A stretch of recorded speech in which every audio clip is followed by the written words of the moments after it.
Chapter 101, Flowers Blooming on an Abandoned Road. 1. The next place Violetta showed him was the huge vacant lot where Circus was located. It was once a site for a large building, but development was cancelled for some reason, leaving nothing but a huge open space. Perhaps the reason the development was cancelled was because there were only shantytowns around, so the conditions for moving in were not very good. As a result, the city was virtually abandoned, and Circus took its place and was using it. Standing tall in the center of the vacant lot is a shabby but large tent. It was a circus troupe that Circus was proud of and was especially crowded today. A song came out from the inside. I'm trying the musical you mentioned. It's still in the early stages, but seeing what I've shown in a demonstration, the response is good.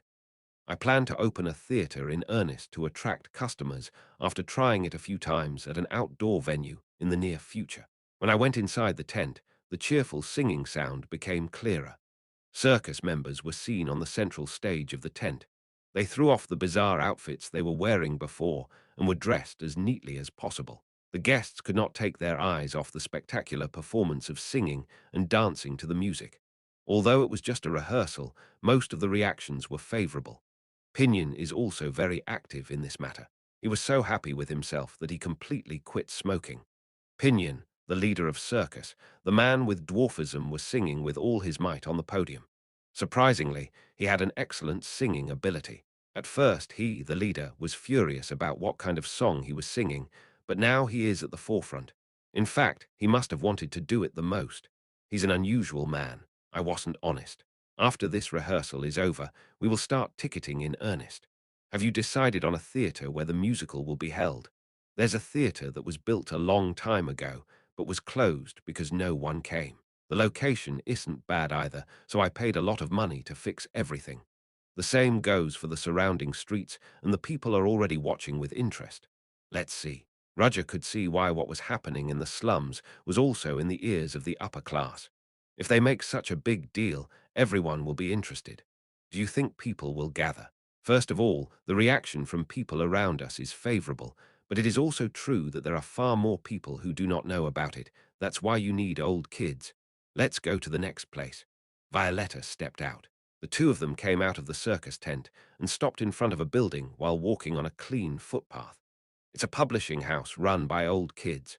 The building, which had previously been used as an illegal gambling place for the Red Society, was renovated to become an office. You're here. At the entrance, Marcella greeted us with a smile and Dion stood beside her like a stone, as always. Violetta folded her arms and stared at the two with disapproval. Marcella, didn't you go to work? The owner is going to come here himself, so we can't leave. You have to check the progress of the project yourself. Wouldn't it be right for us to guide yourselves? Their eyes were tangled in the air, and Violetta shrugged her shoulders. Yeah, do as you please. Marcella was the right person to explain exactly what was going on inside. She smiled and invited Roger inside. Let's go in, owner. Yeah, Roger couldn't get used to Marcella acting so mature. A cute little girl like a doll runs a business that adults should and does it with all her heart. She was precocious, but on the other hand, it was also unfortunate that she was not able to live in a good environment and had no choice but to mature early. There were a lot of machines running inside the building, and countless papers were running fast along the rails. It was recognizable at a glance that a thin book was made by a machine. I made what the owner told me. Is it called a magazine? Roger silently grabbed a finished magazine and opened it up. What was written on the inside were various gossips that usually appeared in magazines. Looking through the contents, Roger nodded. It's not bad, although it fell short of what he imagined, but given that this was the first issue, it was rather above the threshold. Most of the information can only be obtained through newspapers, and as a result, there is almost no way to find out information that the newspapers did not provide, except for organizations that buy and sell confidential information. In particular, since most newspapers only publish articles favorable to the upper classes, the middle and working classes were reluctant to buy newspapers. Even in these areas, the class gap still existed, and the magazine was a decisive business item that would reduce the gap between those classes. The main purpose of the magazine is to make the news more accessible to the public. However, if it contains too much information, it can be boring, so entertainment content was added to the back of the magazine. It was a short novel that can attract people's attention, a collection of short stories called pulp fiction. Pulp fiction on Earth means cheap short stories that were serialized in magazines made of cheap paper. However, the reason why you cannot look down on this pulp fiction is because it is the way you can enjoy genre literature the most. Even in this world, mystery, adventure, and horror novels are gaining popularity. However, people who lack leisure time and feel pressured to pay for books are not enjoying this at all. So, what appeared as a substitute was pulp fiction published in magazines. It seems that a lot of writers have gathered. There's no one who writes without money. Most of the writers of this era, except for the few who published bestsellers, were poor and couldn't even eat properly. For such poor writers, listing their short stories in this magazine could be a kind of livelihood, and since a lot of money was invested in the magazine, a lot of writers flocked to make some money. This will be a landmark first publication, but if it grows in popularity, I plan to expand into other fields. Roger said with conviction, "It doesn't matter if you fail, so don't worry about that, and make as many copies as possible." Marcella and Dion widened their eyes as if in surprise at the fact that they would not be held accountable if the magazine failed. Most people tend to ignore even the mistakes made due to their carelessness and pass them on to others, but Roger didn't. After all, the money is overflowing. Even if it fails, he can make up for it because he has a lot of money. Marcella was at a loss for words. Really? Yes. Marcella wondered how he could say it so easily and how he could put those words into practice. We are the abandoned people of this city. The slums are places that have been given up even by Leathervelk. Most of the development in the city is for the rich, and the place where the lower classes live is effectively abandoned land. No one even pays attention to this place, and no one cares. Who do you think would throw a penny to trash like you guys? Every once in a while someone came over here and tried to benefit, but in the end, even such a person deliberately approached with a mask in order to retrieve even a single pearl from the mud. The moment they realized that they had nothing to gain from here, they showed their ugly inner side and fled. It was natural not to trust anyone. Because they were abandoned, they didn't even have expectations. So when she first saw the vision that Roger presented to them, she was half suspicious. What he wanted in return for giving them the business ideas was their obedience, so she thought that he wanted to use them too. But when she accepted the proposal with that one hope that she could escape from this terrible reality, Marcella never dreamed that the choice she made would be something she would never regret for the rest of her life. Roger got to work right away. He released a huge amount of money, she didn't know where he got it from, and distributed it all over the slums. The mayor, who said he would step up to promote equality in the city, and the House members who used to say that they would do their best for the lower class, repeated the same thing over the years just to say it. But Roger has created jobs for the slums with huge funds in the last few weeks. He showed them the way to go and gave them the impetus to move forward with actions, not words. The priority is to spread the number one release to as many people as possible. If we build a reputation and recognition with it, more people will come. That's why I'm spreading rumors using the kids on the streets. Children receive all kinds of news, but on the contrary, it is also possible to spread rumors. When children hint at their parents, they create rumors among themselves. I think you're doing well, so I am leaving now. Yes, goodbye, owner. After making sure that the old kids were working properly, Roger left the building with Violetta. It was confirmed that the women of the Black Rose, old kids and circus were steadily carrying out their respective businesses as Roger taught. It's still in its early stages, so it costs a lot of capital. But if the business gets on track in earnest, it will steadily earn more than the money invested. Roger is not a philanthropist. He invested money in this slum because he was confident that he could earn more. Once he confirmed that the process was going smoothly, Roger decided to focus on his work. Where are you going now? I think you've checked everything. Let's go meet someone. Who? You can think of them as colleagues who will work with us in the future. Originally, he was going to move alone, but he thought he could introduce Violetta to them. As such, it was Roger's turn to guide Violetta. Roger took Violetta to the downtown area of Grand Chapel. Why are you here? There are a lot of women. What? Violetta stared at Roger in disbelief. She didn't think he was that kind of person. I know what you're thinking. What? I didn't really think about that. I'm not the target in the first place. Look at that. Roger raised his hand and pointed to one side. She looked carefully to see what was there and saw a man talking to a woman. It was an unusual man, dressed in a suit that was common among people walking around, but what stood out was his exotic skin color. His skin was brown, as if from a southern kingdom, and his curly hair shone as if gold was melted and woven into threads. "Who's that, my colleague?" Roger replied and walked slowly toward the blond man. Meanwhile, the man was reciting all kinds of honey-filled words to attract the attention of the lady. "Beautiful lady, would you please give me a chance to have dinner with you today?" I can't." At first, the lady refused, but she was about to fall for his sweet talk, then Roger stepped in. "That's it for the conversation." "Ha, who are you?" The lady grimaced as Roger interrupted at an important moment, but as soon as she saw his face, she smiled. The brown-skinned man also smiled awkwardly at Roger.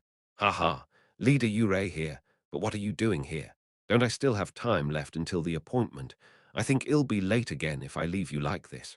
I'm sorry, miss, this guy here is my colleague, so ill take him." "Well, go ahead." Roger spoke with courtesy, and the lady waved her hand and said it was okay. He immediately grabbed the man's back and dragged him forcibly to where Violetta was.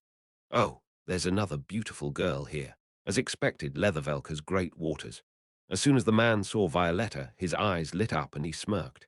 His neat teeth glowed white in the sun. Is he really a colleague? Yes. His actions are frivolous, but his skills are real. That's why Urey the leader. Calling me all the way to this city means there's a hot adventure waiting for us here too. What other heart-pounding beauties and gold and silver treasures will greet me today? Are you really talented? Roger opened his mouth, letting go of the back of the man he was holding. "Let me introduce you. This is Alex, who will be working with us.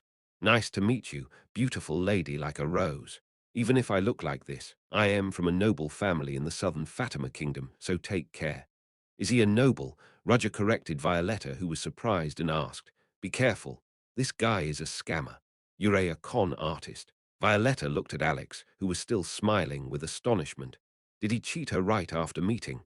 Alex asked Roger, ignoring the astounded Violetta. "Leader, why did you suddenly call me here? Now I am going to settle down in earnest. Oh, is the long wandering life finally coming to an end? So what am I going to do here? What you're good at as always." Roger answered in a low voice so as not to be heard by the passers-by. "We're going to rob the Kunst auction house this time." Chapter 102, Flowers Blooming on an Abandoned Road 2. "What? You're going to rob the Kunst auction house?" Violetta, who was listening to Roger, muttered without realizing it, and immediately covered her mouth with her hand. There were many ears around, and she would not have made such a minor mistake normally, but it was so shocking. "There are a lot of people here, so let's go back to the hideout and talk about it." "Oh, there's a hideout too." Alex shrugged and followed Roger with a light step. "More than that, since he's the leader, will he gather more members?" "Members? The unusual people whom the leader often spoke of. No, aren't they all human?" "Yes, I did." Roger nodded. "And besides you, the rest of us are in this city by now." "Oh, I am curious about that. Who are they? What if they're too normal for what I expected? If it's normal, what part are you talking about? Their abilities?" At that, Roger paused for a moment. He moved his foot, which had stopped as he pondered on something. "It won't happen." A train station in Leathervelk. The station, which boasts a floating population of more than tens of thousands every day, was crowded with people even in broad daylight. Mechanical devices installed everywhere spun around to announce that the next train was coming. Some people checked their tickets and sat down thinking it was not their turn yet, and those who were taking the train stood on the platform to wait for the upcoming train with their luggage packed. Soon, the train arrived while the horn was heard from afar. "Ellie, let's go." A woman grabbed her child's hand and dragged her away.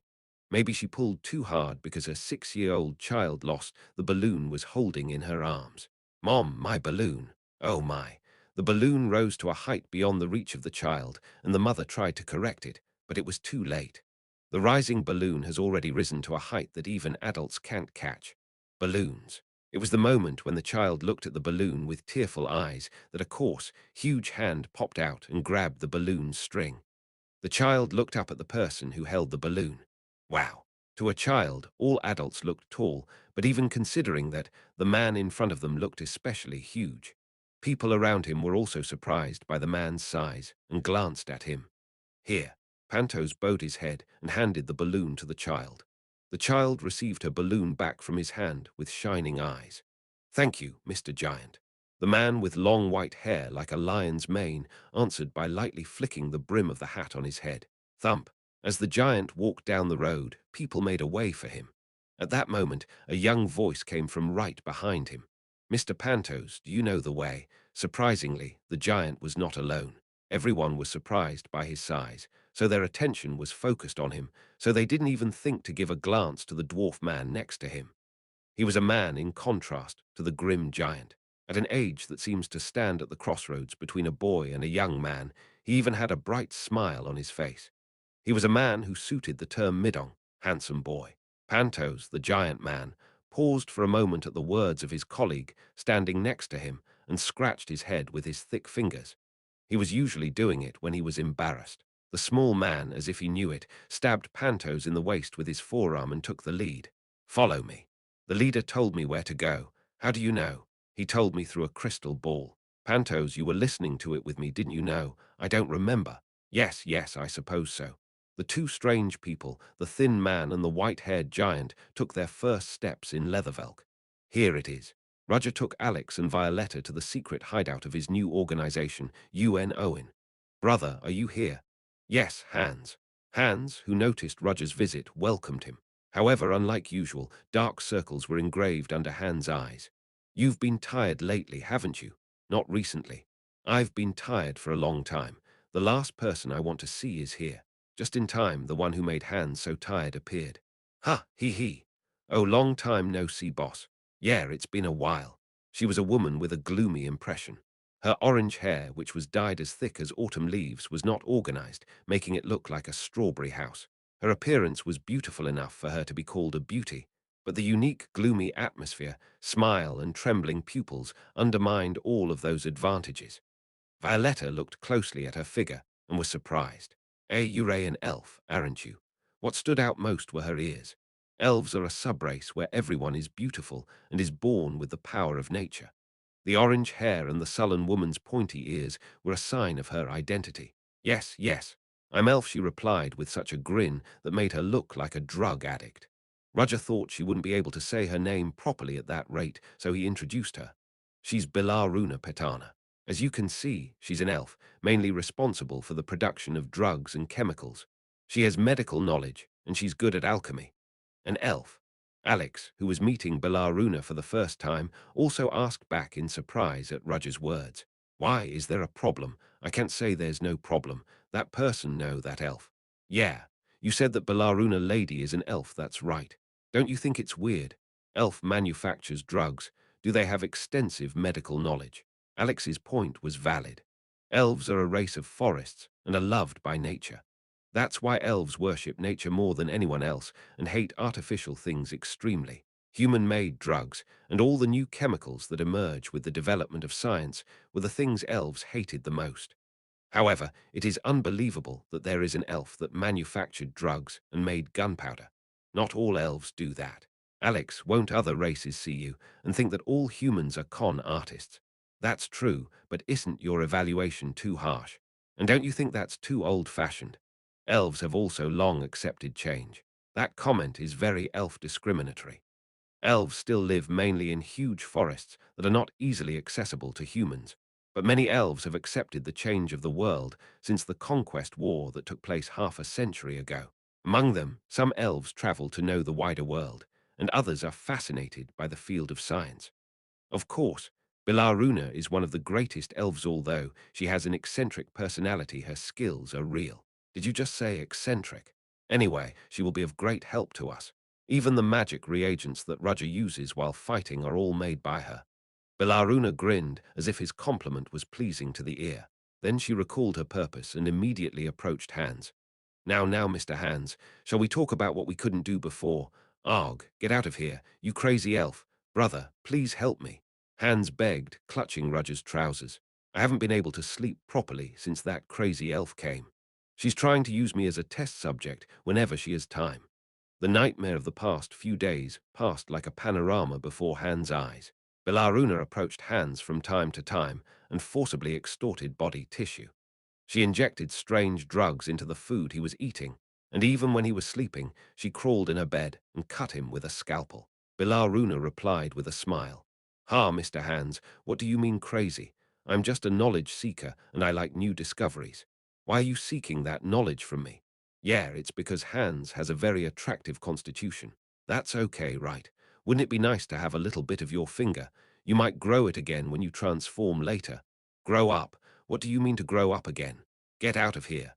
Roger sighed. It seemed necessary to clean up this mess. "Ha! People are already here at that time." A clear voice was heard through the open entrance. Everyone's eyes turned to and saw a man with long grey hair and a young man smiling at this side. "Both of you arrived on time." "Yes, I was almost late because Mr. Pantos went off the wrong track again." "I see. Anyway, almost all the people who are going to gather are here. Come on in."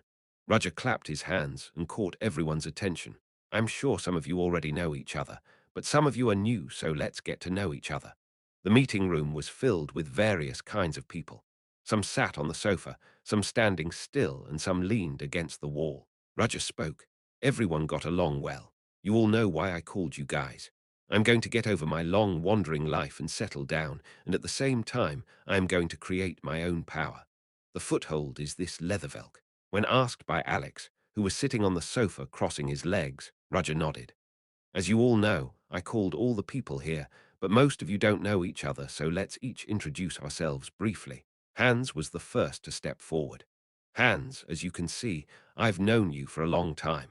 My main job is collecting and organizing information.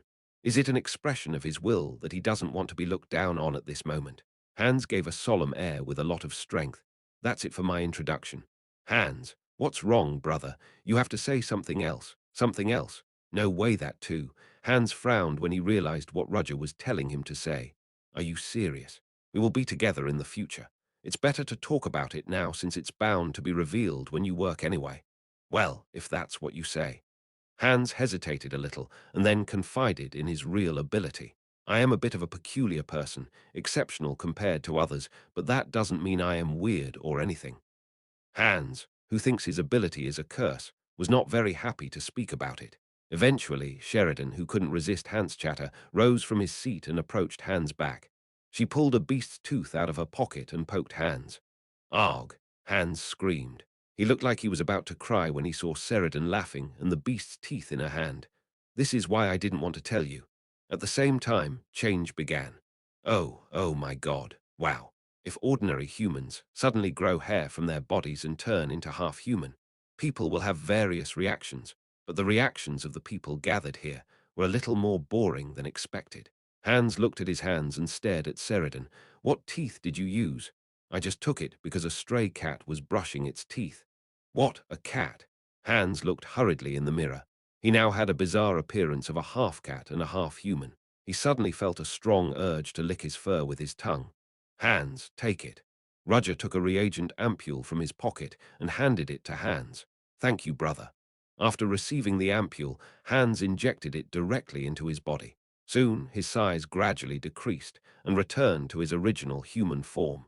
Roger opened his mouth. As you can see, Hans has the characteristic of taking the beast's factor into his body and turning into that beast. He's not a combat agent, but this particularity is also Hans' strength. HW, that's amazing. I can't believe a human being can change like that. Alex's eyes shone with admiration. Roger stared at the crowd. "And the same goes for you. All of you have one thing that's special." Roger has encountered all sorts of extraordinary things while traveling for a long time across the continent, and those who could not get along with those around them because they had special abilities and outstanding talents. Roger had reached out to them and encouraged them to join him because special things suit special people. So, who is going to introduce himself next? Chapter 103. UN. Owen 1. Sheridan, who injected Hans with cat teeth, poured cold water on the quiet atmosphere. "Then I'll go first. My name's Sheridan Iron Feet, and as you can see, I am a dwarf." Her white hair, tied in two ponytails, swayed up and down her as she moved. She had red eyes and soft brown skin and looked like a very cute girl, but anyone who knew her true colors would never be fooled by her appearance. There was a monster inside her that was different from her cute appearance. "My hobbies are development and invention. I love working on all kinds of things.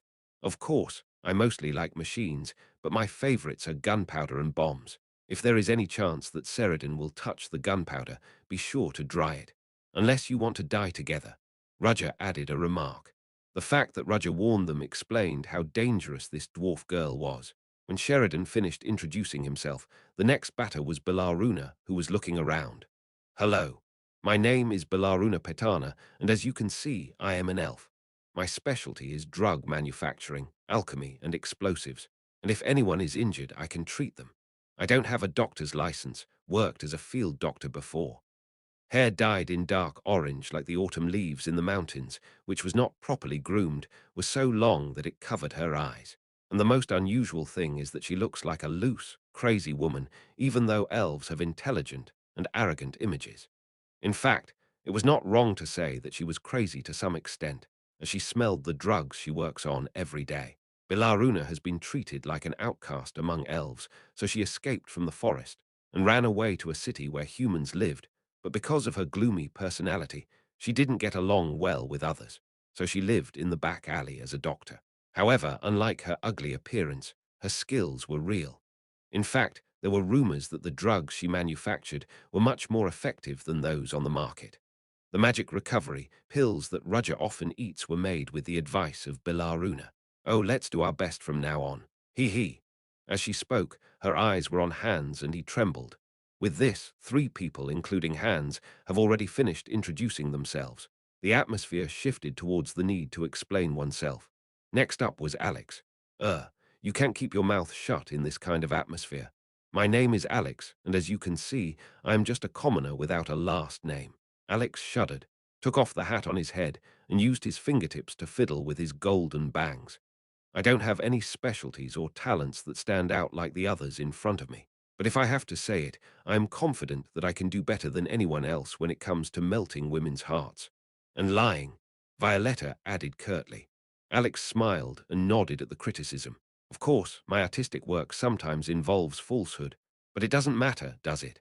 Until you get caught, lies will be the truth. Alex, the con artist, an exuberant handsome man with an exotic appearance, is good at winning the favor of women by using sweet words and excellent acting. He is also a natural liar. I've learned a lot of skills, but I can't really show off to the people here. That's how Alex's self-introduction ended. The next man to come out was a giant with white hair like a lion's mane, even though Roger and Alex were not short because they were over 180 cm. The difference was so big that they looked 2 heads smaller than the giant. In fact, even in this large space, Pantos was bowing his head slightly, otherwise his head would hit the ceiling. I'm Pantos. Nice to meet you. What? Is that the end of your self-introduction? When Alex asked, Pantos kept his mouth shut. In that delicate atmosphere, the man who came here with Pantos spoke. Mr. Pantos doesn't talk much, so please understand. He has a very quiet personality. I'll tell you instead. Who are you? Hans looked at the man and asked. He was a man of a strange atmosphere. He has a smile that looks like a good person, but he's somewhat heterogeneous and looked like an ambiguous mix between a boy and a young man. If he dared to rate his age based on his appearance, he wondered if he would be the youngest among them, except, of course, the dwarf Sheridan. Just looking at his appearance, he is a handsome boy that ladies like. His dark brown hair was well organized, and he was wearing a neat suit. Oh, my name is Arpa. I don't have a surname like you. Is there anything unusual about you? And how did you get to know him? You mean Mr. Roger? Well, if I may say so, I am close to Mr. Roger's child. What? It was Violetta who asked back in surprise. She stared at Roger, wondering if that was true. Could it be that he had a child like that? I don't know what you're thinking, but I'm not married and I have no children. But he just said, just because he is close to a child doesn't mean that is a real child. In the case of Arpa, it's a bit unusual. That's right, I am special. Arpa smiled and agreed with Roger's words. I was just born, so I don't know much about the world yet.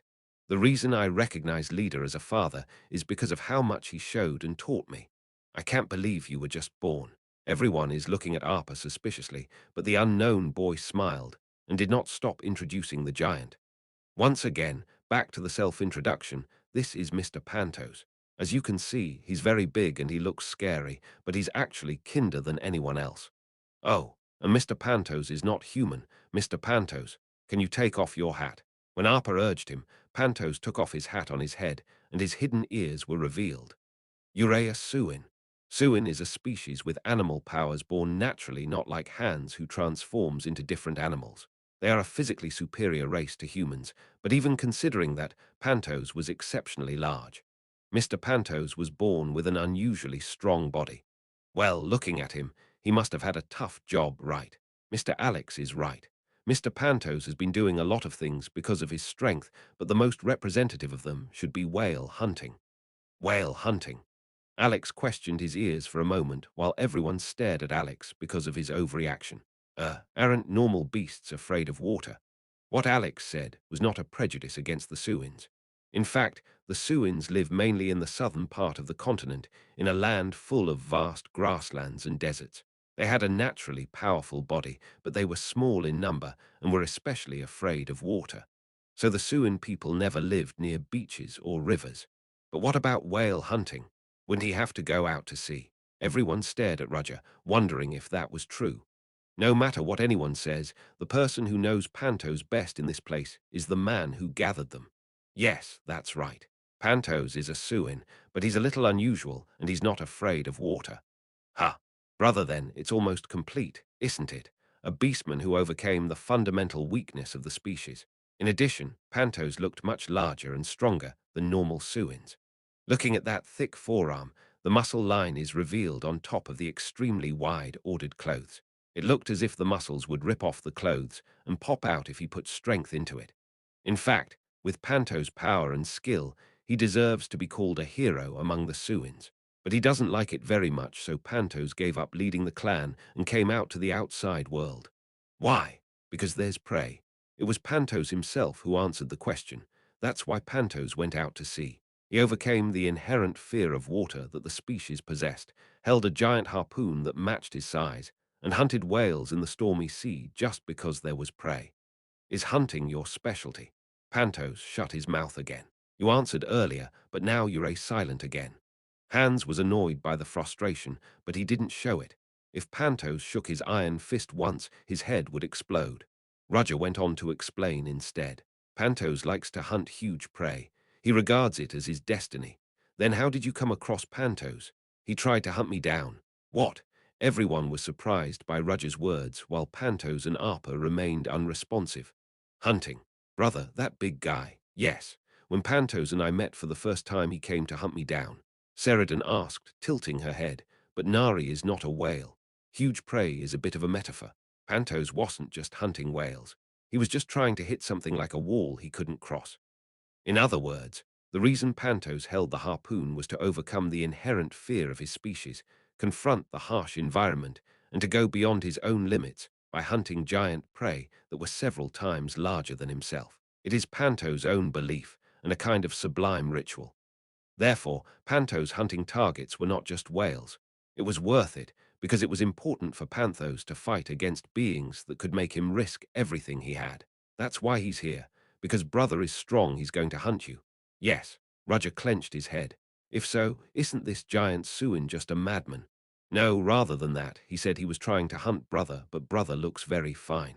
Sheridan asked innocently, perhaps to solve Han's question. But Nari looks very normal, of course, because I was the one who won the fight back then. Wow. At Roger's confident answer, everyone looked at Pantos and wondered if it was true. Pantos, who was standing silently, said, Roger is right by nodding his head slightly. Yeah, I fought with this guy, but this man was too strong. At first I pushed him, but I was the one who lost. Pantos still hasn't forgotten the fight. No, it was right to say he couldn't forget. He traveled the continent dreaming of a fight against a strong being, and if he judged someone as a strong being, he would fight them. Thus he has won countless battles. Then he heard news about a wandering wizard. It was said there is a wizard who is so strong that no one can touch him recklessly. At that moment, Pantos recognized the existence of a prey that he could challenge, and since he had a sixth sense that is far superior to humans, he went to the wizard and started a fight, but in the end was defeated. It was strong. Pantos calmly spoke of his defeat. Brother must have suffered too. If I had to tell the story of that time, I would say that there was a bit of a misunderstanding. Misunderstanding. Pantos came to hunt a great wizard, but in fact, his initial target was not me. We just bumped into each other and ended up fighting. What? It wasn't you. What do you mean by that? So this giant man mistook his prey and fought with Roger. Well, who was he originally going to fight? Bilaruna was curious, so she asked, and everyone's attention was focused on Roger. Roger sighed and said, "My teacher." Chapter 104. UN Owen. 2. Only one chapter today. Sorry, I couldn't release 2. Roger Chelisai had a teacher, a benefactor who taught him magic and how to live in this world. But at the same time, he is also the one who traumatized him after overworking him. While traveling with his teacher, Roger went through many things. Most of them were extraordinary and difficult experiences.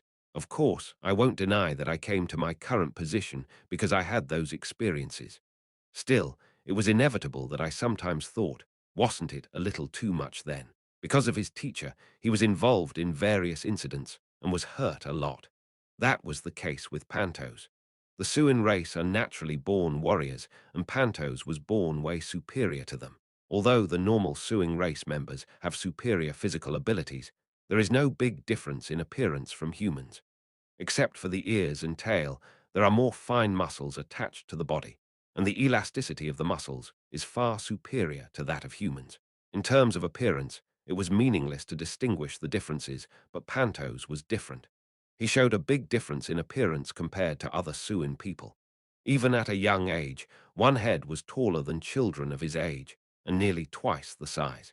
When he was a child, he was almost comparable to an adult, and now that he is an adult, he's way more than that. He was not slow or dull due to his large size. In fact, he was faster than other Suins.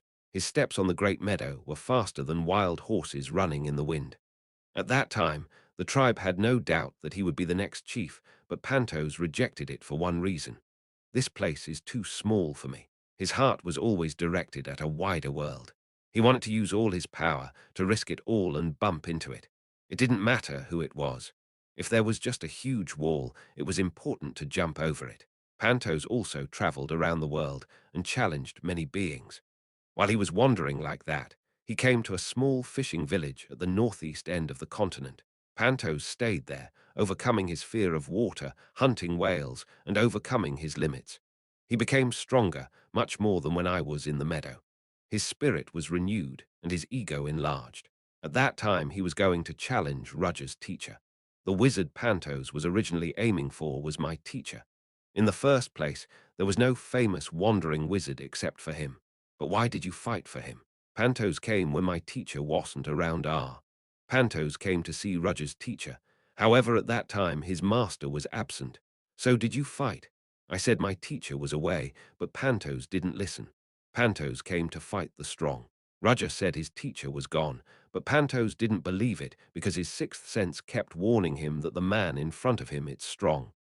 Pantos opened his mouth, feeling a little embarrassed. I fight because you feel strong. Pantos was convinced that his judgment was not wrong then. The moment he actually entered the fight, Roger showed incredible strength and knocked him down. In the beginning, Pantos had the upper hand.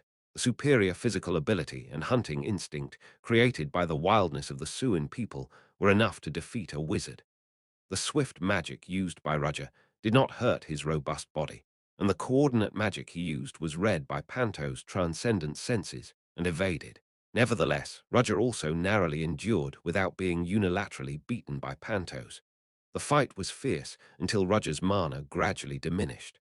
At that moment, he used real magic. When Pantos thought of that time, he felt the feeling of fear that he thought had been completely overcome resurface. I fell down in an instant. I didn't have time to resist. It was an indisputable defeat for me. Pantos would not exist in this world now if Roger's teacher had not returned at that time. And later, when he came to his senses, Roger made a suggestion. You have something in your heart that cannot be resolved. If you need help, then please come to me. That's why Pantos responded to Roger's call. A strong man who mercilessly defeated him called him, and he said he would remove the thirst hidden deep inside him. I couldn't help but follow, even when suddenly he entrusted a boy named Arpa to him and asked him to show the world, even when he told him to be quiet until the next time he called.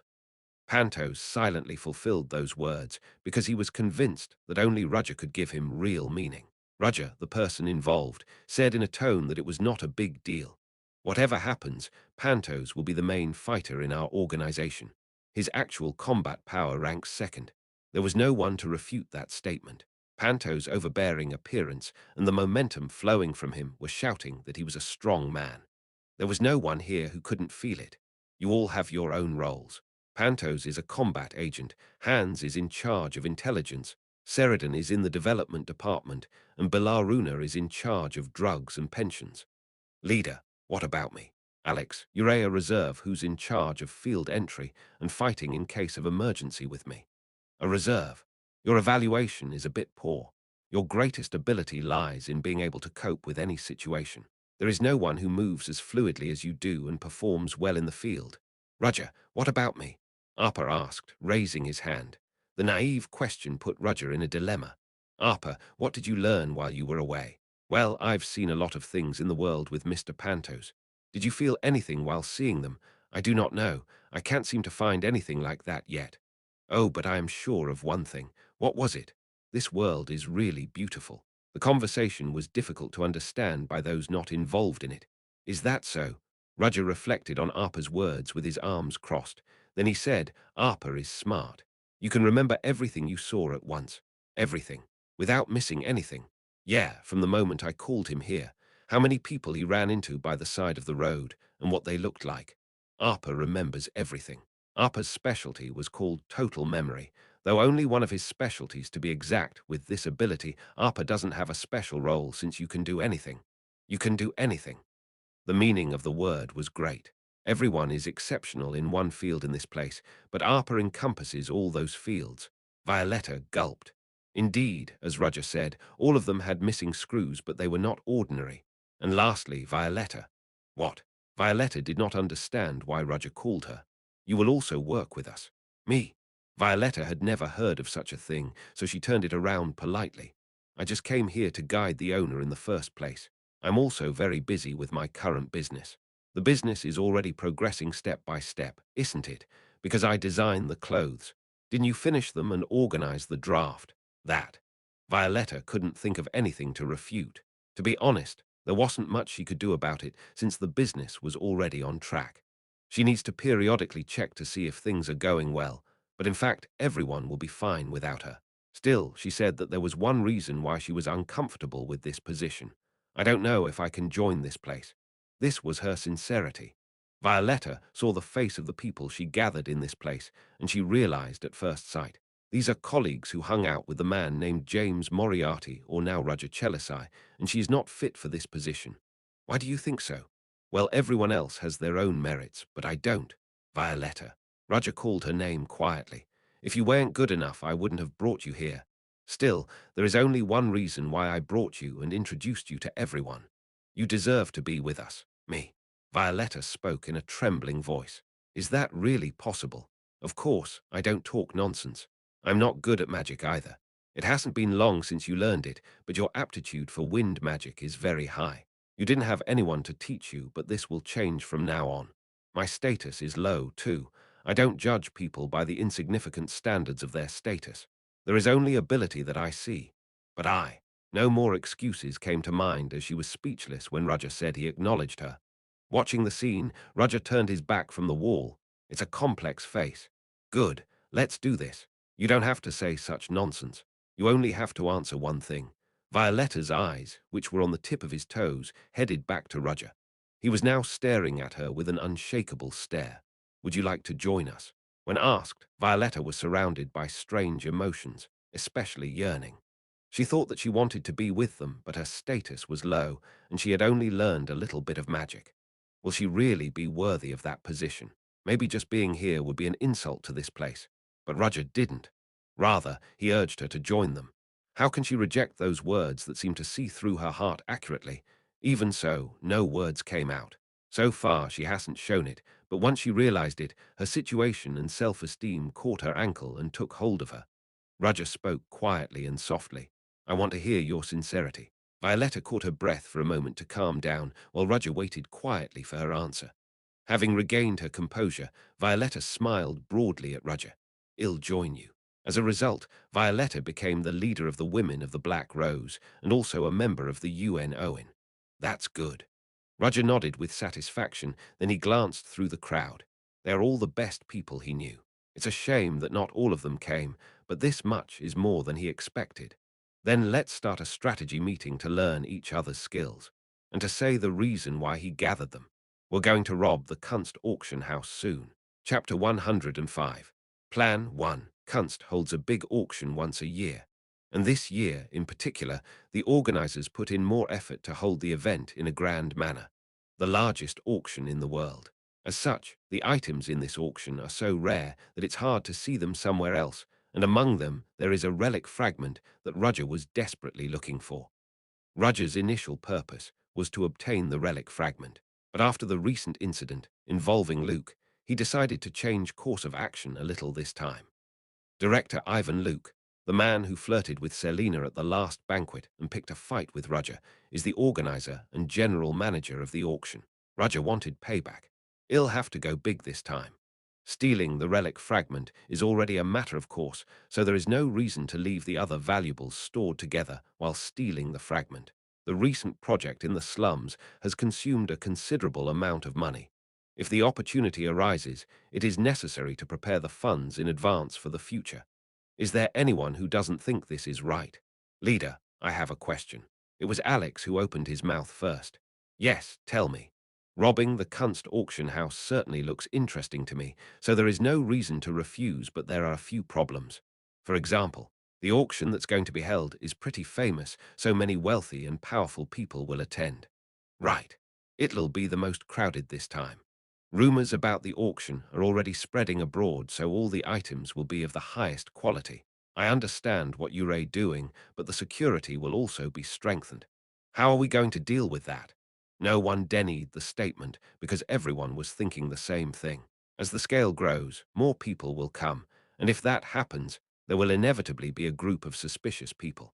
Unless Luke is a fool, he will take enough measures to prepare for any possible danger.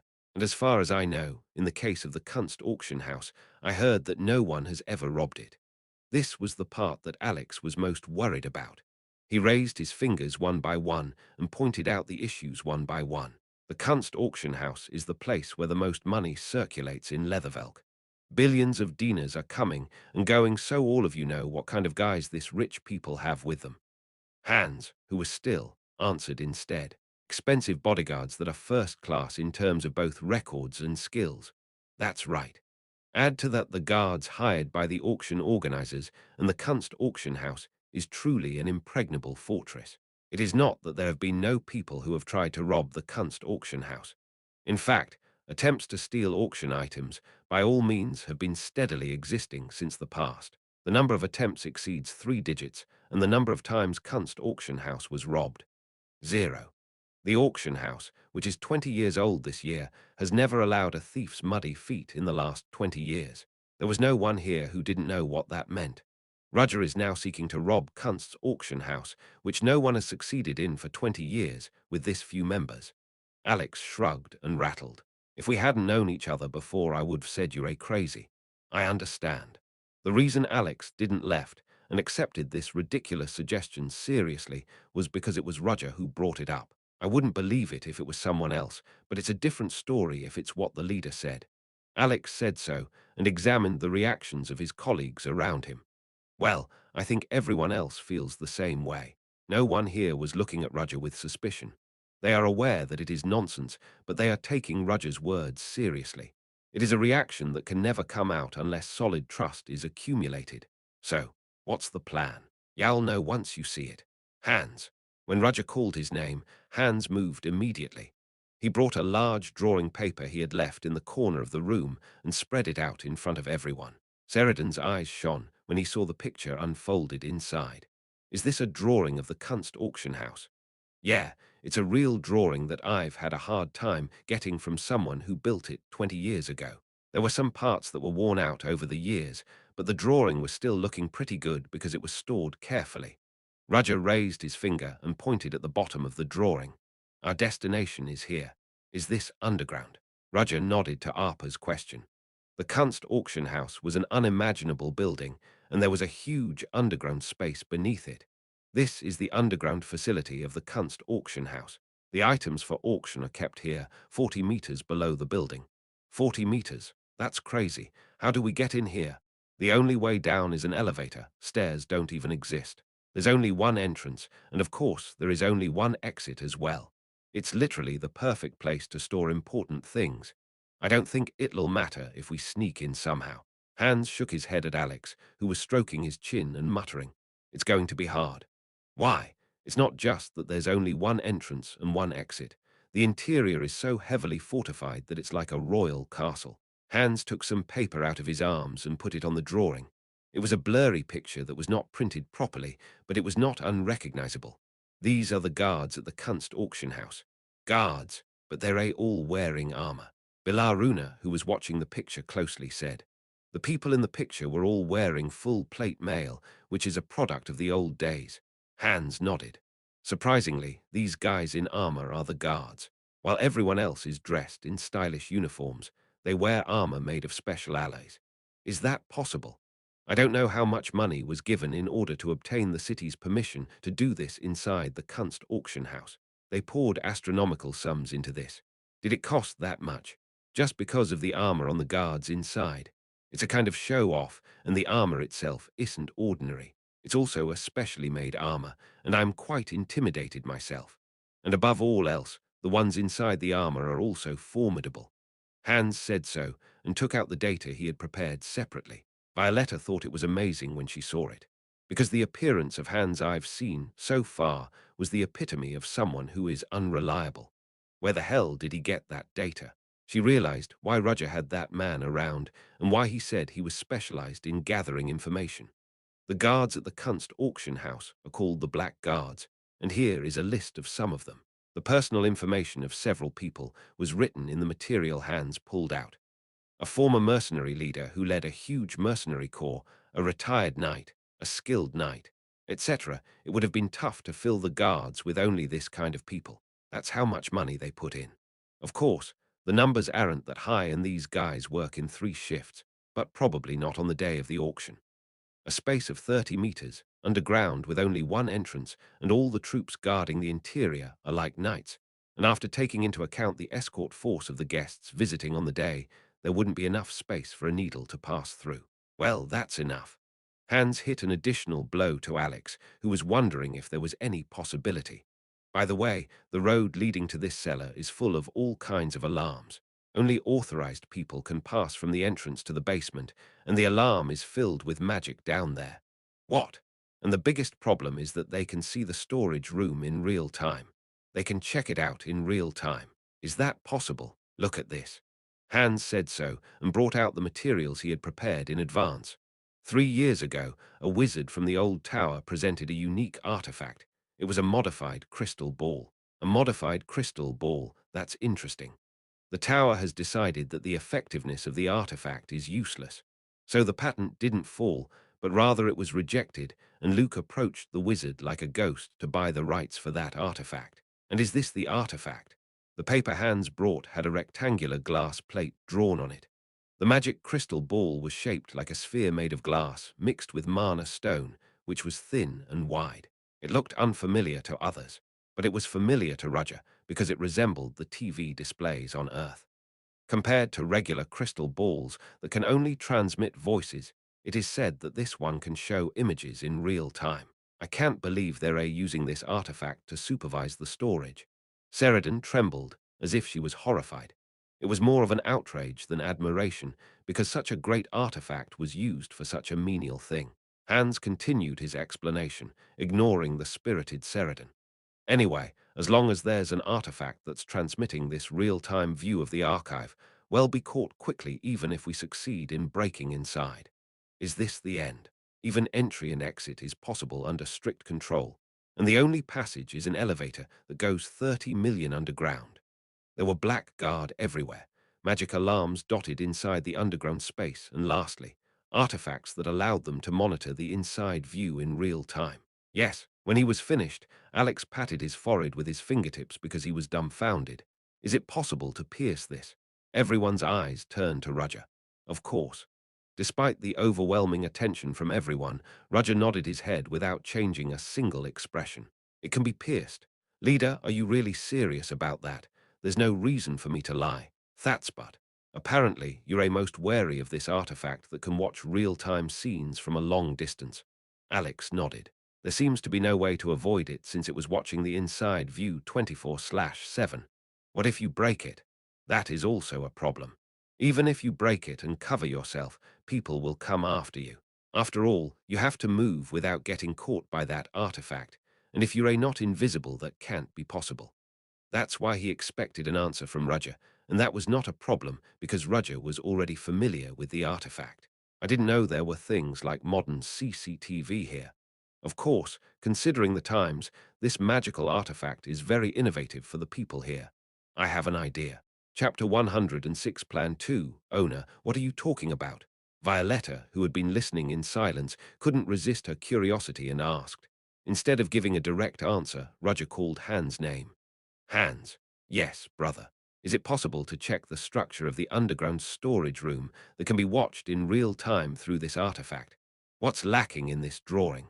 The detailed structure of internal items is not shown in the drawing. Is it possible? It's possible. Hans pointed his finger to the drawing of the Kunst auction house. There's only one way to and from the underground vault of Kunst, but it's only the way for people to go. Hans pointed to one side of the drawing. There was a small passage connecting the ground and the underground. However, the size was so small that people couldn't go through it. Sheridan, who noticed what the structure was, said, "It's a vent." Right. The cellar has to store valuable items, so it basically has to maintain temperature, humidity, and cleanliness. There's a limit to magic. That's why the air has to circulate periodically, and there are many vents through which it passes. But how are you going to get there? Are you going to go in yourself? I'm not going there myself. You think I'm going to rub myself in that narrow hole? You wayn't. No, I wasn't. I have a friend to go in for me. Friend. Sheridan looked around. No matter how hard she looked at the members gathered here, there was no one that could go through that narrow hole. Hans sighed at Sheridan's immature appearance. At that moment, there was a small cry in one corner of the room. There was a small mouse there, facing everyone's eyes. In an instant, he crawled up and stood before Hans. As Hans leaned down and reached out his hand, he climbed up and settled on his shoulder. This friend will do it. Did you just call the mouse your friend? Hans, I'm sorry. I've been bothering you a lot lately, haven't I?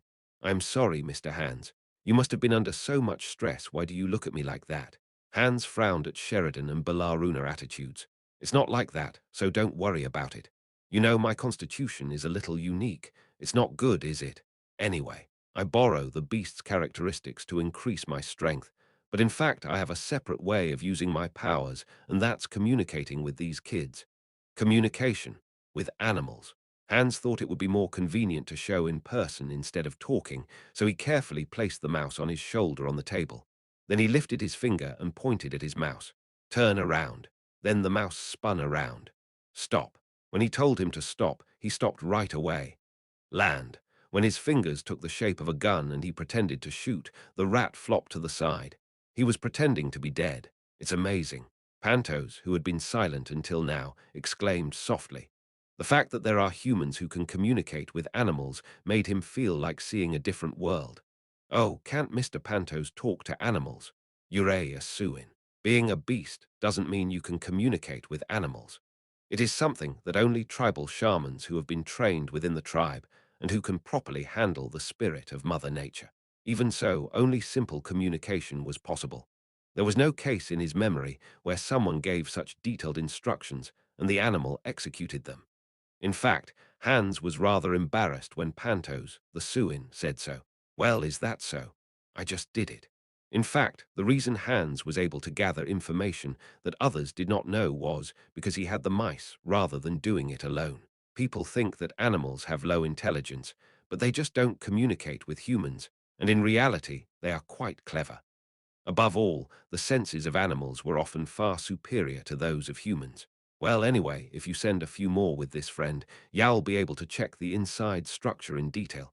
But how are you going to do that? I am trying to open up the possibility. Roger stroked his chin and looked at Sheridan. Sheridan, what came into your mind when you saw this artifact broadcasting images in real time? Well, it's definitely an interesting thing. The other crystal balls deliver sound through the wavelength of mana, but this shows the surrounding scenery. The person who made this first was pretty clever. But why are you asking? If the conditions are good enough, can you make something similar? What if it's similar? For example, applying the same surrounding scenery to this display. Display. Realizing that there is no such proper noun in this world yet, Roger immediately added an additional explanation. This is the term used to refer to this thin, wide plate. I thought it would be good if you could make an object that sends a video over here instead of this display, right? Oh my, display. That sounds pretty good. Anyway, what Nari is saying is that you asked me if I could make an object that sends a video over here instead of this display, right? Yes, it is possible, because there is actually a thing called a projector. I could make something similar to it, but the quality cannot be guaranteed. The lack of time can make it less durable. I don't care. I won't use it for a long time anyway. But what if I made this? Looking at this shape, I think the crystal ball and the display are filming the artifacts, so I don't have to make a display. You don't have to make it. Ha, why? When Sheridan asked with his head tilted, Roger replied in a tone that it was nothing. Because something has already been made. Is it already made? Ah. Sheridan and other members who were listening quietly noticed what Roger was saying. Why Roger wanted to check the details of the interior structure of the storage room, and why he wanted to create a projector to transmit images to the display. Alex. Ah, yes, leader. You should, act in the middle. Act? Like what? It would be nice to be a child of a noble family from the Southern Kingdom. He doesn't know the world, but has a lot of money and will be going on a spree. Yow'll also need an outfit. Violetta. Yes, sir. Can you make Alex a garment for the Southern aristocracy? It has to be a very luxurious design. Anything you want is possible. Good. Bilaruna. Yes, yes. What should I do? Roger threw an ampule filled with red liquid at Bilaruna. Bilaruna took it with her hands in a hurry. What about this? It's a drug made by a black wizard. Analyze it. Yes, yes. And just in case it is harmless to the human body, but it'll make the skin very itchy if it comes in contact with it. I think it can be widely distributed, or I think it's possible. Then you should mass produce it. All right. Roger's eyes turned to Arpa. He seemed to be already excited about what orders Roger would give him. Arpa, yes. You stand by for now. Hey, am I not doing anything?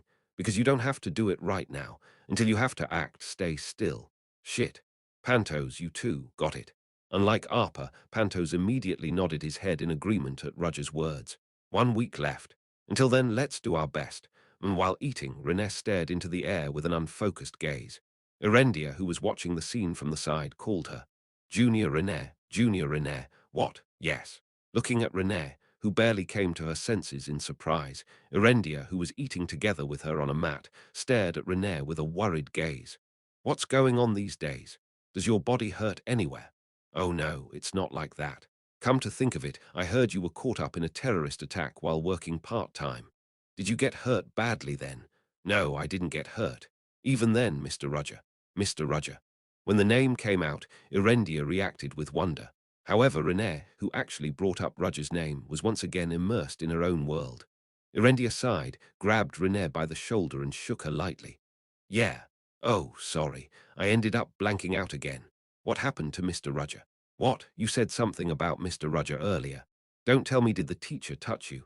As Erendia's expression gradually turned cold, Renée shook her hands desperately. It's not like that. What is it then? He saved me when I was in danger. Oh, was that so?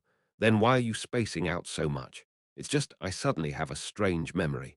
What do you mean, strange memory? I think I've met Mr. Roger before. Erendia had a solemn expression at Ren's words. Didn't you feel that way because he saved you in a time of crisis? Oh, is that so? I saw it in a recent paper. Was it called the swing bridge effect? Is it possible that you have fallen for teacher, Junior Renée? What? Ren's face flushed. It's not like that. Don't make fun of me, senior. I am glad you said no. If you really did, what if? I would have stopped you at all costs. What? Erendia's words were completely unexpected to Renée. Senior, do you dislike Mr. Roger? Rather than dislike, it's a bit ambiguous. It is true that the new teacher changed the class conditions at will, so I was annoyed at first, but he has proven his ability. But I can tell Mr. Roger Chelisai has a dangerous smell. Dangerous smell. What the hell is that smell? How can I put this? Well, Junior knows that I am a princess, right? Yes, I do. Is that so? Oh no, I did, yes. Renée answers hurriedly to Erendia, who asks back, narrowing her eyes. Come to think of it these days, Erendia has shown such an unexpected appearance that she has been undermining her dignity as an imperial princess, and Renée forgot about it. Well, anyway, I'm a little sensitive about other people. Should I say I am sensitive? I have no choice but to meet a lot of people because of my position. That's why my senses have developed in this way. I can roughly know who the dangerous ones are. Oh, I see. But the biggest problem, it's because of my sister's existence. What about your sister? Erendia has one older sister, one older brother, one younger sister, and one younger brother. Basically, the imperial family is fighting or competing with each other for the right to succeed to the throne, but surprisingly, the Exilian Empire didn't have such a thing. This is because there was an undisputed successor that no one could refute. Surprisingly, it was the first princess, not the second prince. The second prince was capable and had a strong reputation, but even he couldn't stand a chance against the first princess. The first princess was so different to the extent that jokes have been made saying that she's no longer human. Even Renée, who was ignorant of this part, had vaguely heard of the first princess, so it was worth guessing how high her status was. What's wrong with the first princess? It's purely because of my sister that I am looking at people and distinguishing whether they're dangerous or not. Aren't you family? As an orphan, Renée couldn't relate to the existence of the older sister Erendia spoke of. However, Erendia's expression showed that she was not very pleased with her sister. No, there was even a subtle fear in her eyes. Anyway, I realized one thing when I saw Mr. Roger. You realized, that teacher, Erendia von Exilian, as the third imperial princess, remembered the moment when Roger Chelisai appeared in the classroom and the dangerous and cool momentum he exuded. He's similar to my sister. Chapter 107, The Narrowing Shadows of the Past. 1. But isn't it a compliment if you say he resembles the first princess? What the hell did you hear me say? My sister is a dangerous person. Erendia still had chills when she remembered her older sister, first princess. Although she came all the way to avoid her sister's interest and oppression, the fear of her still remained as a scar deep inside.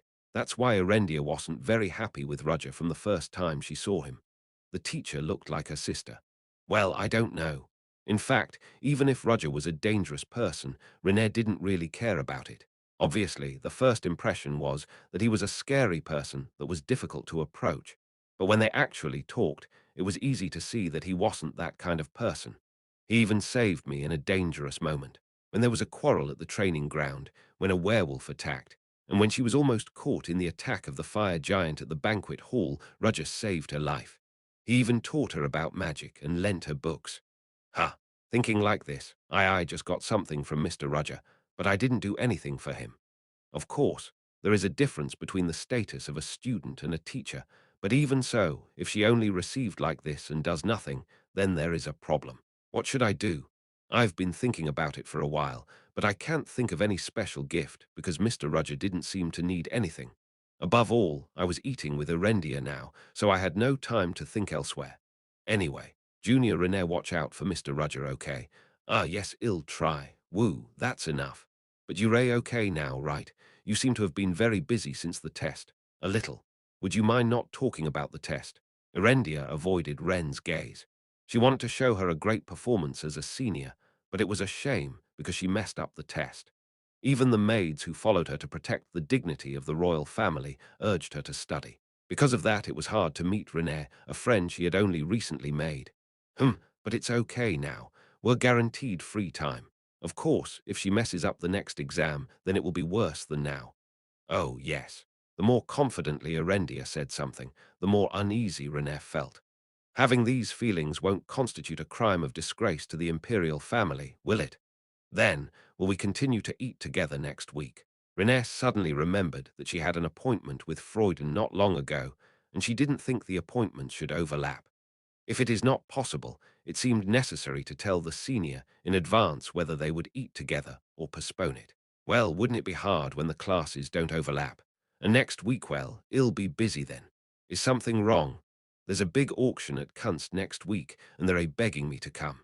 Erendia is a princess, but she didn't particularly like such formal occasions. However, the problem was that, because Luke's auction was so large this time, a large number of key figures from other countries gathered. The empire also had to be represented by the right person, and Erendia was the only one that could attend the auction. At least, she wasn't the type to turn away from the responsibility of her own identity. It will definitely be a bothersome and annoying place, but she had no choice but to go since she was a princess. You must be having a hard time, too. Are you worried? Thank you. Oh my, what? But I am worried about Junior René. Without me, Junior René would have to eat alone. Yes, well. Since Erendia looked at her with sorry eyes, she couldn't say that she had more people to meet. It seemed like Erendia was looking at her as a comrade without friends. How would Erendia react if she said, I have someone else I can eat with? Let's not do it. She didn't even want to say that out of curiosity. Anyway, have a good day, senior. Don't get hurt like me. I'll be back in a little while just to show you. The Kunst auction house is also famous in the Exel Empire, so it's very secure. Erendia waved her hand, saying, Don't worry. Could something happen there? Lindebrugni, the capital of the Exilian Empire. In the center of the great city, a white, majestic imperial castle that dazzled in the light of the sun took its place with deep roots. A woman entered a place that was dark even though it was daytime because the light did not come in properly. She was a beautiful woman with fierce eyes and silver hair that grew long to her waist. Did you call me? It was Trina Ryanhowl. She bowed her head, kneeling on one of her knees to the one who had called her. But there was no reply from the other party, so Trina remained seated with her head down silently. The figure of the person sitting at the top of the room was not visible. A shadow was cast, so all she could see was a part of her lower body and her right hand, which received a little light. The white and slender jade hand moved around the chessboard next to it. After putting the last piece on the chessboard aloud, the owner of the room opened her mouth. I heard the investigation failed. I have no excuse. It's an interesting thing. Ryan Howell's coming back without getting the hang of the case. At first glance, it sounded like she was blaming her, but she didn't. The owner of the voice was purely admiring the fact that she had failed. I have no excuse. All right, raise your head. When permission was granted, Trina could only raise her head. So you really didn't get anything. It has been confirmed that there has been some kind of experiment. It's just, so you didn't know more than that. Yes, well, the owner of the voice seemed to be troubled for a while, then moved her hand again to grasp a chess piece. It was a white knight, the werewolf incident in Leathervelk. She muttered and knocked down a black pawn on the chessboard. Death of the Godfather, Belbot Rixon. Then another black pawn was pushed down, the ashes of a burned factory. Tuck. Another black pawn fell down, and when the white knight reached the end of the chessboard, her hand stopped abruptly. On the chessboard, where there should be nothing, a piece was blocking the way. Oh, the plan went wrong. If it would have gone as planned, Trina would have found out the real culprit of this incident and even caught the tail of those behind it. However, the flow was cut in the middle by someone. There was a disturbance which I had not foreseen, if you say disturbance. The one who obstructed your investigation and covered up this case. The owner of the room put the knight on the chessboard, and the one in front of the white knight was the Black King. The knight couldn't move forward because of it, like Trina Ryanhowl, who's had a hard time with the investigation. Everything that should have ended smoothly turned out wrong. It is my fault. In fact, the voice of her who spoke had a hint of joy in it.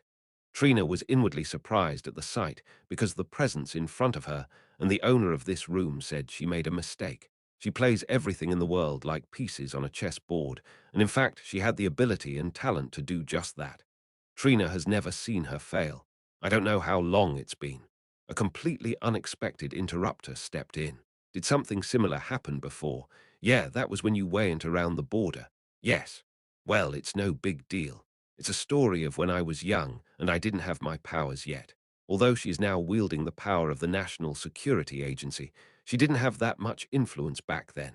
Like everyone else, she had a time when she was alone. I, who had not yet fully achieved my power, had no choice but to get help from outside in order to increase my power. Outside, you mean? Oh, don't overreact too much. Even if it was outside, it had nothing to do with other countries. I'm sure I won't get caught by you, the Nightcrawler Knights, because the person that I received help from was a wanderer with no connections whatsoever. Are you saying that you only got help from someone like that? Yes, I got it. The first princess did not deny her past and shortcomings. Even though I said I didn't have the strength at the time, I opened my hand to someone. It's a funny story. Recalling her past, the owner of the room and appointed as the next emperor of the empire, the first Princess Eileen von Exilian curved her golden eyes like a crescent moon in the shadows. Trina couldn't believe that she, a tall, proud, and solitary superhuman, said that she had been helped by someone. Trina, you think I am kidding? No, I don't mean to blame you. No one would have believed me if I had said that. I am now that kind of person to you, but this is definitely true. Princess Eileen carefully lifted the Black King. Trina Ryanhal. Yes, your majesty. I am sure you're familiar with the military, too not much, but I am sure I know enough. In the past, more than 5 years ago, the military prepared for a coup. What? Princess Eileen waved her hand to Trina, who asked in surprise. Listen to me. It's over anyway. Anyway, the ringleader of the case was the Marquis of Tetbron, who controlled the military. In his later years, he became senile and determined to become emperor of the empire, so he secretly formed a military unit under his command and tried to stage a coup. It's crazy. It's crazy, but what's more surprising is that the operation almost succeeded. My incompetent father in peace knew nothing about it, and I had no means at that time. How on earth could the first princess stop the Marquis of Tetbron, who controlled the military? Trina, do you know about Black Ops? Isn't it a special unit that operates secretly in the Empire? People think that the Nightcrawler Knights of the Security Service are the most dangerous and dirty work groups, but that is wrong. In fact, there was one organization more unknown than them. If the Nightcrawler Knights were to deal with the dangers within the Empire, the Black Ops were people who were secretly active in other countries beyond the Empire. There was an alpha team of the most dangerous guys in the Black Ops. The alpha team. Eileen smiled softly at the muttering Trina. No, it's not. What do you mean? You think that I called the Black Ops alpha team? That's wrong. It's the other way around. If you say otherwise. The Marquis de Tetbron, who was trying to start a coup, called the Black Ops alpha team. The Black Ops lived in the shadows of the Empire, and the Alpha team was composed of the 6 most experienced members of the Black Ops, the one who eliminated the Alpha team by himself. What? Eliminating the Alpha team alone? Trina didn't understand what she said. The Alpha team is made up of a small number. However, each and every one of them is called a human weapon. Unlike the knights who simply received formal training, they were polished in practice. And they were also people with unusual powers that were not well accepted by the public. But someone dealt with them alone. At that time, I didn't have any talent yet compared to now, so I was immature, but I still had an eye for the flow. Is that so? I saw no coup. I didn't know who secretly supported it or how they might move. But he saw everything, like the Black King she was holding. He appeared suddenly like a goblin and disappeared suddenly like a mirage. After that, I tried to find him, but I couldn't. What I'm thinking is that the man who suddenly disappeared, maybe this is him now. Do you know who he is? I don't know. He didn't tell me his real name in the first place and used a pseudonym to hide his identity. The First Lady recalled the alias and laughed. Jack the Ripper. That's how he introduced himself. Jack the Ripper. The Jack mentioned over there is just a word with the meaning of anyone that represents an unspecified person. So, the man who introduced himself as Jack the Ripper simply named himself a man-killer. In a way, it was a really ignorant pseudonym. But if that's the man who killed all the Alpha team, the core of the forces that led the coup, the meaning of the name changes then. Ha ha ha, it's getting fun. Princess. Trina Ryanhal was puzzled when she saw feelings of joy in the eyes of the first princess because she was always bored, and it was also the first time she saw her laughing. It may not be fully revealed yet, but the fact that there's a trace like this means he's the one. Are you saying that Jack is going to act soon? He may or may not be. I don't know everything. But isn't it just as fun to not know? Princess Eileen's soft laughter echoed low in the audience room, and her eyes shone sharply. I look forward to it. Hmm. Roger, who was reading the magic thesis presented by the Magic Tower this time in his office, felt a tickling in his ear. Who's talking about me? It wasn't a big deal anyway. The moment when his magical powers are depleted, wasn't there even a voice calling him tenaciously? Tusk, damn it. After taking the magic pill, it felt like the voice had subsided again. Roger dismissed it and turned his gaze back to the paper. Chapter 108, The Narrowing Shadows of the Past. 2. Trina Ryanhal, who finished her audience with the first Princess Eileen, walked alone in the long corridor of the palace. Her gaze scanned the garden inside the palace outside the window. Trina reflected on the conversation she had with Princess Eileen. Eileen told the story of Jack the Ripper, a man who helped her in the past, and the fact that he might be in Leathervelk now. Jack the Ripper. Trina Ryanhowl muttered the name to herself. It was the first time she had ever heard the name, but she felt a sense of déjà vu. There was something Trina couldn't say to Princess Eileen. In Leathervelk, there may be a named thief, Arsene Lupin, who she had encountered in the past and failed to arrest him. Jack the Ripper and Arsene Lupin. Perhaps. Trina, who suddenly stopped walking, came up with a hypothesis by contrasting what Eileen said with what she went through. What if Jack the Ripper, the man the princess mentioned, and Arsene Lupin, who's been hiding until now, are the same person? It was a thought that popped up like a small spark. There was no logic or rational reasoning. It was just a hypothesis made out of a flash of intuition. But Trina strangely felt her mind leaning toward this hypothesis. But it's a little strange. Why would a person strong enough to wipe out the Black Ops Alpha team lead a wandering life? Is there any need for such a man to act as a thief, killing people and stealing things? Both were against the law, but that did not put them on the same line. And if he was that talented, wouldn't he be treated well wherever he went? I can't be too hastily. Maybe they're a different people. However, as Princess Eileen said, it seemed necessary to pay some attention to Leathervelk. Trina knows best that she's not a person who talks nonsense. Eileen von Exilian, the first princess, the next emperor of the Exilian Empire, and the real ruler of the present empire. From an early age, Eileen clearly showed her talent. At least, Trina's assessment of her was a human being close to perfection. No, she is more than a human being, and she even feels alien. She has a brain that can acquire even complex and difficult knowledge at once, a keen eye for seeing huge flows at once, speech that shakes the hearts of others, and even the amount of natural magic and her talent for magic. In fact, the tower wanted to make the first princess their leader, but she refused because she wasn't interested. Because she is so perfect, and a person who can do anything, she started to feel bored with life itself. Although she showed unexpected interest and affection to her younger sister, the third princess, Erendia, she left for Theon. Eileen was always spending her days in a swamp of boredom. She was always wearing a smile mask, but Trina could see her sharpness. I need to be on my guard. Fortunately, Trina has left a reliable subordinate in Leathervelk, and she intended to contact Enya as soon as she returned. There were 5 days left before the Kunst auction, and Roger walked around the grounds of Theon Academy to prepare for the next class. Near Rude, his assistant, Sedna Rosen, the Third Order of the Black Dawn, was chasing after him, carrying his class materials in her arms. On the way out to the main building where the classes were held, Roger met a familiar face. Is it Selena? Selena, Theon's first-year elemental studies teacher, was talking to someone. It was a man he had never seen before, but considering his clothes, he looked like a teacher. Considering that Roger doesn't know him, he is not at least a teacher in charge of the first and second grades, but at least a third grade. Roger stood still and watched the scene. The two are talking, but rather than sharing something because they like each other, the man was more of a one-sided talker. Selena just smiled awkwardly and accepted what she said. Given that she was a little troubled, the other person's intention must have been quite blatant. As soon as she was wondering whether to ignore this or help her, Selena found Roger and waved. Oh, Mr. Roger. The male teacher who was talking with her slightly distorted his face when he saw Roger. He quickly said goodbye to Selena and hurriedly left. He must have been embarrassed, but Roger didn't care about him. Rather, he had his eyes on Selena's assistants. Roger fixed his eyes on one of them.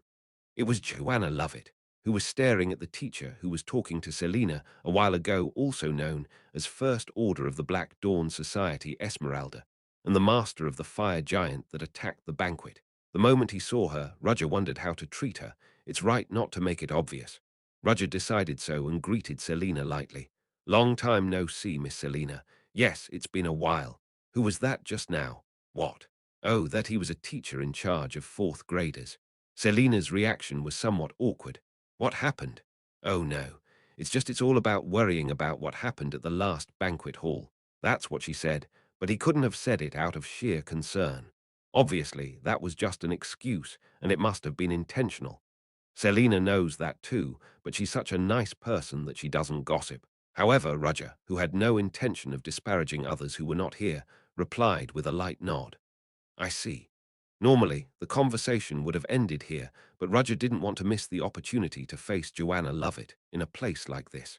Miss Selina, how have you been since then? I'm fine. Didn't Mr. Roger have a harder time than I did? I didn't do anything. His words seemed humble, but in reality, Roger was the biggest contributor to dealing with the fire spirit. Flinch. To that, Joanna Lovett had a subtle reaction. The other assistants did not notice her strangeness, but Roger, who was secretly watching her, did, but he pretended not to know and continued to talk with Selina. Since then, have you checked if the other students have returned safely? Ah, that's fine. All students are safe. My assistant was there at the time and said it was okay. Your assistant? Yes. Selina stepped aside slightly and pointed to Joanna Lovett. Joanna Lovett greeted Roger by bowing her head slightly. She was clearly drawing a line. That is fortunate. But when I think about it now, it's a bit disappointing. I should have done a little better then. You did your best. But I couldn't do anything. Couldn't do anything. Roger saw Selina with his own eyes, summoning her spirits to help people evacuate. She can't say that she didn't do anything. Perhaps Selina felt ashamed of herself, that that was the only thing she could do. If she had been a little stronger, maybe she would have fought against the spirit of fire with others. But all she could do was help evacuate the civilians and watch the others fight. Is that what you were thinking about? Selina, who always smiles brightly, has something to worry about. I heard from Mr. Vierano that Mr. Roger played a decisive role. It wasn't a big deal. As expected, Mr. Roger is amazing. Can I be like that too? When asked if that could happen, Roger shook his head. No, you can't. What? Selina opened her eyes wide.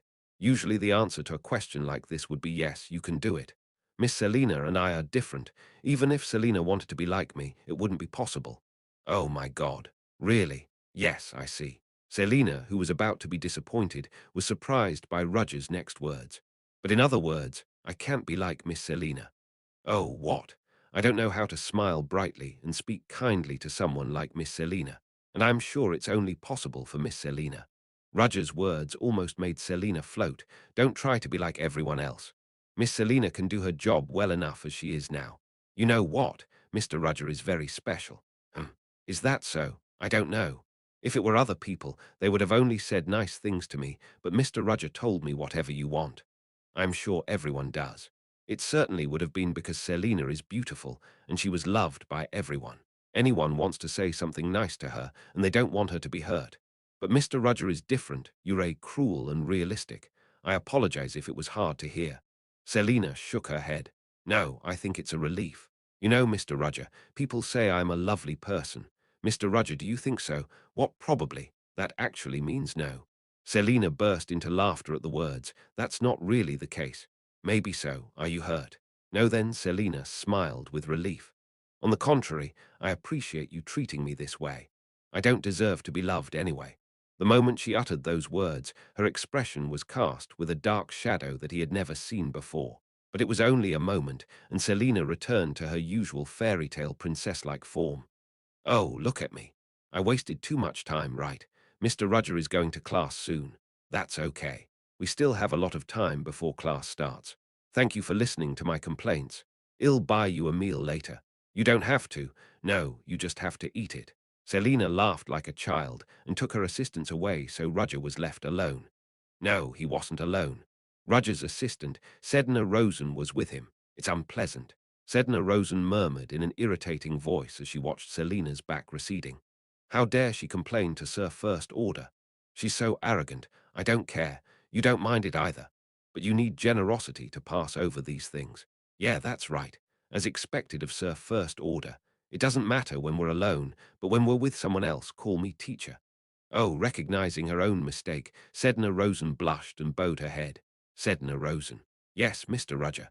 Can you find out about one person, what he did in the past, or what his family history was like?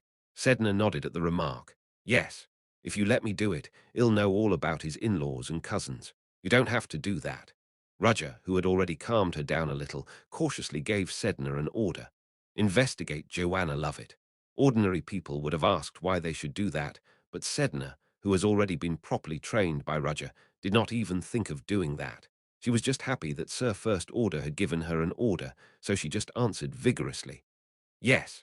Chapter 109.1 Preparations. Aye, after class. Roger immediately dressed up in his outdoor clothes and headed to Leathervelk. There are 5 days left before the auction. As time was running out, it was necessary to deal with the preparatory work as quickly as possible. Ure here. As I entered the building, the meeting point, Alex, who was waiting there, greeted me. However, the atmosphere was clearly different from his usual appearance. It was because of the clothes he was wearing. You've become so handsome that I don't recognize you. Wasn't that why you dressed me like this? The attire Alex was wearing was not the formal or everyday wear commonly seen in the city today. A white, barrel-lined garment with gold thread all over the body. On top of that, he even wears a turban on his head, so his exotic atmosphere is much stronger thanks to his brown skin. Alex lifted the hem of his robe and admired it. Did you say Violetta? She's a pretty awesome woman. I can't believe she perfectly designed the clothes worn by aristocrats in the southern desert kingdom. Is it okay to wear it? She didn't just copy the surface, and it's so comfortable to wear, so ill just wear it. I'm glad you said that. Don't forget, from now on you will be a noble of the southern kingdom. I know. Alguara Musler, son of Al-Jahad Musler and the eighth concubine of the Fatima dynasty. He gave away all of his succession rights, but still, thanks to his father's blessing, he took over some of the mining business. And he's also a cool guy that captivates the women hearts. Take out the last one, that's too much. Alex smiles mischievously. But of course, Alex is not alone in this operation. Roger looked at Pantos, who was standing next to Alex like his escort. Can you do it? If it is an order, it will not be difficult. After all, Alex here will do all the acting anyway. You just have to stand still and set the mood. Panto's role was to be Alex's escort knight. Of course, he was also dressed in a distinctive southern costume, like Alex. His skin was also quite dark in color, and he didn't give a sense of alienation at all, perhaps because of his grey hair, like a lion's mane, full of wild beauty. If you're ready, let's go. Whoa, I'm nervous for no reason. Here's the plan. First of all, Alex will meet Ivan Luke as the son of a southern nobleman. Kunst Auction House is an auction house, but there is a living space to serve guests. To put it bluntly, it is like a hotel. This auction is a large-scale event that will be held for a total of 3 days. As a result, many customers came to Kunst ahead of schedule, and all the guests who usually come are valuable hands. Leader, will Ivan Luke meet me? He'll meet you because you're not a regular guest. A car was waiting in front of them when they came out. Compared to other cars, it is a modern car with a glossy black color. The three got into the vehicle, and Roger's explanation continued. As you know, Luke is one of the largest conglomerates in the Exilian Empire. The field is so broad that they are found everywhere. Right, I know that. However, there are areas that Luke could not touch, like dealing with magical tools and artifacts. Artifacts, I get it. In the case of magic tools, the business is led by a prestigious high-ranking magic family. Right. Entrepreneurs who can't use magic don't dare to set foot in this field. The vehicle has started. With the gentle sound of the engine, it flows slowly through the city scenery reflected outside the window. But even if it's a company like that, it doesn't mean there isn't a hole they can go in through. Is that the magic liquid? Yeah. Magical liquid is the raw material for magic stones needed to make magic tools, and there aren't many places where the magic liquid can be obtained from. One of them is southern Fatima. The Fatima dynasty is a country with a long history and tradition. How long do you think a nation can survive in that barren land, where the scorching sun burns and the desert is everywhere? That's because of the existence of a magical liquid called God's blessing. The Fatima dynasty is a country that has built up wealth based on the enormous amount of magical liquid buried deep in the ground. In addition, it has been confirmed that coal and oil, which are used in the recently developed field of science, are also found in large quantities. The magic liquid of the Fatima dynasty is a luxury that can make high-quality mana stones. Luke can't be the artifacts themselves, but if they get the right for raw materials needed for artifacts, the story will change. Well, from Luke's point of view, they have no choice but to focus on areas that we haven't entered yet, and the role that I am playing right now is the perfect prey. Although he is the son of the 8th concubine who is not known to the public, he is bound to be a connection and a line for them. Ha ha ha. Actually, he's not even the 8th concubine's child. First of all, what 8th concubine? How can one man have so many wives? To Alex, who laughed jokingly, Roger responded with a serious tone. There is. Ha! Really? In the southern Fatima dynasty, a nobleman had more than 20 wives. On the contrary, the words eighth concubine child feel a bit understated. Leader, I desperately want to become a nobleman in the southern kingdom. Unfortunately, it is a place that values pure blood, so it is a structure that cannot be attacked from below. The religious doctrine is also difficult. Well, that's a shame. But what can I do? Since I am acting, I have to make my role clear. What if Ivan Luke doesn't recognize me? Do not worry, because rumors have been spread in advance. The car has stopped. Sitting by the window, Roger opened the door and went outside since he couldn't go to the auction house with Alex. From here, it was now Alex and Panto's work. Before closing the car door, Roger reached out to Alex. Take it. Oh, what's this? Alex wondered when he saw the little thing Roger had given him. It was a strange-shaped pebble-like object, but he couldn't figure out what it was used for. It's a portable communicator. Communicator, this little one. Sheridan made it. If you wear it inside your ears, we can talk in real time even if you are far away. You may try it now. Alex wore a portable communication device handed to him by Roger in his ear. Is this how you do it? How is it? Can you hear me well? That's awesome. It sounds really good. Even the surrounding noise is not blocked. It's still a prototype, so it won't work for long. How much? At the most 3 hours. Well, that's enough. Roger, who finished speaking through the communicator, said before closing the car door. Alex, I believe in your ability.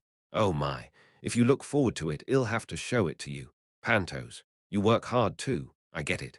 Roger closed the car door and hit the roof of the car with his hand.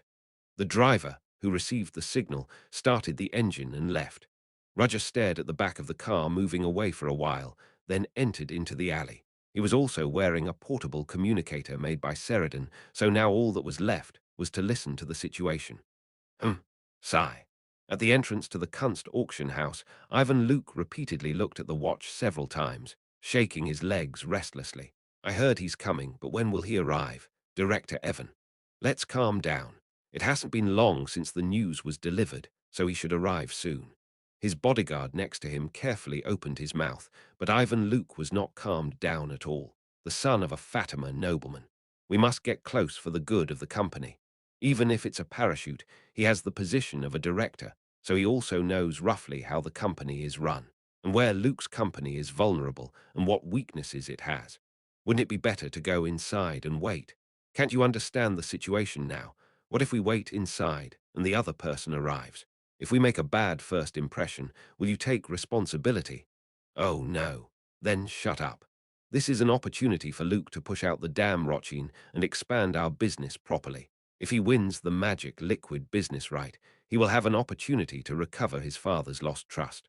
Of course, even if it wasn't for that, it was necessary for the company's interests. But what happened last time at the banquet hall made it even more difficult. At that moment, a black car stopped under the entrance to the auction house. It was not an ordinary car just by looking at its appearance. He's here. Ivan Luke intuitively realized that his long-awaited guest had arrived, and his intuition became a reality. When the driver got out of the car and hurriedly opened the back seat door, what came out of it was an exotic, handsome man with brown skin. He really came. Ivan Luke, desperately hiding his joyous look, lightly checked his outfit. Then he coughed and walked towards the man. It's nice to meet you. My name is Ivan Luke, the general manager of this Kunst auction house. Oh, I see. Nice to meet you. I may have heard of you. Alguara Musler, the eighth son of Al-Jahad Musler. Alex, now Alguara Musler, smirked. Ha ha, you recognize me, who is virtually alienated from my family. I'm so grateful for this. No, how would you speak like that? Let's go inside. I'd like to serve you with all my heart. I will. And the escort. Ivan shut his mouth when he saw the escort from the passenger seat of the car. His own bodyguards are also the same size. But when a man one head taller than them appeared, he lost his words under the pressure. He had a solemn and heavy atmosphere and muscles that almost tore his clothes apart, along with wild white hair. Ivan Luke gulped. Ha ha ha, your escort is really great. Oh, do you recognize him? He's an incredible warrior that can fight 100 men. He's even a Suin. Oh, a Suin warrior, I knew it. Ivan responded desperately to Alguar's words, and he immediately gave his bodyguards a wink. Ivan's bodyguards, who had been given instructions in advance, moved quickly and cleared the way.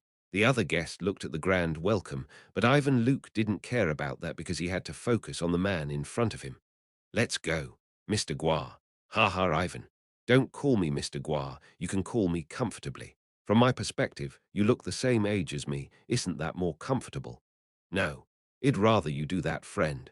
Should I? Ivan's face flushed, and he felt like flying in the sky as the guest that he had to convince came out so friendly. Alex received Ivan's hospitality and entered the Kunst auction house.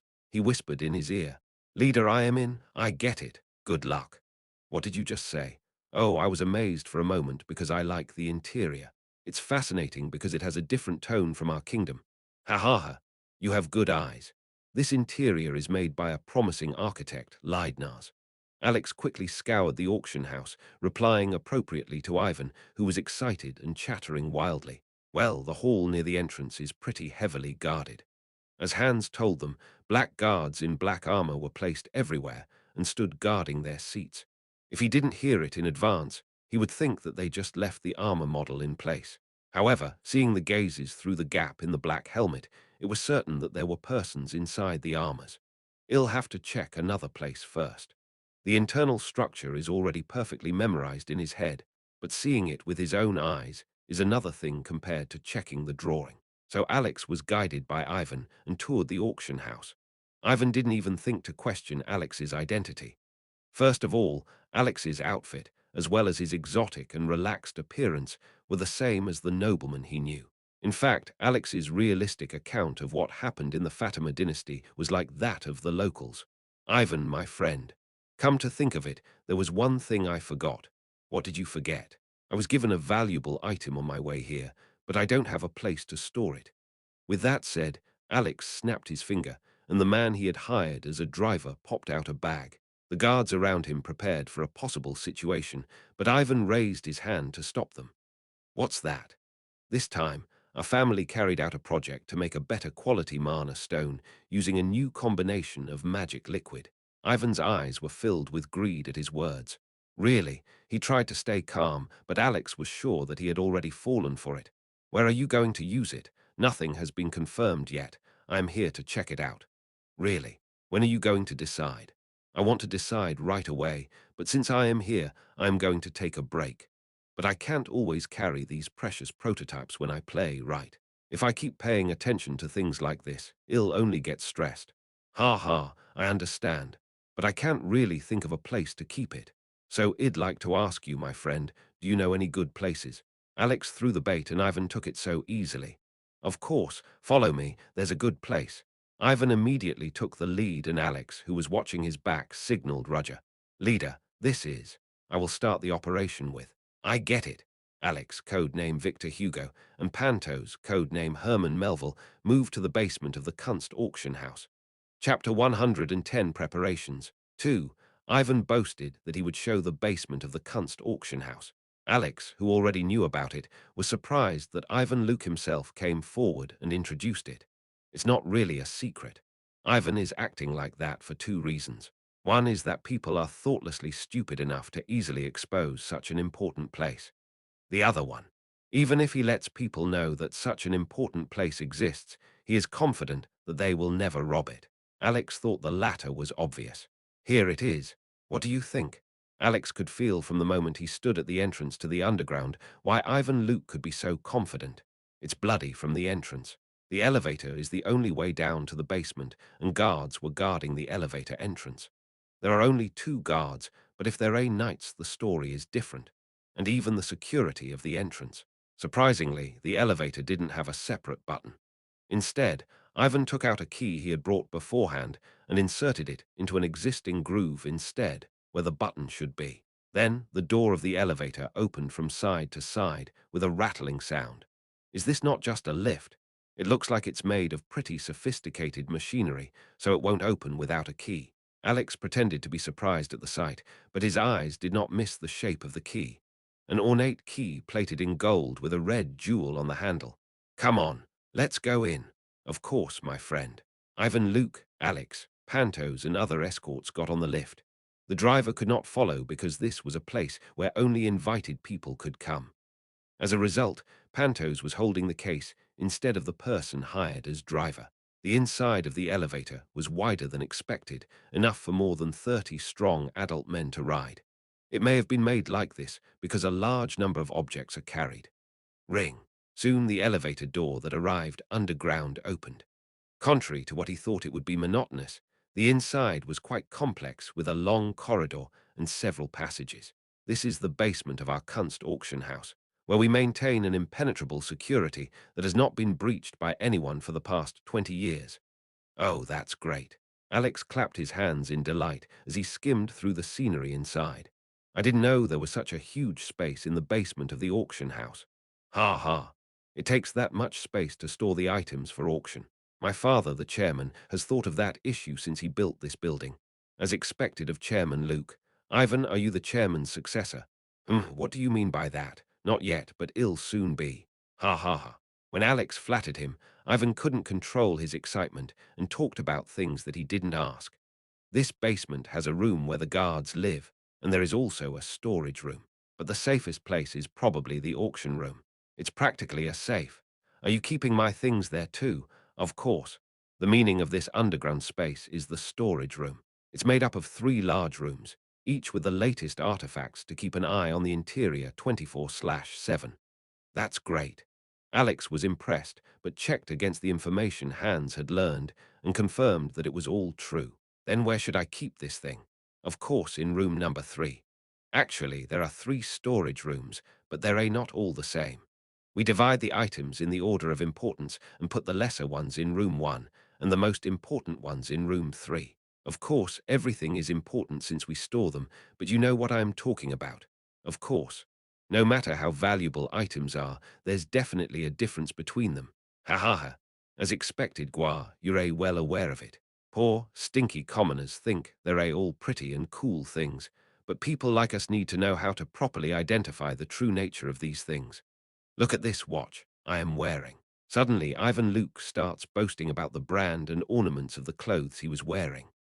Alex thought they were the same and tried to reciprocate his words, but suddenly stopped because the atmosphere of Pantos, which had been silently following him since a while ago, was not good.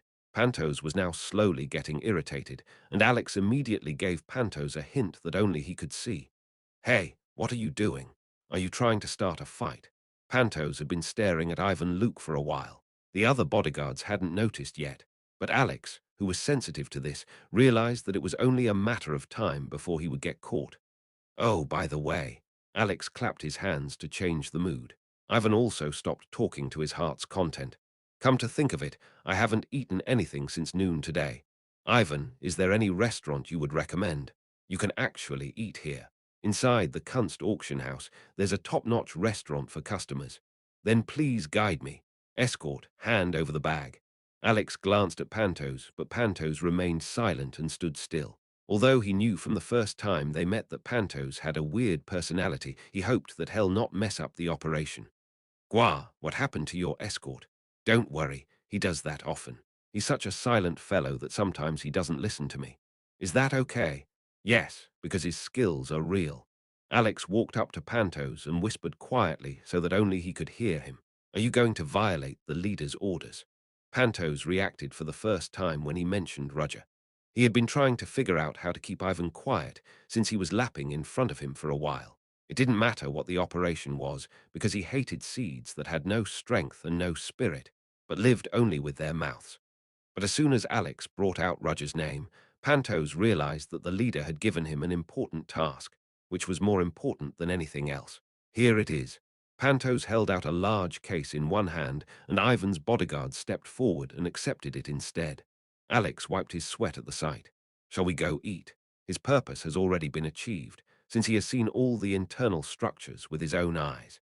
Alex shared a meal with Ivan while Pantos stood still at distance from them, because he thought he might hit Ivan without realizing it. Alex thought it was rather fortunate, because Pantos was like a ticking time bomb without Roger, and he almost raised suspicions in the basement storage room a while ago.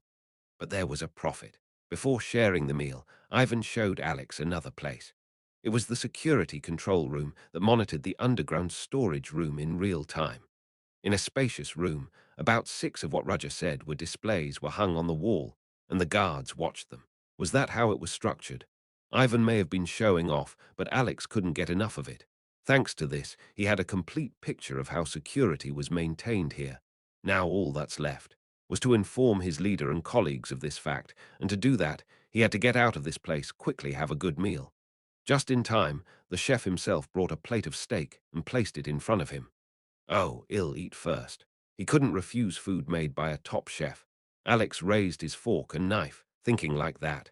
After finishing the meal, Alex briefly told Roger the details while Ivan was distracted. The plan is a success, leader. Really? That's a relief. It's exactly as the leader said. I checked it with my eyes and remembered everything I saw. All we have to do now is execute the strategy properly, right? Of course, as long as you remember everything you saw. Who do you think I am? This operation can definitely succeed without an unexpected ambush. That's what my gut tells me. That's a relief.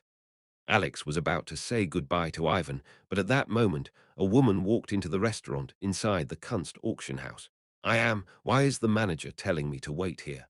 What? Alex had a blank look on his face without even thinking about managing it, and he communicated with Roger in a trembling voice. Leader, I am in trouble. What's going on? An unexpected ambush has appeared. What? Alex's eyes could not be separated from the woman looking around the restaurant. She hadn't figured this out yet, but the moment the woman's head turned to look around, Alex unknowingly turned his back on her. Victor Hugo, answer me. What happened? She's here. Who came? Enya, join us.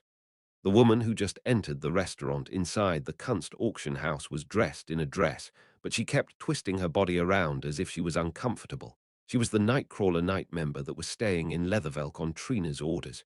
If it's Enya, is that Enya? Yeah, my ex-girlfriend. She was also Alex's former lover. Roger, who heard the news from Alex, frowned.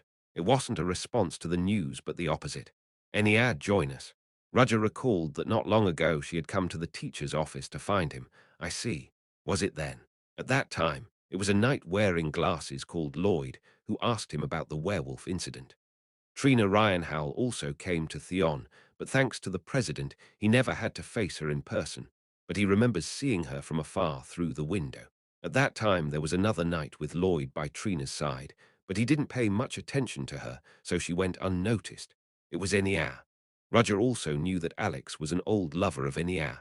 What happened to them in the past? Why did the two of them have face each other here? Victor Hugo, get out of there at once. Don't worry about anything else. I got it. Alex's answer came back over the communicator. He, who finished communicating with Roger, immediately spoke to Ivan. Friend, I have to go. Ah, are you going already? Ha ha. Since I've come to a big city of the Empire, shouldn't I look around a little more? Don't worry too much. I've checked it in and it'll come back later. Oh, of course. More than that, the Mana Stone. Well, talk about it later. I want to talk about business at a more important place. You know what I mean, right? Yes, of course. Alex gave Pantos a signal. The operation was over, so it was time to leave. Pantos immediately followed Alex, standing by him like an escort. There are places like this in the world. Enya's voice echoed in his ear, and Alex glanced at Enya as he left the restaurant. She hasn't noticed him yet because he's Gua, not Alex right now. She hasn't changed. But inside, he also wanted her to recognize him. Before and now, Enya's appearance has remained the same. No. But compared to then, he can tell that she was a little more mature. Of course, she's still small and looks ridiculous, but Alex knew better than anyone how strong she was. But he bit his lips because he can no longer approach Enya. You're a liar. He still can't forget the voice Enya was crying at him that day. So even if he met her in a place like this now, he had to pass it as if they had never met. Let's go. Alex swallowed his regret and left the auction house with Pantos. Chapter 111, Rain and City. 1.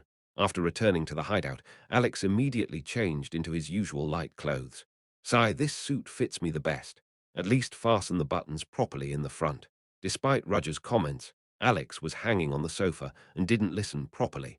Roger tried to say something but stopped. He knew that Alex was acting like that because he was so mentally exhausted. Just in time, the door opened and the members arrived one by one. Of the executives of the secret organization, UN Owen, only Belaruna was absent, and she was busy analyzing the werewolf drug Roger had given her. Everyone's here, so let's start the meeting. Roger, who confirmed all the people gathered, looked sideways at Alex. Alex, all right. Alex shook his head and explained what he had seen at the Kunst auction house and what was going on inside, in particular the structure of the internal underground storage room. The other members listened to him with surprised expressions. That's all. Is it structured like that? Hans stroked his chin and asked Alex. You said they could see the inside from 6 spots. Yes, there were 2 artifacts in each vault. Is the internal structure of the safe all the same? All 3 are of the same size. There is a difference in how the objects are placed, but I remember all of that. Roger said. Violetta, do you know any architecture or interior design experts? Yes, you can ask old kids for that. Sheridan, how is the production of the items I ordered? It'll be done in 3 days. Please do it as soon as possible. I will. Besides, there's more than one thing to do now. Aren't you rolling me too hard? Sheridan pouted her lips and grunted. In fact, she was busy making a shooting device that mimics the artifact tool and a portable communicator, as well as other items. She's probably the busiest in this organization. But what can we do? We need the items to be done in the shortest time possible. But aren't you doing it because you like it? That's true. Sheridan couldn't bear to refute. No matter what anyone says, she enjoys the whole process. In fact, even now, her hands are itching because she wants to make things quickly. The auction is held for a total of 3 days. The period is longer, especially as it is held in a grand manner, and every day the items that are auctioned will be different. When I checked the lists, what we were looking for was in safe number 3, which holds the most important items. So it's going to be auctioned on the 3rd day. On the first day, the items in safe number 1 will be auctioned. On the second day, the items in safe 2, and so on. Since what we need will appear on the 3rd day, it would be appropriate to execute the operation on the 2nd day. Leader, why did you choose the 2nd day? They will be the most vigilant on the 1st day since they must be alert in case anything happens. At that time, if we stand out even a little, we will be suspected immediately, but if we pass the 1st day safely, they'll be a little off guard from the next day, so that's the best time. It's certainly plausible. Is it better like that? It was Violetta who opened her mouth. You said a security officer was there. The Nightcrawler Knights of the Security Bureau have a reputation. But it's only one person. Alex replied, but Violetta snorted lightly. How can you be sure that there is only one? There may be more to come after that. And from hearing Mr. Alex's story, it seems that he's familiar with the security officer. Will that affect the operation? Hans and Sheridan nodded as if in agreement with Violetta's words. Alex's role is to pretend to be someone else's, but things will go wrong if someone who knows his past will be there. It's more surprising than that. I can't believe you know a knight from the security agency. What was your relationship? What kind of relationship? It's nothing. They were lovers. It was Roger who answered, and Alex stared at Roger with a stern look. Leader, it's a lie that will soon be found out anyway. Pantos was there, so what's the point of lying here? Yes. He couldn't refute him, so Alex had no choice but to let out a sigh. He shook his head as if he had finally given up, raising both of his hands. We met a while ago and were lovers for a short time. That's it. Alex's voice was so calm and heavy that they could not find his usual frivolity. Did you have an affair? Well, that's it. Alex smiled bitterly and did not deny Violetta's words because she wasn't wrong. But I am confident that I'll definitely do my part, so don't worry. Well, just looking at the information you brought today seems to be enough. I don't doubt you. The leader seems to think so too. Violetta didn't push Alex any further since Roger, the leader of the organization, didn't say anything. At that time, Arpa, who had been quietly listening to them talk, raised his hand and asked a question. Then, will the operation proceed as it is? Yes, there's a security officer, but there's only one. It's still part of my prediction. So there's nothing wrong with that, is there? Yeah, it'll be all right as long as no more annoying people show up. Roger stared out the window. Dark clouds were gathering in the sky, and even in broad daylight, a light shadow was cast on the city. Seeing the sky making a loud noise as if it had a stomach upset, it felt like it was going to rain heavily soon. Is it a dark cloud from the north? That's unlucky. As long as there are no annoying people. At a railway station in Leathervelk, the citizens moved hastily as they had a hunch that heavy rain would soon fall from the dark clouds. The entrance to the train station, which would normally have been crowded, was quiet as if a war had broken out. At that moment, the cheerful sound of footsteps echoed in contrast to the desolate place. Finally, we're here. The woman, wearing a short beige trench coat that was refined to make it easier to work, looked back with a bold smile. Assistant, it's going to rain soon. If you are too late, you'll end up like a wet mouse. Wait a minute, Casey. Don't go on your own like that. I have a lot of luggage. It was a girl of a smaller build than a woman named Casey who came out protesting. She had blonde, short hair, and her age seemed to be between a teenager and an adult. Looking as if she had a doll-like perfect figure, she had a large lump of luggage on her back and under her arms that were 3 times her size. Why are you telling me not to be late if you leave all this stuff to me? It's because you're strong. Isn't it natural for a more capable person to carry the heavier things? It's an efficient distribution of work. It's sophistry. We're traveling in the first place, so what's the point of packing so much? Most of them are useless. They're not useless. They're tools to relieve my burning inspiration. At that moment, some of the bags held by the blonde girl leaned sideways, and the contents inside spilled on the ground. It was a myriad of paper sheets. Ah, seriously, what is this? I can't believe that newspapers and incident materials that you have collected from all over the continent for the past 5 years are piled up in my bag. Did you know that these alone are heavier than 30 books?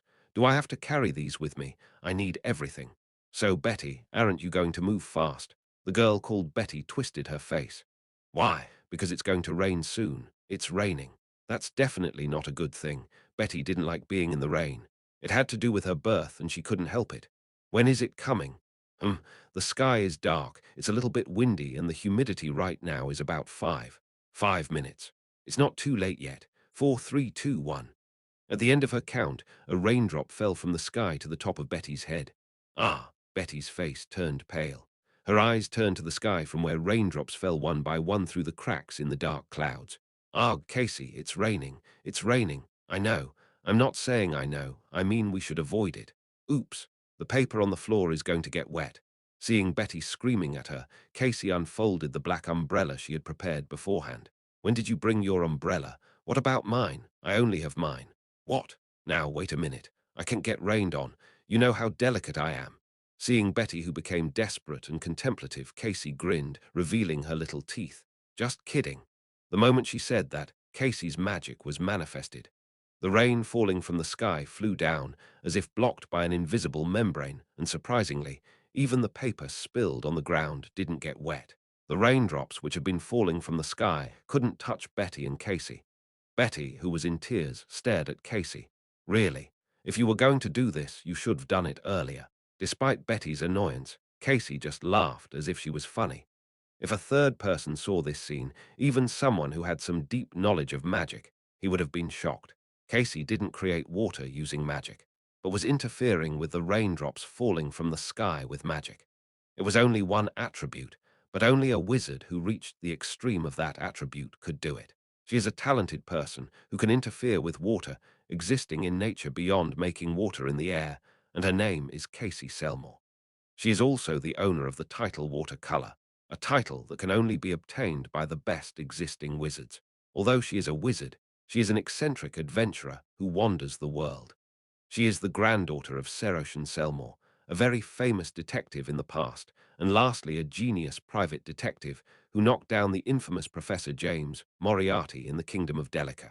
And now she came to Leathervelk. Kathy, what the hell did you come to Leathervelk for? Betty, who was curiously watching the falling raindrops move away from her, suddenly asked, unable to resist her curiosity. She was picking up the materials she had spilled and putting them back in the case, and Casey, who was leading the way, said, kicking a pool of water on the floor with her leather boots. It smells like an incident here. What's the smell of the incident? Betty, you know what? I heard that there have been many recent incidents in this city called Leathervelk. One of the prime examples is the werewolf attack, because of a werewolf. But the appearance of a cryptid is not a problem, right? It's not an ordinary cryptid. What do you mean? Instead of answering the questions, and the last traces are pointing this way. Whose traces? James Moriarty. Betty asked again if she had heard something wrong. Who? James Moriarty. So who? James Moriarty. Why are you screaming? It was said that James Moriarty was caught, no killed by Casey. Do you still believe that crap? I don't know. It was after that I met Casey. Oh my. Casey Selmore let out a rising sigh. That's just what people say. It's all nonsense with no logic or proof. Then, was it a lie that he fell from the cliff where a waterfall falls after the final battle between the man and the kingdom of Delica? No, that's true. What? But the only difference from what's known is that he's not dead. Why? I heard his body was not found. Did you see him run away? No, it's just my hunch. Betty frowned. You're having a hunch again. Where do you put that superior reasoning ability? These are things that a friend I met a long time ago passed to me, but I may have been a little influenced by her. Friend. I have a friend who I can't meet easily even though I want to, and I didn't just say it because of my hunch. There's evidence that he's actually alive. Casey pointed with a thin finger to the case where Betty had been holding documents and newspapers until a moment ago. You know, the newspapers and case documents in your case. Betty wiggled her lips. This is because she never imagined that the pieces of paper that this tomboy lady had collected so far had meaning. Really? 5 years ago. In the kingdom of Derman, there was an incident where countless cryptids multiplied abnormally and attacked citizens. It was called the Bloody Night. Oh, I heard that too. There was a huge monster that led the cryptids, the Beast of Derman.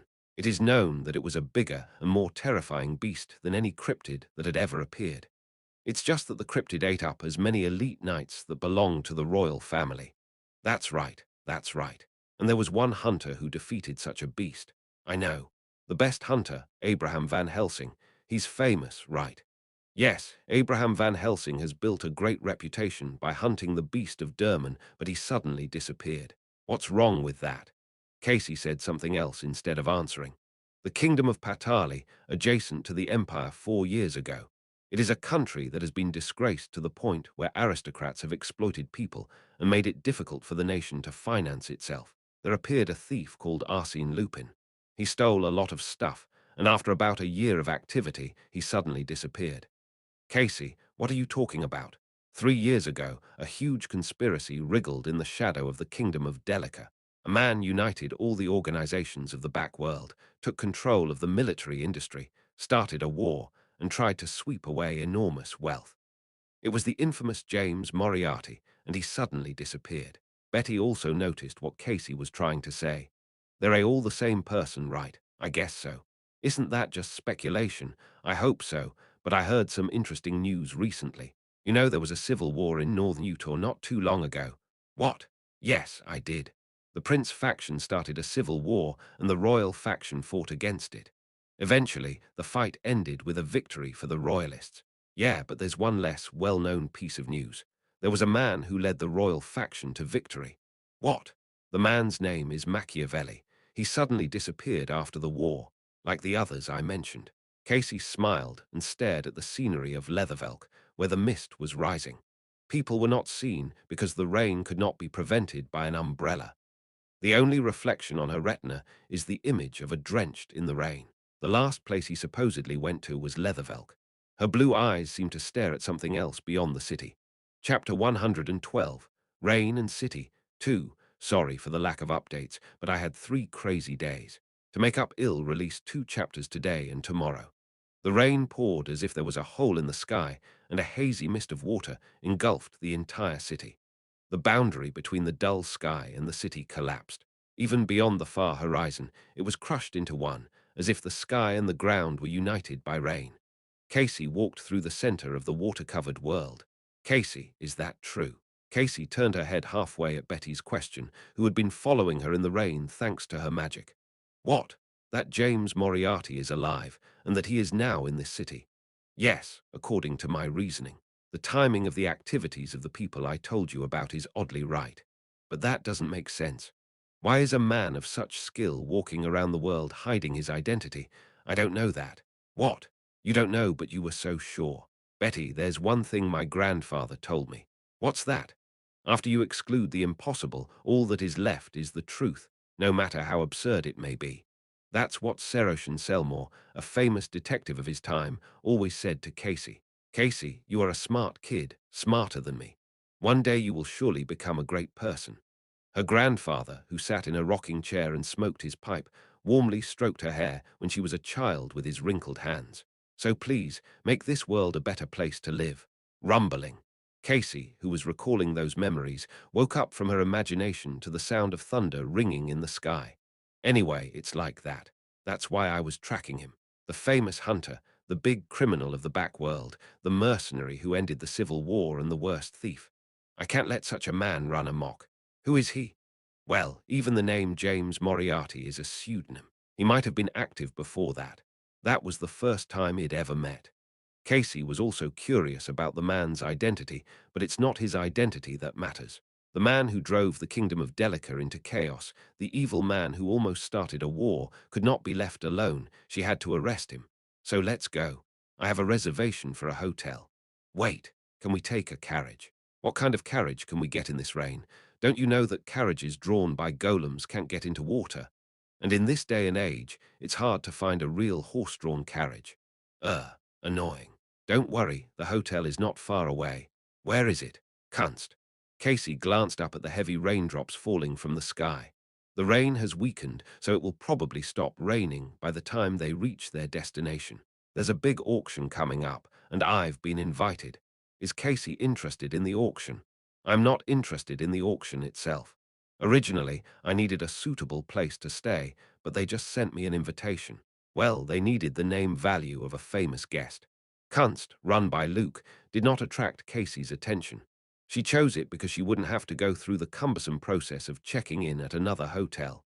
Of course, she had another purpose. And there's that. Casey smiled playfully. It was the mischievous smile she put on whenever she thought of an event to come. Betty, you know what? Every time there's a big event like an auction, there's always an incident. Looking at her, who had already enjoyed the idea of an incident and solving it, Betty replied with a slight pout. At this point, isn't Casey just bringing the case? I am a little suspicious. Oh, I am going to go to the hotel and rest. Ah, now wait a minute. Rain, it's raining. You did it on purpose, right? Casey lightly ignored her.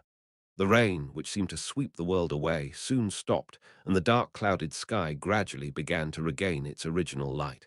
Sunlight poured down through the cracks in the clouds while I stood on the spire on the roof of the building and stared at the sight of Leathervelk. The golden light emitted by the dying sun touches the clouds and spreads around, and the water of the Ramsey River, where the rough current flows, sprayed the broken light. Watching the magnificent appearance of the sky and the contrast of the silent city suddenly reminded me of the old days when I first met my teacher and learned about the world, and he brought me around the continent and showed me the wide world. Even then, such a beautiful sunset was falling. I reached out my hand in the air. It's the same sky as then, but the touch is different. I was younger in the past, and I wasn't as tall as I am now. Above all, it was a vast meadow, not a city, where the wind ran like a wild horse and cast its footprints on the grass, where the endless Milky Way unfolded like silk at night, and the sound of insects and the smell of grass that stimulated the tip of the nose. At my fingertips, the touch of silver grass still lingered in the wind. What are you thinking? Then a voice was heard. I turned my head, and Alex was coming up through an iron ladder leading up to the spire. I was just looking at the sky. Sky. Alex stood next to me and whistled as he watched the golden sunset over the clouds. It's a rare sight in a city like this. Is it because it's after the rain? Maybe. You were looking at the sky alone in such a difficult place to climb up. Leader is more emotional than I thought. It sounds like you have something to tell me. Is it because I hit the nail on the head right away? Alex looked foolish for a moment and smiled despondently. I just wanted to say thank you. What are you talking about? You trusted me and didn't let me out of this operation. Have you not given up on her yet? I don't deserve to have regrets. Alex is usually being frivolous, but he wasn't like this from the beginning. There was a time when he also had a dream and tried to do it, and Enya was the lover Alex met at that time. Have you calmed down? Roughly. It should be enough not to cause a setback on the day of the operation. Don't worry about it. Well, that's enough of my story. I thought I'd talk about my colleagues first. Talk about his colleagues. Roger already expected that. Each of them was a talented person, full of personality and strange abilities that he gathered through his personal connections. They say they get along well with him, but there's no guarantee they'll get along with each other. Especially the big one. Do you mean Pantos? What's wrong with him? He almost messed up, but didn't it work out well? It was barely enough because I used Leader's name. If I hadn't acted properly there, I would have already been caught. It can't be helped. I am the only one he decided to swear allegiance to. He doesn't care about others. Damn. There is no such thing as comradeship. He's a troublesome character, but Pantos is so candid and sincere. If you dig into it well, he will be a good companion. Oh, I don't like such a hard guy. I don't really hate it after saying that. What about the other people you saw? Alex pondered my question with his arms crossed and came up with an answer. Everyone is first class in their field, but their personalities are a little weird. Does it include you? It's the same for leader. Alex responded to my mischief with a joke. And you know that guy named Hans? Yes. His ability to gather information is first class, but I feel a bit disappointed. There would be no regrets for doing more than the role he was given. That peculiar constitution, the power to turn into a beast, will surely be of great help in battle. I was wondering what he was talking about, but was it because of that? As you know, Hans avoids fighting. That's his nature. You mean he's a coward? Are you a coward? I nodded, brooding Alex's retort. He wasn't wrong. Yes, he's a coward. He has that kind of power and he prefers to avoid fights. So he kept running away until he met me. Well, I thought he's pretty strong when I saw him turning into a beast. Alex's senses were keen. In fact, when Hans transforms into a beast, the strength of the body is close to the level of a hard-trained knight. If he uses the teeth of a more special beast, he will become even stronger. Even if he doesn't fight, Hans is doing his part well enough. It's none of your business. Well, that's not a big complaint. I am just a little disappointed. It's a pity to rot with that power. You don't have to look too negative. One day there will be a time when Hans will be determined. Really? Maybe. I stared over the horizon at the sun that was gradually fading. Maybe soon. Is that just a hunch, or is that reasonable reasoning? Which side do you think it is? Well, if I had to say it, I'd say it's a hunch. Oh, and the kid named Arpa. When Alex thought of Arpa, he was confused. Something is strange. What do you mean, it's just? Should I say it's his actions, or should I say he gives off a heterogeneous energy? Well, it's obvious that Leader brought him in, but he's a little. Alex glanced at me and asked, what was he doing? I didn't answer the question and turned my back. Let's go down. We have to prepare for the operation. Ha, you're not going to tell me until the end. It's a way to figure it out on your own. That's too much, really. Isn't it boring if I tell you everything? Don't be impatient. You'll find out gradually when you work together. That's the fun of life. Alex shook his head as if he had lost. Time went by quickly, and the day of the auction that will make Leathervelk noisy has come. People dressed in colourful clothes head to the Kunst auction house one by one, while the employees bow down to greet the guests. Even under the dark night sky, the Kunst auction house was filled with colourful lights beyond the light of the streetlights, to the point where its brilliance flows out from the outside. This was an auction to mark the 20th anniversary of Kunst. The auction, which will last for as long as 3 days, was of unprecedented interest to the rich and authoritative. Even the first days, Eve people were paying a lot of attention, but they were more focused on the second day. Famous actors, aristocrats, wizards, entrepreneurs, merchants, etc. Wherever you go, there are many people who don't have a single name. There are a lot of people. Erendia, who came to the Kunst auction house under the guidance of a retainer, seemed to be drawn to the splendid scenery inside.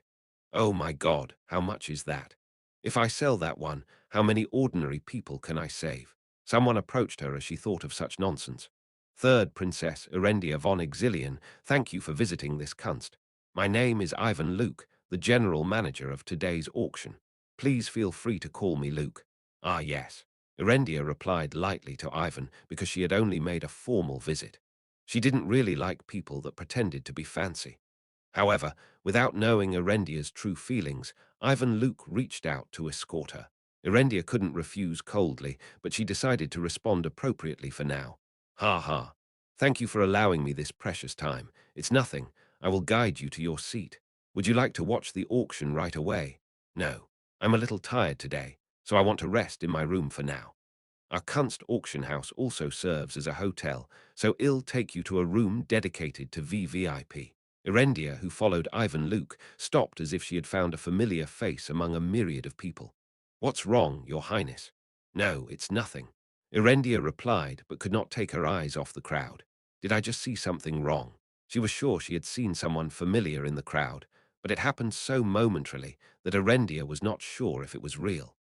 Raja, who entered the Kunst auction house, communicated to the other members through a micro-communicator worn on his ear. This is unknown. Can you hear me? Soon after, other members replied that they could hear well. Roger, who last confirmed that the silent pantos answered yes, gave instructions while looking inside the auction house filled with colorful lights and entertainment. UN Owen, let's start the operation. Operation Rogers 8 has begun. Chapter 113, starting the operation. Outside the auction house, Hans, who was waiting inside the building opposite the big boulevard, gulped down with nervousness. It finally started. The first attempt to rob Kunst auction house that has stopped every thief in the last 20 years. Who? Let's calm down. He has done many things to help Roger so far, but he was proud to say that there are only a handful of cases where his heart trembled like this. Of course, his job was easy compared to his colleagues who went directly into the auction house. He only had to activate the inventions that Sheridan had made when the timing was right. Sneaking away the curtains by the window, Hans looked down at the scenery outside. The entrance to the Kunst auction house, which entered its second day today, was still crowded. There were rich businessmen and nobles, people who are at the top of the pyramid of society, and everyone looks up to everywhere. They have a good life. Hans has always envied people like that. When he wandered aimlessly, not knowing when he would be hunted because of his damn constitution, these people must have lived in splendid mansions, unaware of the cold and hunger. That didn't mean that I hated them or anything like that. Rather, he admired them a little. He also wanted to make a lot of money someday to settle down and live a decent life. He wanted to enjoy freedom in his own house without anyone disturbing him. That's what he dreamed of. Then I met you. Roger showed him the way. He reached out to him, who was covered in scars and dust. He said he would make him successful. Since 5 years ago, Hans had never forgotten that moment until now. My role is simple. I just have to operate the machine according to the signal they send. Next to Hans, there was a unique invention made by Sheridan, an object that can instantly neutralize the surveillance artifact in the underground vault of the Kunst auction house, but only for 5 minutes at most. Therefore, not even an error of a few seconds could be allowed. And I am not alone. Hans relieved some of the pressure by watching his colleague Arpa, who decided to move with him. Is this okay? Arpa was staring at the world outside the window like himself. The world reflected on the transparent retina was so clear, but he couldn't read what emotions were in Arpa's eyes. He always had a smiling face, but whenever he received the beast's factor and his senses were amplified, Arpa gave him goosebumps. Are you okay? But Roger brought him, and they now worked together, so Hans plucked up his courage and spoke to Arpa. What? Arpa looks back and asks with a bright smile. Why are you staring at the outside? Oh, that. It's interesting. Interesting. What? There are so many people here. I've been wandering in remote areas where there are no people with pantos until now. What? Was saying that when he had a beautiful appearance with no damage to his skin in order to exaggerate his actions, or is there something else? Anyway, do you remember our mission? Of course. If they send a signal, we're going to act accordingly. Yeah, it's not that difficult. No, it's actually very simple. That's enough. At the cheerful reply with a bright smile, Hans had no choice but to scratch his cheek with his index finger. Yes, the important thing is to carry out the operation well anyway. Hans recalled Roger's last briefing the night before. Me, Alex and Pantos will move in this operation. Hans agreed with the remark. Alex was good at acting and lying. He had even convinced Ivan Luke that he was a southern aristocrat. The giant Pantos is a battle specialist. His force was indispensable when they would inevitably clash with the blackguard inside. And Roger is, of course, a key force that cannot be left out. We directly infiltrate the basement of the auction house and steal the items in vault number 3. In order to do that, the other members had to be successful with their tasks. First, we have to steal the key to the elevator entrance leading directly to the basement. There is only one way to go underground. Of course, they could have dug a tunnel from the outside, but unfortunately, this method was not adopted due to lack of time.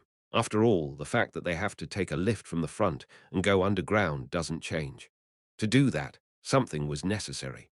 Find the keymaster, who holds the key to the elevator, take the key from him, and quickly subdue the guards guarding the elevator. Neither job was easy, and if things go wrong from here on out, the operation literally goes down the drain. The role of taking the key away from the keymaster was Violetta and Alex's job, and Hans had no choice but to hope that they would handle the task well. In room 318 on the top floor, where only VIPs of the Kunst Hotel stay, Alex changed into a comfortable outfit, and came out there. He had already infiltrated Kunst by falsifying his identity as Gua the previous day, and now it's time to launch the operation, so he's ready to go down. Just as he was about to go down like that, he found a familiar figure at the end of the hallway and had no choice but to stop. Crazy, why are you here? Alex immediately hid in the corner of the hallway and poked his head out to see that he wasn't mistaken.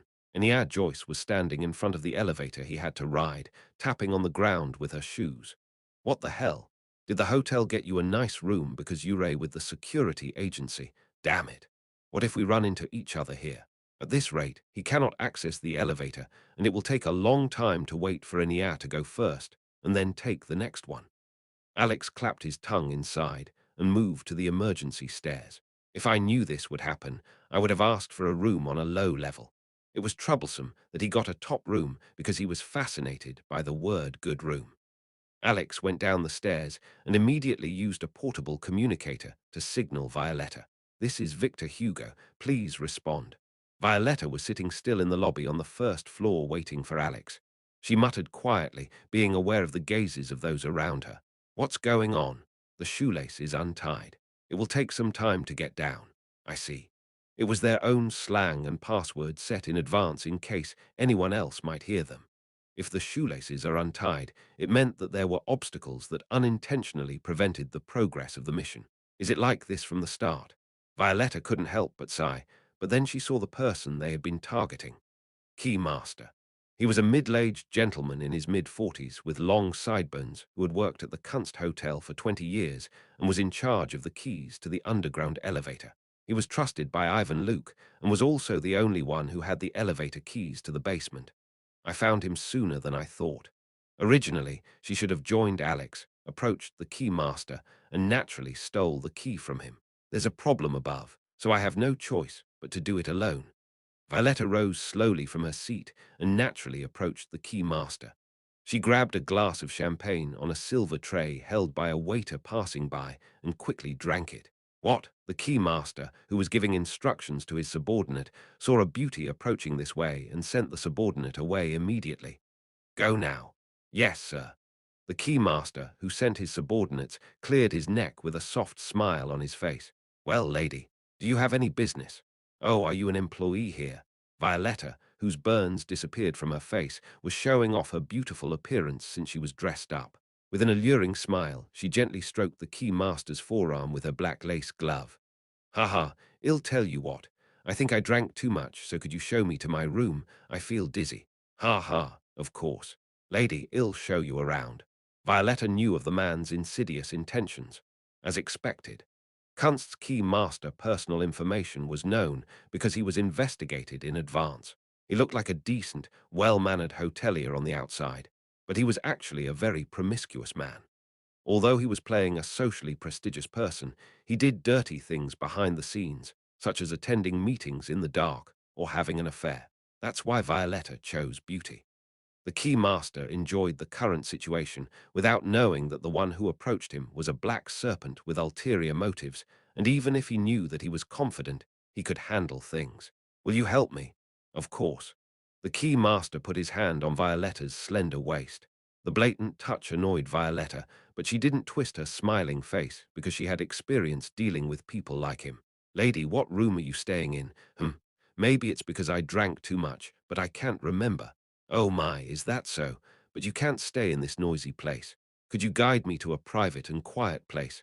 Of course I know one well. The key master happily guided Violetta. Roger, who confirmed the situation through radio, judged that he did not need to step up yet. Violetta is a capable woman, and since she said she would sort out the situation herself, he was going to trust and leave it to her. For now, I will have to join the other members in case the key is stolen from the keymaster and brought back. He has the ability to jump through space through coordinates via Eta Nocturnus, but he could not use it prematurely. First of all, in order for him to jump over the space, he has to see the coordinates of the location with his eyes or with his head. But it was difficult to estimate the exact location because he was not the one who actually saw the underground safe. If he did something wrong, he might move into the ground and get stuck there, and even if he arrived successfully, he couldn't come out with all those things. To do that, He had to make hundreds of round trips, which was practically impossible because it would consume a lot of mana, and he would feel a vertigo every time he teleported.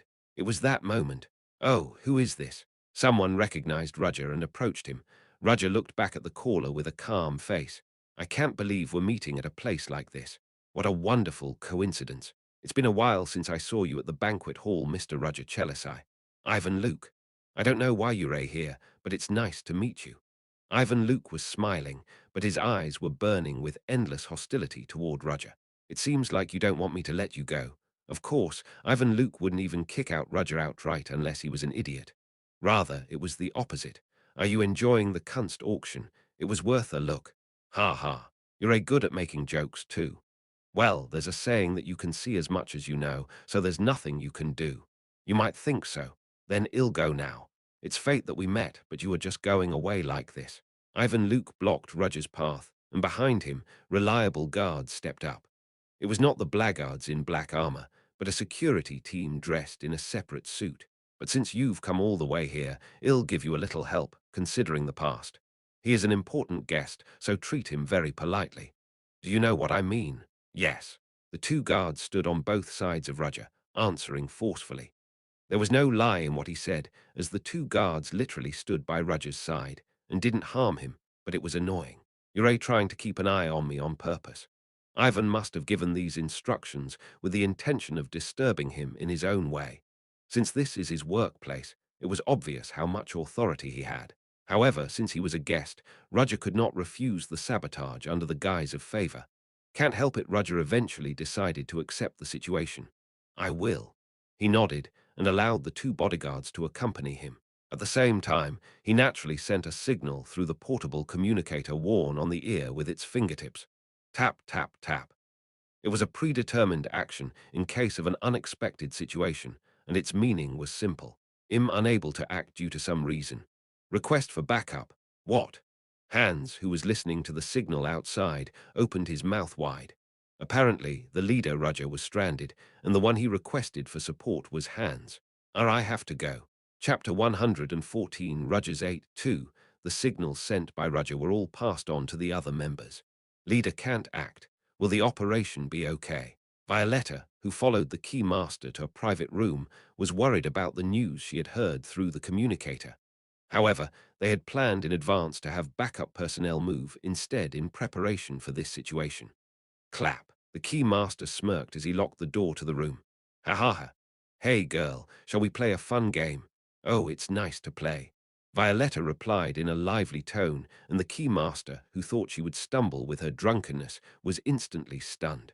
At that moment, Violetta's slender hand grabbed his collar.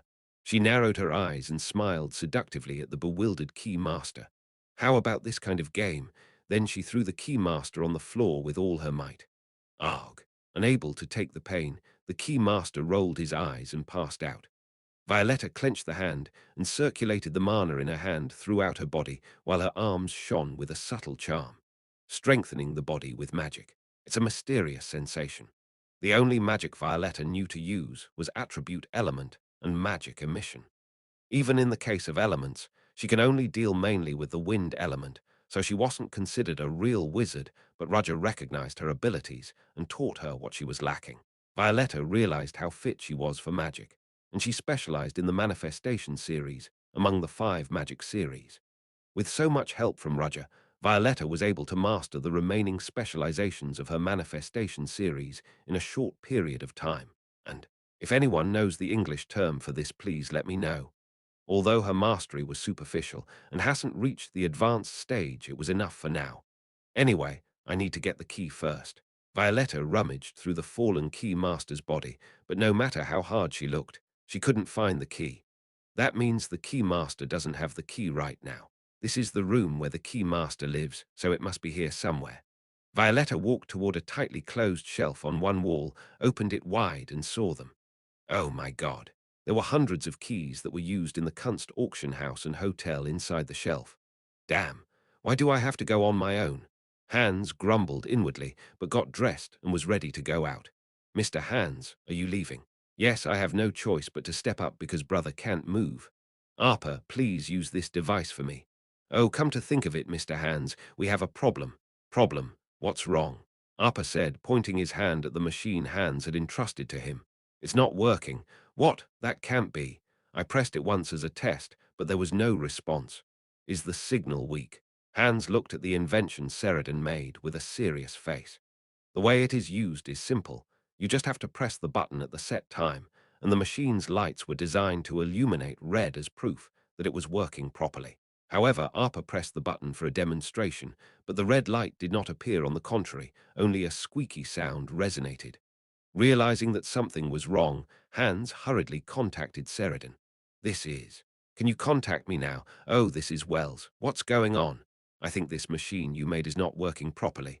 Oh, really? Wait a minute. Where are you now? In the building opposite the auction house. What's the status? It's squeaking and the lights aren't working properly. I can't find anything else strange. Maybe it's a problem with the signal.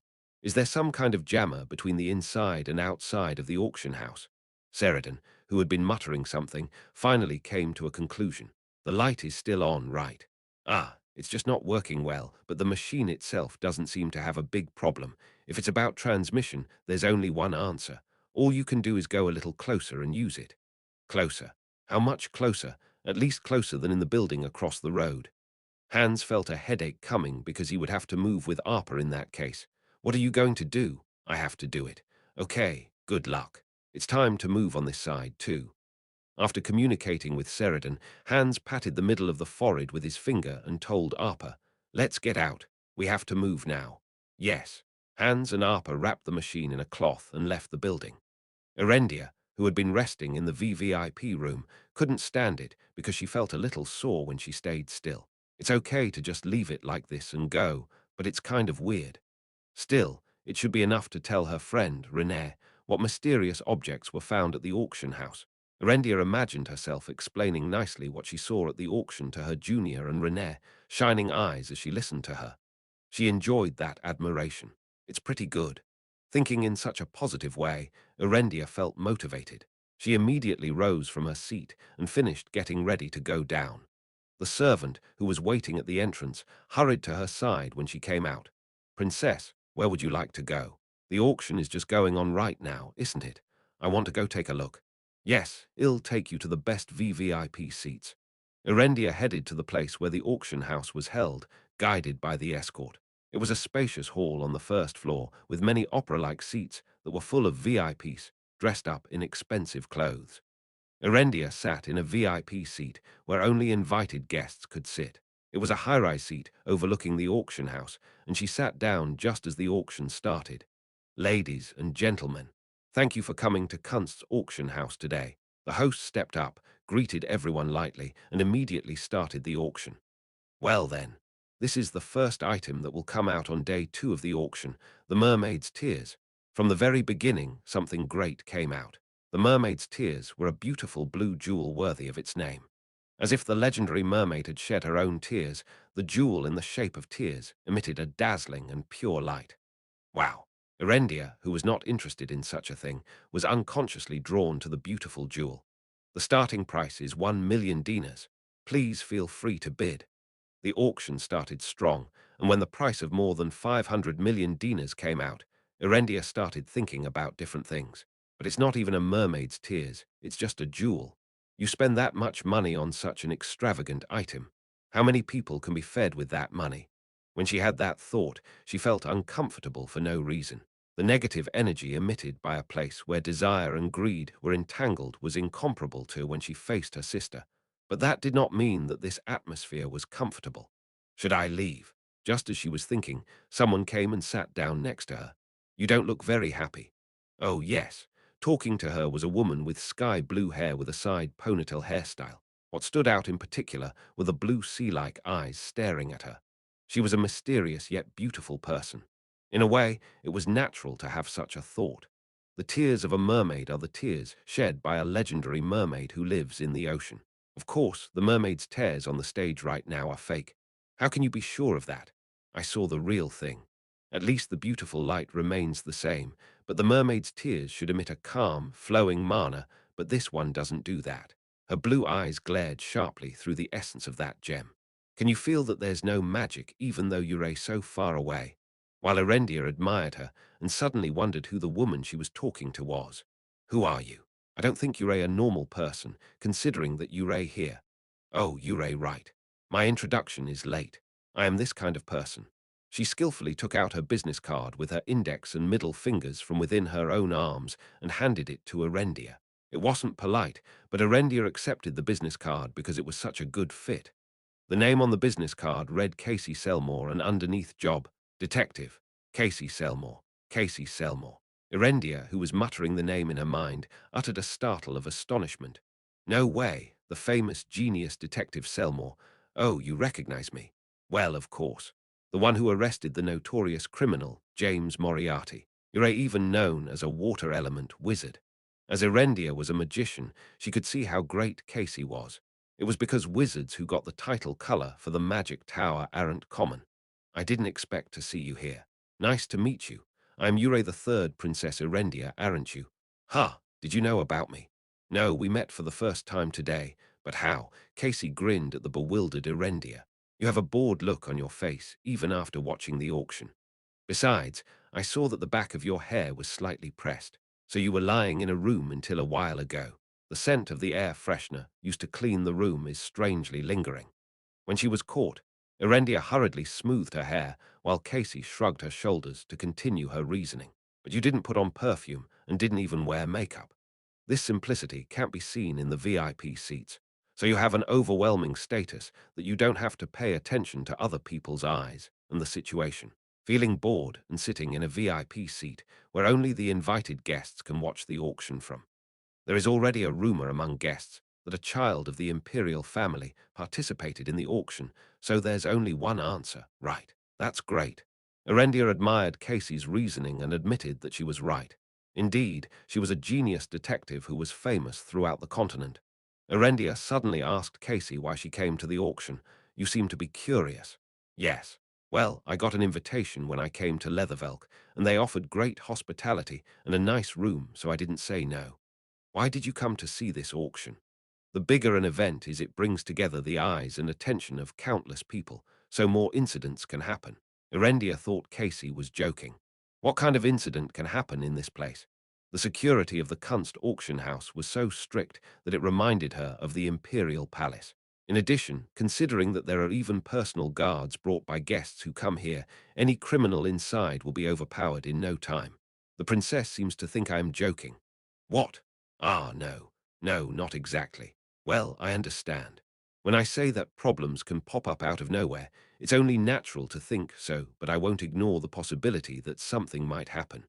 Erendia had to be taken aback by Casey's confident remarks. In the alleyway, adjacent to the Kunst auction house, building Hans and Arpa leaned against a wall, fiddling with machines, in a messy alley near the garbage dump that disposes of food waste from the restaurant. Like this. Oh, Mr. Hans, look at this. The light is on properly. I think the signal's working. Great. You don't even need to go inside. And here, call me. Do you need to reveal my name? Oh, right. That's right. Mr. Kafka, please call me Dumar too. I was going to do that anyway. Hans, who had been complaining lightly, is now ready to operate the machine at the required time. It was that moment. Who's there? Perhaps he heard the two of them chattering, but a man dressed in a suit came into the alleyway. Oh my, did I get caught? Hans was embarrassed because he didn't expect that the outside guards would patrol the alleyway. What are you guys doing there? The guard could signal his colleagues to come at any time, so Hans pondered what to do. At that moment, Arpa raised his crouching body and approached the patrol guard. Hey, hey, what are you going to do? Hans quietly called from behind, but Arpa approached the man regardless. Huh, what? You're a kid, aren't you? The patrol man relieved his vigilance at the sight of Arpa, who looked young, and that was his defeat. Okay. Arpa's tiny fists were firmly entrenched in the larger guard's abdomen. The guard's massive body collapsed, and Hans looked at the scene with a blank expression. What did you just do? You put that giant to sleep in one blow. It is said that the external security of the Kunst auction house is a little lower than the inside.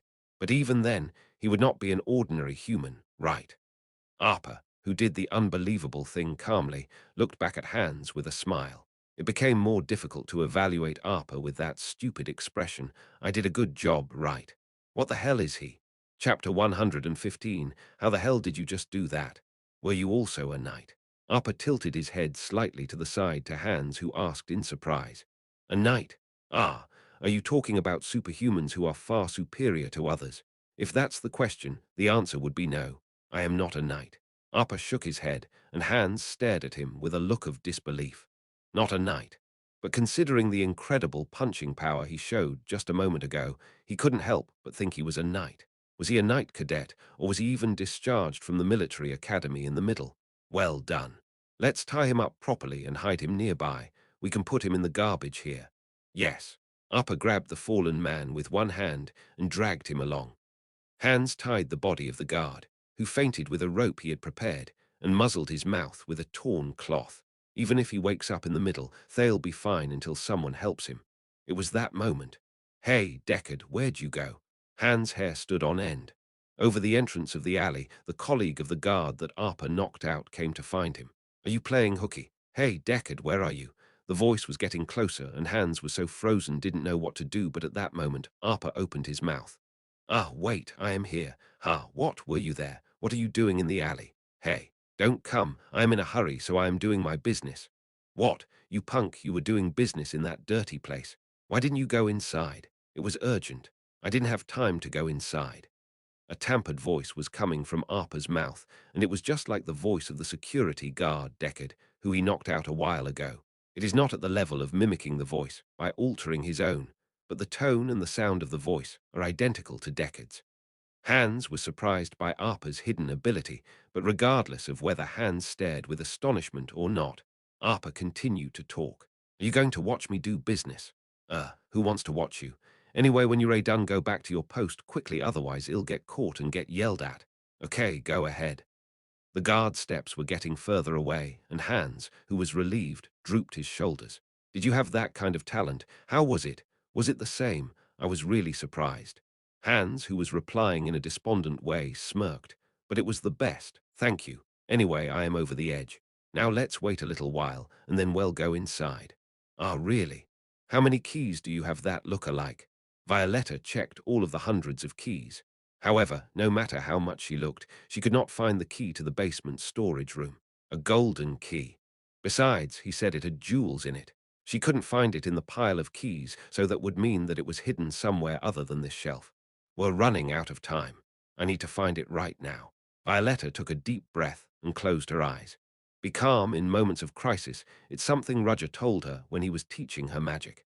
There's no way that key would be in a place that's so obvious. It should be in a more secretive place. Violetta unleashed her magical powers, and a gentle breeze began to blow in the quiet room. A gentle stream of air swept through the interior of the room, therefore the flow of air was disturbed, and a gap beyond human reach appeared. I found it. Violetta touched the floor everywhere with her hands, and a slight gap was caught in her fingertips. When she pulled it with force, a hidden space emerged. Here you are. Violetta, who identified the golden key hidden in the secret space, took it right away. What's this? There were other things besides the key there, like whips, candles, biting gags, etc. They were obviously the favorite items of the owner of this room, the key master. Anyway, Violetta glanced scornfully at the fainted key master and took out all the objects in the hidden space and scattered them all over the place. She made sure that no one else was walking around in the hallway and got out carefully. As she got out of the wide hall, there were still many people busily wandering there. At that moment, she found Roger, who was accompanied by two big men. Roger also glanced at her, perhaps feeling Violetta's gaze, and with a slight curl of her head, she disappeared from his sight. What's left is to hand over the key, but the security of the black guards is too fierce. Some of the black guards stood tall like stone statues in black armor, and there were even guards who periodically patrol the inside. Violetta slowly descended the stairs of the main hall, and just in time, Alex appeared on the first floor through the emergency stairs. Alex descended as quickly as possible from the top of the 31st floor and found Violetta coming down the marble railing. Their eyes clashed in the air, and Violetta signaled that she had taken the key with a slight nod. Alex approached her, answering with his eyes that he knew, and the two met in the center of the hall. Oh my. Violetta leaned against Alex, pretending to fall on purpose.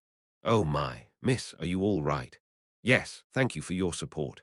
Alex naturally helped Violetta and picked up the key. It was a covert delivery that no one noticed. The black guards glanced at the two and soon turned their eyes since there was no problem. The two who fell back walked in opposite directions. This is Victor Hugo. I will take the key and go to the elevator. This is Melville. I will wait until you come. Pantos, who was waiting nearby while reducing his presence, answered immediately. It was possible because Rudger instructed him in advance to speak when they carried out the operation. Pantos was standing on one side of the hall. Due to his massive size, he could see everyone in the hall, but people would occasionally glance at him too.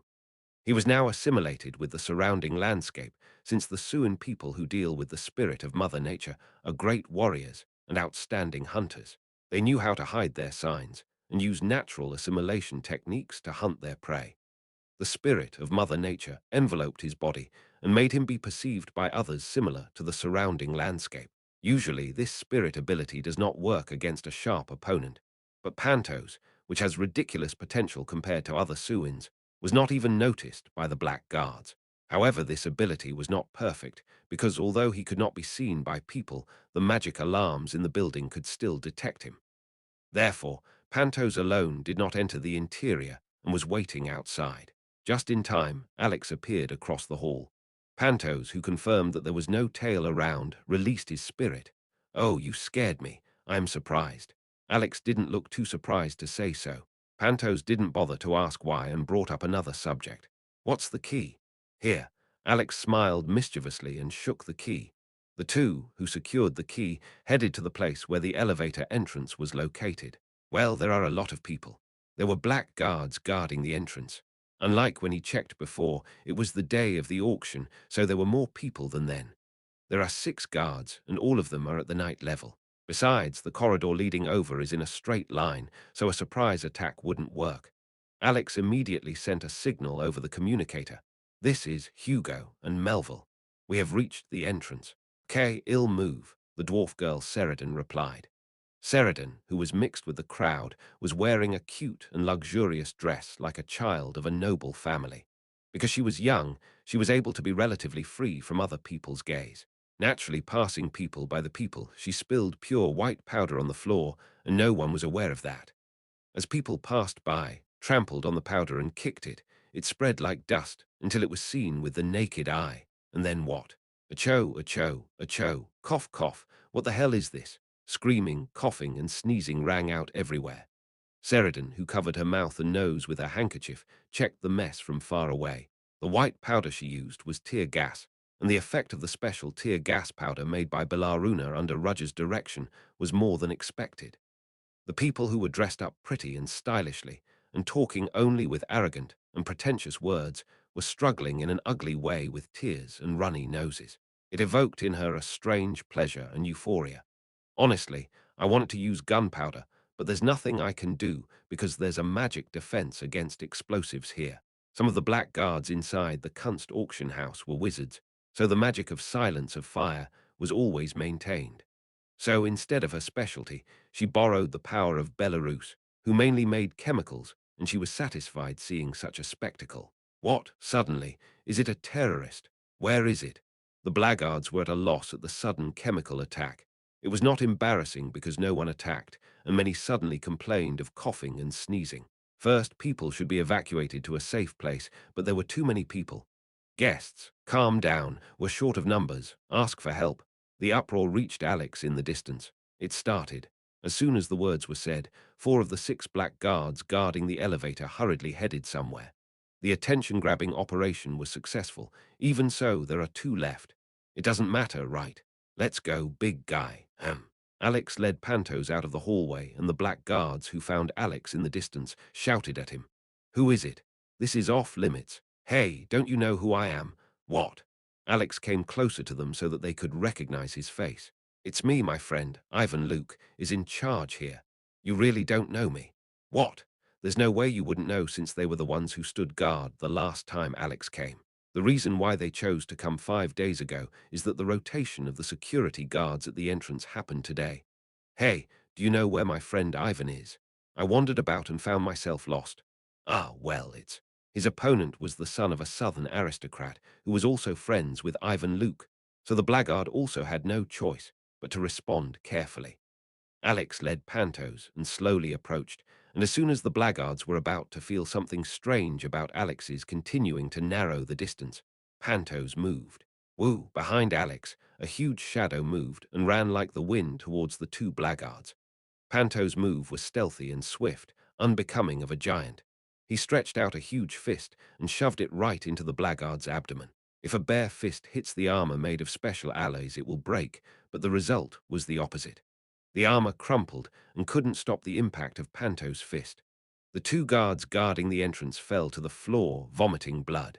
Alex asked, looking at Pantos, who overpowered both blackguards in an instant. "You didn't kill them, did you?" "I did it with my hands." To beat a knight-class man in armor with your bare hands. What a ridiculous physical ability. Panto's physical ability was unbelievable, and even knights with bodies that transcend regular humans were easily defeated by him with his bare hands. How the hell did Leader win against this guy? He took care of the guys at the entrance, so I'll ask my questions later. Alex immediately sent a signal over the communicator. "This is Hugo and Melville. The entrance has been cleared. This is Kafka and Dumas." "Okay." Hans, who answered, beckoned Arpa, and Arpa immediately started the machine. After confirming that the lights were on properly, the two immediately started changing their clothes. In an instant, the two changed into work clothes and packed a cart of pre-prepared food ingredients and headed to the back door connected to the restaurant. The restaurant clerk skimmed through the two and sent them inside. "It's going well." Roger, who came to the bathroom, looked in the mirror and washed his hands, confirmed that the operation was progressing step by step through the conversations of his subordinates heard through the communicator. Roger, who wiped his wet hand with a towel, came out of the bathroom, and on either side of the bathroom entrance were the two giants Ivan had attached waiting for Roger. "Did you finish your business?" Roger nodded. "Where are you going now?" "Let's see the auction." The big men accompanied Roger for surveillance under the guise of guidance. As he entered the spacious hall where the auction was held, people were enthusiastically competing for a jewel. Roger took a moderately empty seat and sat down. The guards even checked Roger's seat and stepped to the back of the auction house. "Now that you've come this far, you think it's appropriate." He knew that as soon as he got out of his seat, they would stick to him again. Roger, who was peeking through the auction house, wriggled his eyebrows when he saw a special seat on the second floor. That he could see the face of a familiar person with colorful blonde hair. It was the third Princess Erendia von Exilian, but Roger's eyes were not on her. What really surprised Roger to see was the person sitting next to Erendia.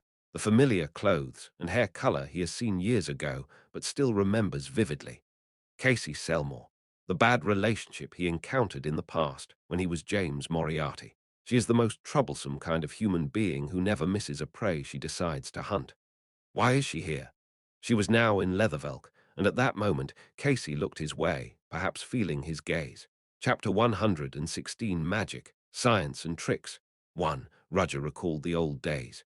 5 years ago, he was active in the Kingdom of Delica under the name of James Moriarty, not Roger Chelisai. At that time, he was unintentionally involved in several incidents, and as the incidents grew, he was involved with all kinds of people. The most memorable person among them was Casey Selmore. She was called a genius detective, and in Roger's view, that was not an exaggeration at all. She actually pushed him to the edge of the cliff with ridiculous reasoning and instinct. Not figuratively, but literally, she even fell with him from the top of a waterfall as if they were going to die together. That crazy woman is here. Maybe it's because he was staring too closely, but Casey Selmore suddenly turned her head. Roger hurriedly fixed his gaze on the platform where the auction was held before their gazes met. "I was disguised at that time anyway, so I can't guarantee she'll recognize me now, but just in case." Roger has gained a lot of enlightenment while wandering around the world, and there is one thing that he feels deeply about. There are people in the world who destroy common sense, and one of the people who smashed that common sense was Casey Selmore over there. Roger knows because he has often heard rumors about her. After the James Moriarty incident, Casey Selmore achieved a tremendous magical achievement and even received the title of color, symbolizing a single attribute element. At that time, I could only fight on an equal footing, but now that she has earned the title of color, I can't deal with her. He suddenly felt a kind of anxiety. If Casey Selmore was here, his plan to rob the auction house might have been exposed. Roger shook his head immediately. I haven't been caught yet. If she knew that, she wouldn't sit still and chat with the person next to her. Now, Erendia, who was sitting next to her, was almost invisible to Roger. That's how much Casey Selmore was a threat to him. I don't think she's aware of what's going on here yet, given that she's staying still like that. That is only a matter of time. If she felt anything suspicious, she would jump out of her seat immediately. If a wizard who has won the title color starts to investigate the operation that has been worked on since a few weeks ago will be in vain. It's a mess. Roger had no choice but to expect his men to handle the operation as confidentially as possible. Ure here. Alex and Pantos, who were pacing around at the entrance of the elevator, recognized Hans and Arpa disguised as handymen. Where's the key? Here. When asked by Hans, Alex shook the key lightly, and the four of them gathered at the entrance of the elevator. Let's get ready. Hans and Arpa immediately removed the armor worn by the two fallen guards at the entrance. What's this? Why is it so dented? Hans frowned when he saw that the chest of the armor had shrunk. As he looked closely, it wasn't just crumpled, but the shape of a fist was stamped on it. He glanced sideways at Panto's fist. Hans, who was comparing the size of the mark on the armor with Panto's hands, had no choice but to swallow his saliva. He couldn't bring himself to argue. It's better than not wearing it. Hans immediately wore the armor that Blackguard wore, and the same was true of Arpa. The two ended their disguise as black guards guarding the entrance of the elevator, holding their spears. The two fainting guards were put in the cart of the food they had brought and left out of sight. Judging from the state of things, they may stay unconscious all day. Alex immediately inserted the key into the hole, and the door of the elevator opened with the sound of a large gear turning from the inside. All right, let's go down. Alex patted Pantos on the forearm friendly, and Pantos stared at Alex, wriggling his eyebrows. Alex smiled awkwardly and took a step back. Was it too much? No thanks, let's go down. Ignoring Alex, Pantos went into the lift, and Alex followed him. Good luck. Yes. After speaking, Alex closed the elevator door and went down. In a security office at the Kunst auction house, the security guard, who was monitoring the vault in the underground storage room in real time through the newly developed artifact, yawned as if he was bored. Ahaha, hey, look straight. Well, what am I supposed to do with the boring stuff? I think I'm going to lose my mind if I stare at the same scene that doesn't change. Do you think it's just you? Just hang in there a little bit more since your shift it's almost over. Oh, I know it's harder because the auction is open, but what if a big guy goes in there? True, but it's there a way to get there in the first place. The conversation began to bloom little by little in the security room where silence was hovering. They've been sitting for hours looking at the same screen that's reflected through the artifact, and it made them want to talk about anything. But it's still fascinating. Thanks to this mysterious artifact, we can see who's inside and what's going on. Otherwise, I would have to stay crouched down at the underground entrance. That's true. At that moment, a crackling sound was heard, and the screen that was showing the scenes inside the underground safes was slightly chirpy and blurred. What? What's wrong? Wasn't the screen shaking? The screen. It's nothing. It happened in such an instant that it made the one who asked the question wonder if he saw wrong. I've been looking at the same screen so much that my eyes are in trouble. I was about to conclude it was an illusion when a colleague sitting next to him touched his arm in a hurry. What? Hey, that. Can you see that? What? His eyes moved to vault number 2 along with his colleague's finger. What? The guard, who asked what the hell was going on, had no choice but to open his mouth at the scene unfolding inside. One wall of safe no. 2 collapsed, and an intruder was coming in through it. They had their faces covered with a hood, so there was no way they knew who they were. Hey, that. Crazy. The vaults are tens of meters underground here, but they dug a tunnel and came in. The guards used a telecommunication crystal to communicate this fact. What? Ivan Luke, who had a light conversation with the guests, suddenly heard the whisper that one of the staff members gave him and shouted without realizing it. Immediately afterwards, conscious of the gaze around him, he coughed and lightly surrounded him, saying it's nothing, and asked the member quietly, "What did you just say?" "Well, that's why. Say it right. Do you want to get fired?" The intruder appeared in the vault. Ivan Luke endured trying to yell with desperate patience. He managed to cool off and asked what was going on. What exactly happened?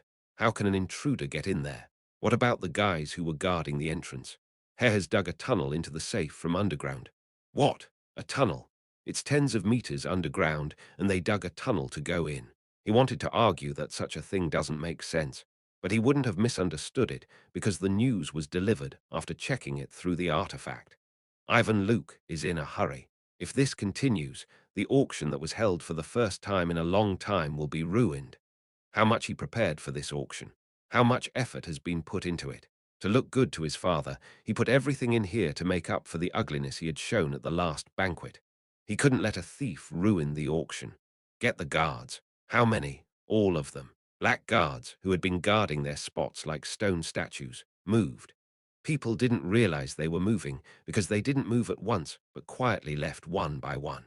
Nearly 20 black guards have already stood at the entrance of the elevator, and old guard, the head of the guards, stepped up. He was a man who served here for 20 years. Is everyone participating here? What about the rest? The rest are staying in place to prepare for any possible situation. Great. Take 10 guards and go outside. Since they dug their way through the underground, the entrance can't be too far away. Capture everyone at the entrance and kill anyone you can't capture. Yes, the other 10 people will go down the elevator with me and go in. You all know the manual, right? The black guards nodded. In a way, it was fortunate for Kunst that they entered safe number 2 because the really important stuff was in safe number 3. The number of intruders is about 4, and they must be good to sneak into this place. However, there are also people waiting inside, so there is no need to worry since there are more of us. They knew they were strong, but they were not conceited. As professionals who work for money, they intended to overpower the enemy with all their might and not underestimate them. Other guards are already on standby at the bottom, so it won't matter if they move together after joining. With that in mind, the black guards went down in the elevator. The security guard who was listening to the situation in the security office said, "The black guards are going down." Ivan Luke listened, biting his nails in anxiety, because on the screen of the surveillance artifact, he sees the thieves packing important items in their bags. Damn, how much are the items in that box? Evan trembled with anxiety that he might miss them at this rate. Meanwhile, security guards who exchanged communications at the security office slowly recited the situation. "Guards, you have arrived in the basement storage room. Join the staff that's waiting inside." Damn. What the hell were the guys inside doing? Ivan said so out of frustration. Of course, it would be unfair for those waiting inside, who knew that an intruder would dig underground and come in. At least it's a relief that safe number 3 with the most important items is intact. Ivan gave instructions to the guards through a communication ball. Capturing them is important, but the first priority is to move the items from Vault 3 to a safe place. And make sure you keep the items in Safe 2 as well. What's left there are valuables that will show later at the auction. All right now, the outer wall of Vault 2 has been breached, but the thought that they might even be aiming for Vault 3 made him feel anxious and crazy. The guards who received Ivan's order moved in unison and split into 2 teams. One is the suppression team, will capture the criminals who are robbing Safe 2, and the other ones will take out the stuff from Vault 3 and move it to a safe place. As soon as Vault 2 was opened, the security of Vault 3 couldn't be guaranteed. Move. The black guards moved, but fortunately there was no one in Vault 3. This is the security room. I can see the guards entering Vault 3, I see. Get the items to safety. Yes, the rest of you follow me. Let's break the limbs of those arrogant thieves. The guards of the capture team stood in front of Vault 2. Here we go.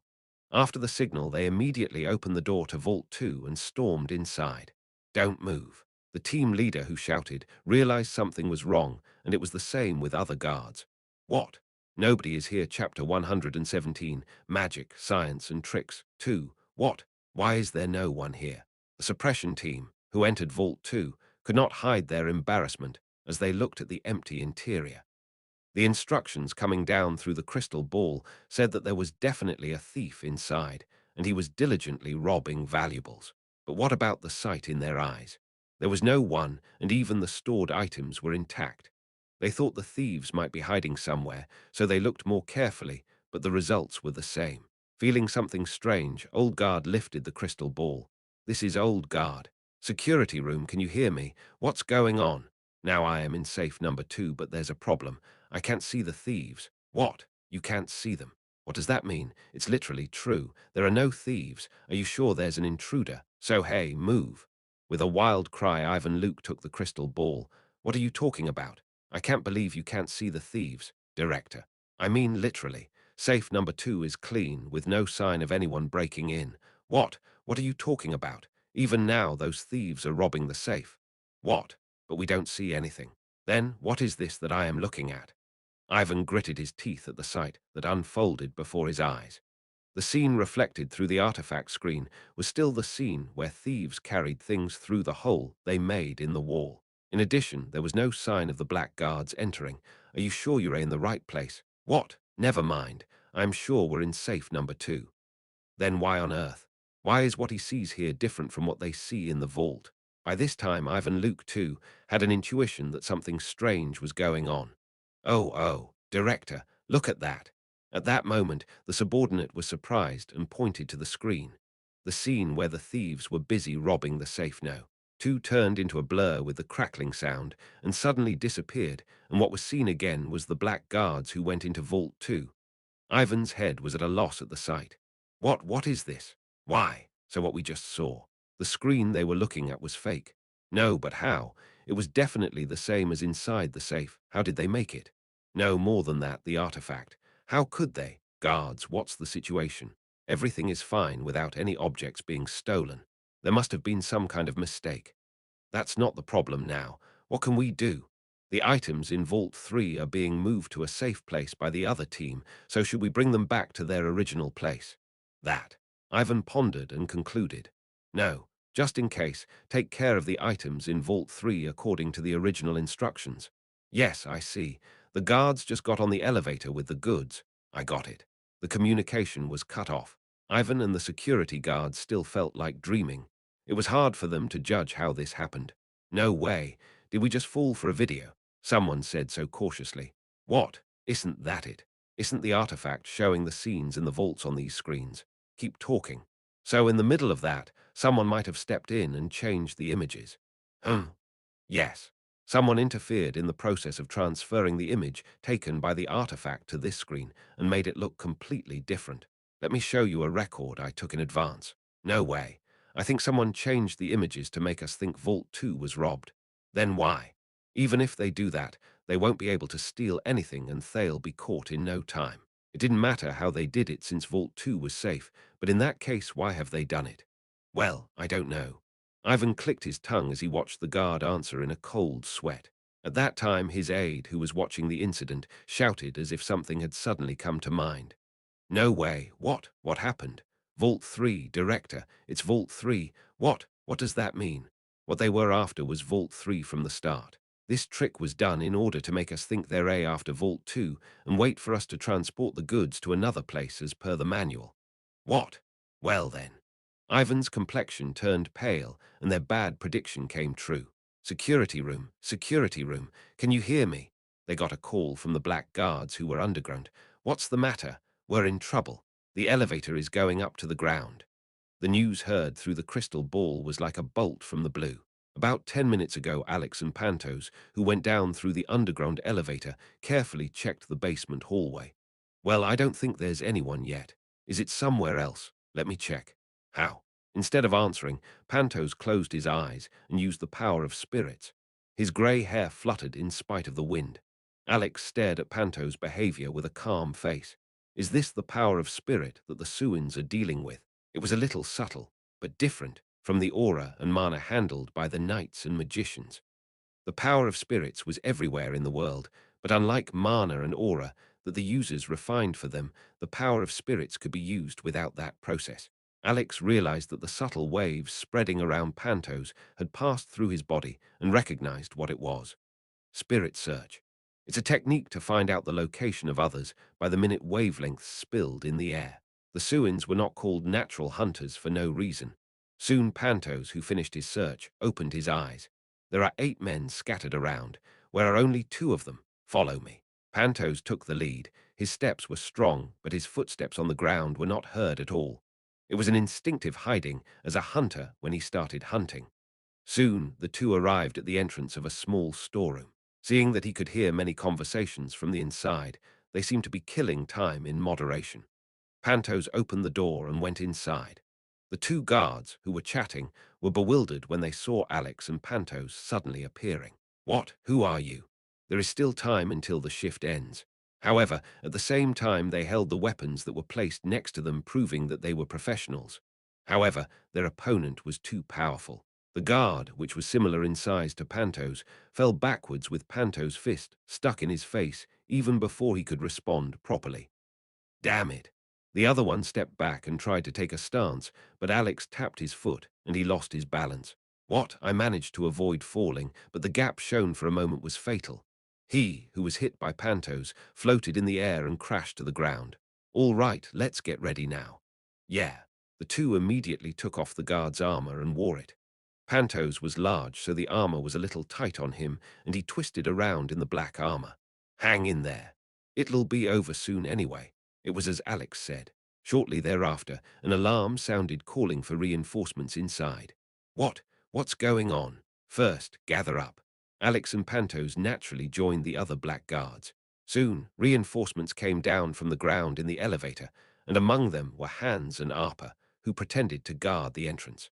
The suppression team will go into Vault 2, and the others will move the items from Vault 3. Old Guard set up a dedicated team he led and headed for Vault 2.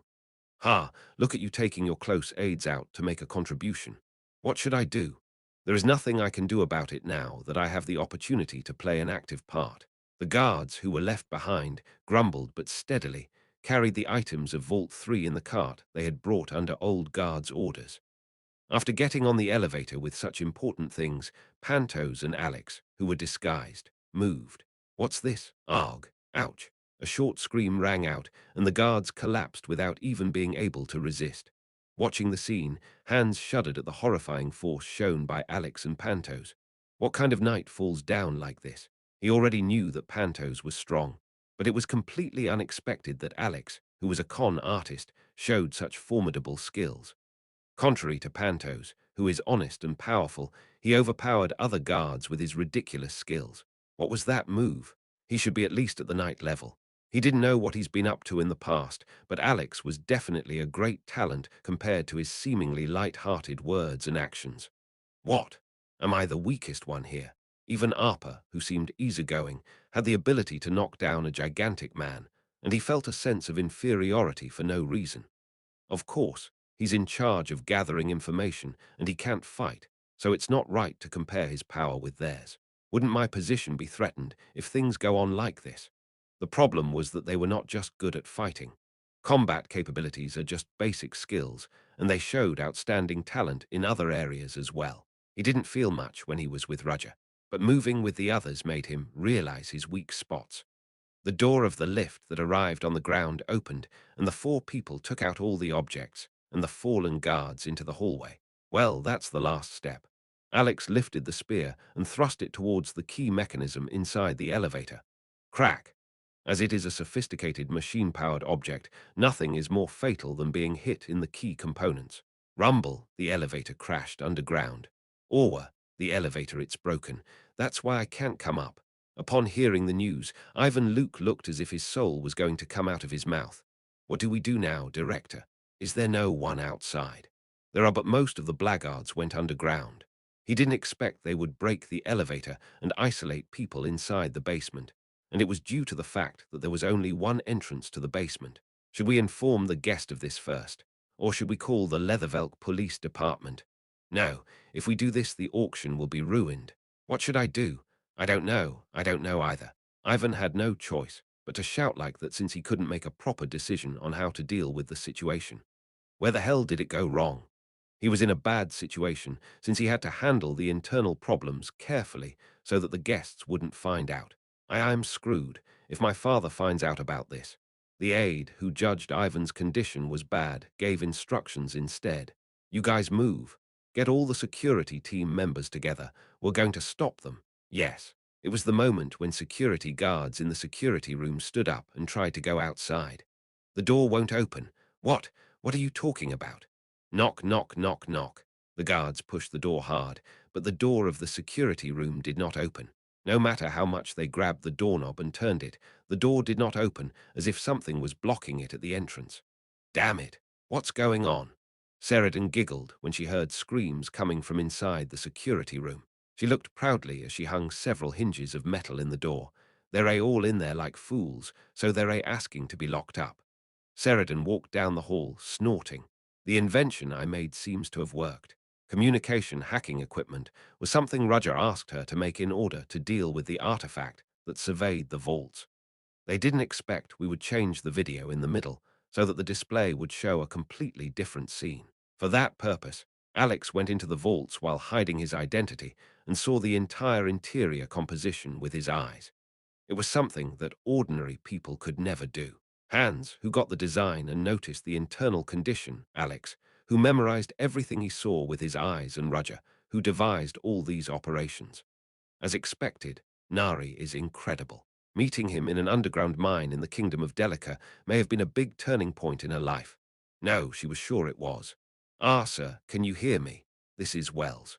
After exiting the large hall, she looked at the scene inside the auction house, which was more cluttered than before, and sent Roger a message while her gaze was on 4 blackguards that were carrying valuables. Operations. Success. I see. You all worked hard. After completing the communication, Roger glanced at the back of the auction house.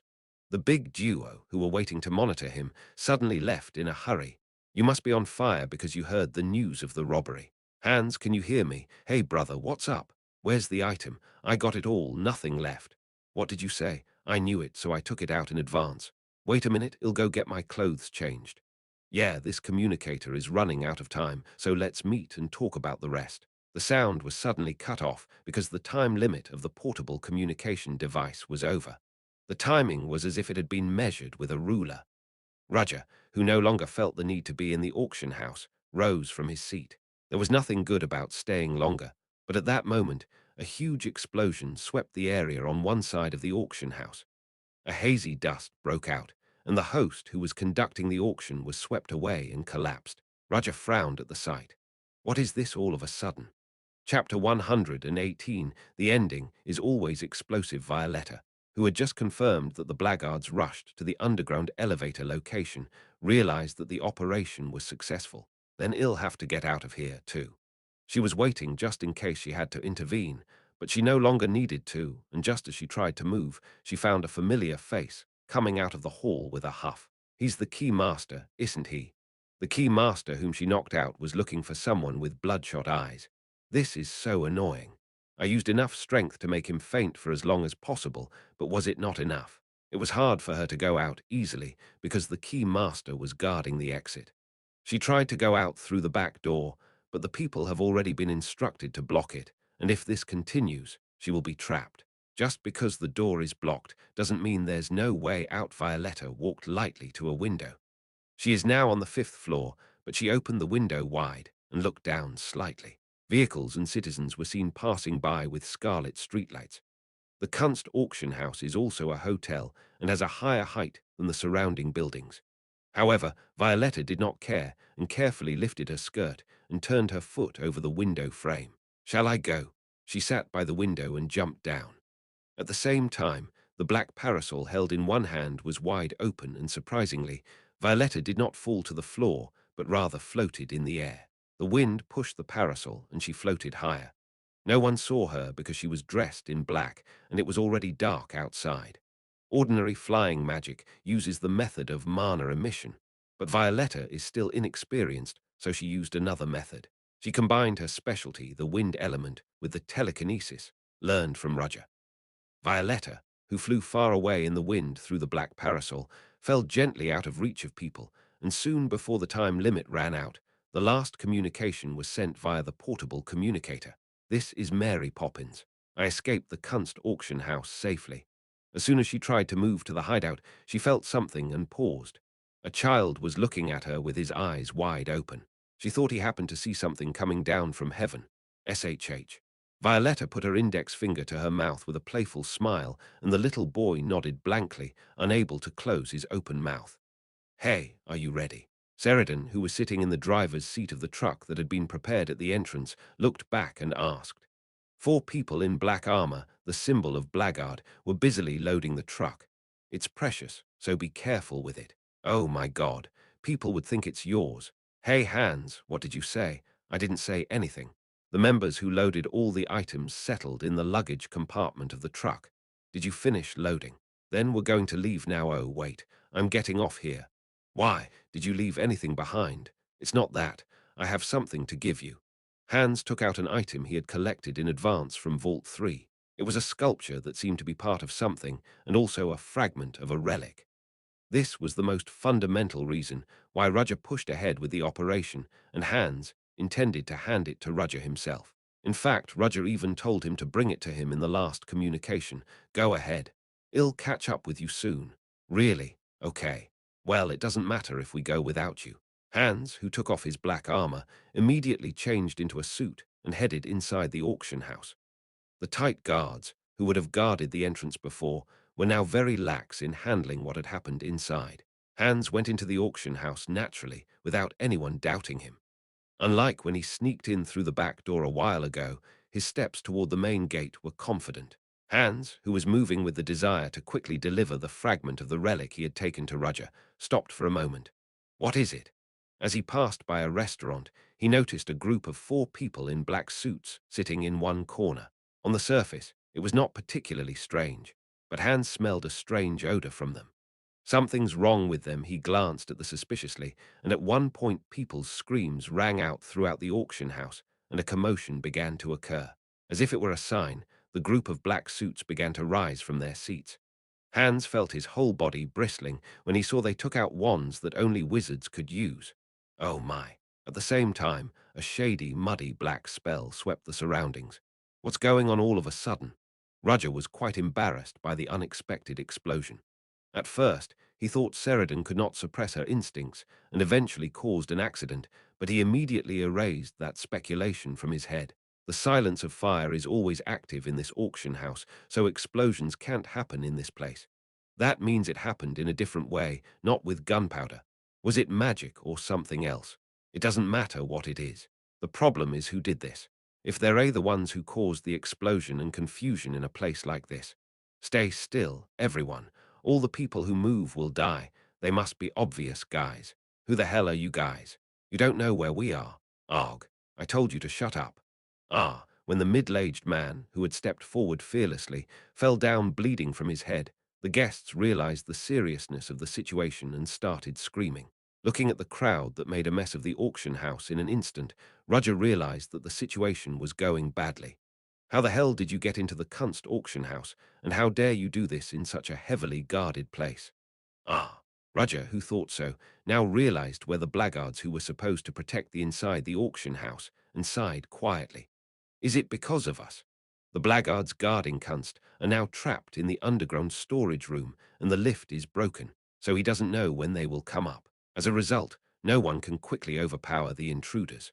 Of course, there is internal security, but the guys who appeared now are far from ordinary. From clothes to the weapons on hand, it was clear that they came here determined to rob this place, so they must be prepared, and the difference in power is overwhelming. Normally, they wouldn't have acted, but now things are different since more than 80% of Blackguard's power has been locked underground under Roger's plan. The best opportunity for them to move has come. Of course, the guests have bodyguards with them, but they're here to protect them, not the auction house, and the intruders were aware of that. Eat this. A green mist spread out in an instant, and the escorts clenched their teeth when they saw that it looked dangerous. Stay back, don't touch it. A fight to protect someone is much more difficult than a fight to simply take down the other person. After all, for the escorts, it was enough to keep their employers safe, so there was no need to fight the intruders with a sense of justice. But for that matter, there's a disturbance. Roger's keen hearing caught a subtle roar elsewhere. Aside from those who are on the podium, collecting valuables that have just sold out, there are other groups who have broken into this Kunst auction house. It was the price of the disappearance of the inhibitors that kept the criminals out of action. Many people have been waiting for an opportunity, and now they showed their greed, but the problem is that it was now. There are crazy black wizards. Someone came screaming into the auction house. His skin was ruffled with black veins, something like a curse used by black wizards. He was one of the big guys watching Roger, and now was screaming with his eyes turned upside down. Soon the man foamed, fell to the ground, and died.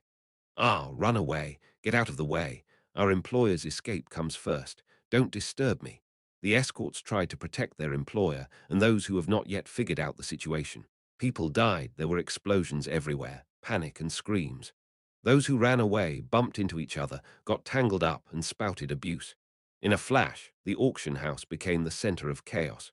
It was like a scene where someone evil set up a large basin and poured a lot of mud called despair on it. I have to get out of here, too.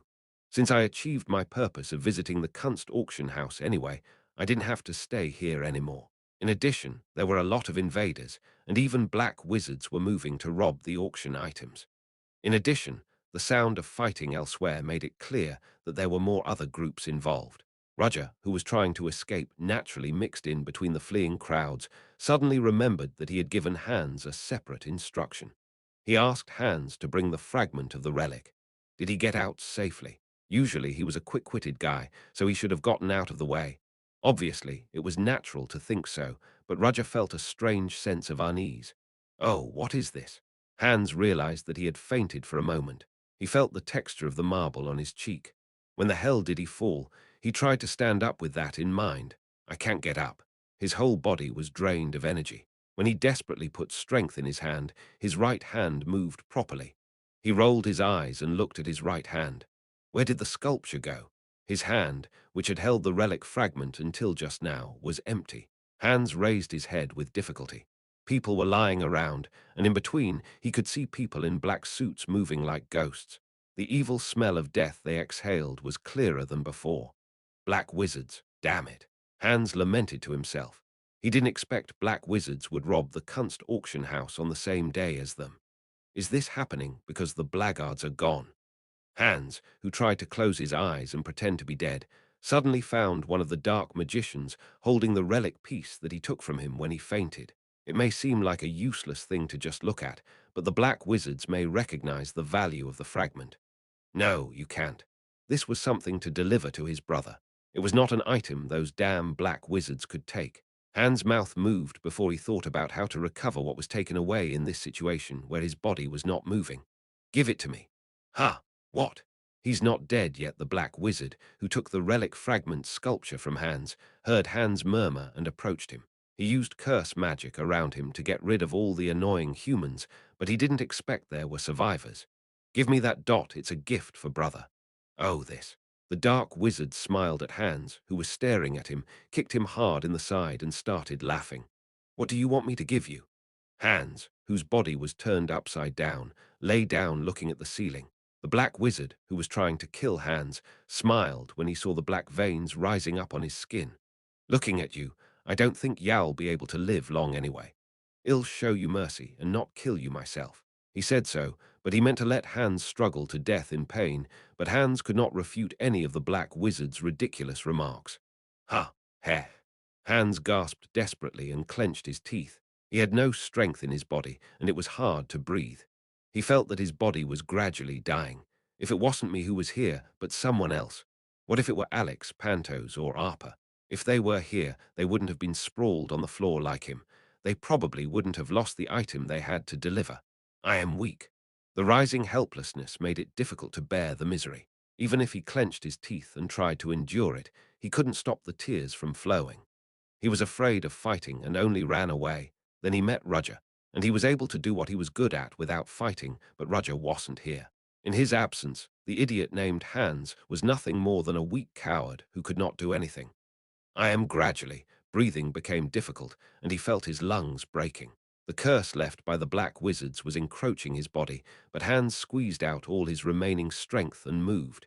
He took out an object with his trembling right hand. It's a dagger. However, it was different from an ordinary dagger. Ordinary daggers had sharp blades, but this one had a rough ivory tooth instead. Hans looked at it with trembling eyes. Damn it! He thrust the dagger into his abdomen with all his might. Everyone, escape this way. Calm down, don't push. Be careful, what are the guards doing? Roger, who was mixed with the crowds of people escaping, stopped walking while trying to go outside. What? Don't stop.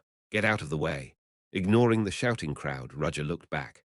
His sense of anxiety, which had been complaining for a while, sounded the final alarm.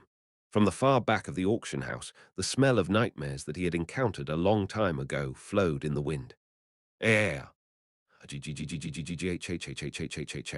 The cry of a beast rang out. Chapter 119, The King of All Vicious Beasts. 1. Panto starred in the direction of the Kunst auction house. What are you looking at? Alex, who was in the truck loaded with stolen goods, asked when he saw Panto's abnormal behavior. I was looking where we left. Kunst auction house. Why are you looking there? I felt something there. You felt something. Alex also stared at the Kunst auction house. They had already crossed over a few blocks and were blocked by the wall of the building, so he couldn't even see Kunst. What do you feel? Huge prey. What prey? This guy is saying things he doesn't understand again. Is it because he is a Suin? But it's dangerous. What? From its smell and presence, this prey, it's not ordinary. It might be even more dangerous than all the preys I've encountered so far in my life. Pantos shut his mouth as he spoke.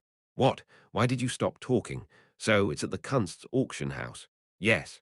What really happened to the auction house since Pantos said that? There was still their leader, Rudger, and Hans, who went to join him in Kunst. Nothing is going to happen to them, right? No, no, no, no, no, no, no, no, no. Let's not worry about anything. Alex shook his head, dispelling his anxiety. The day he met Inia, he talked with Rudger separately and asked him one question. Hey, leader, what's wrong? Come to think of it, the leader said Pantos is the second best fighter in our organization. I did. Who's first place then? Is it leader?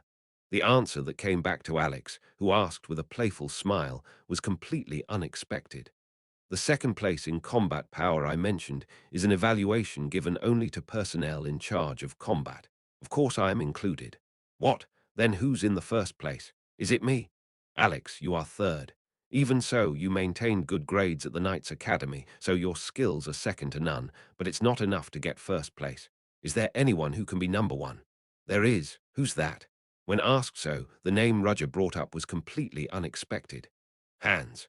Hans suddenly recalled what had happened in the past while he felt his mind disappearing beyond the distant darkness. It was quite a while after meeting Rudger and pledging allegiance to him. Even though Rudger knew about Hans' constitution, he only made him do things that did not include fighting. One day, Hans couldn't resist asking when he saw Rudger, who handled everything with his own hands instead of asking for help even in battle. Brother, I have a question. Say it. Why did you accept a coward like me? Hans still didn't understand why Rudger, who saw his real ability, refused to take full advantage of it.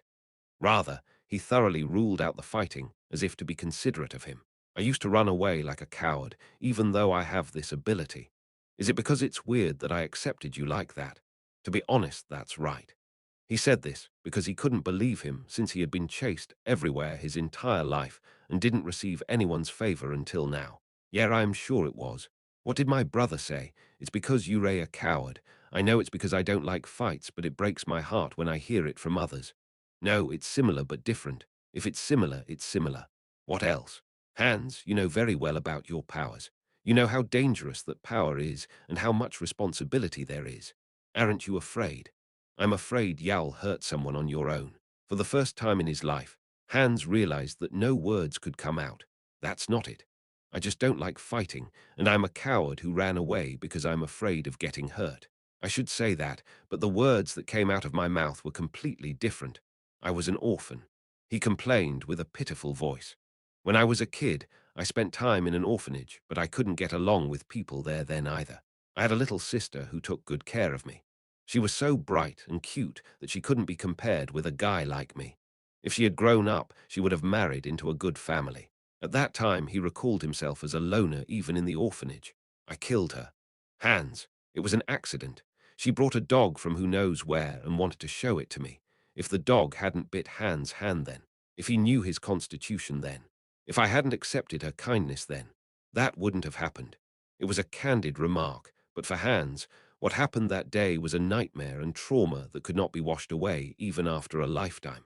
It was the first manifestation of the beast factor, and Hans, who was a child, couldn't suppress the rushing wild instinct and killed the girl. It was the first murder of my life. He still feels dizzy when he thinks about what happened then. His bloodied figure, his dead friend, and the taste of flesh and blood in his mouth.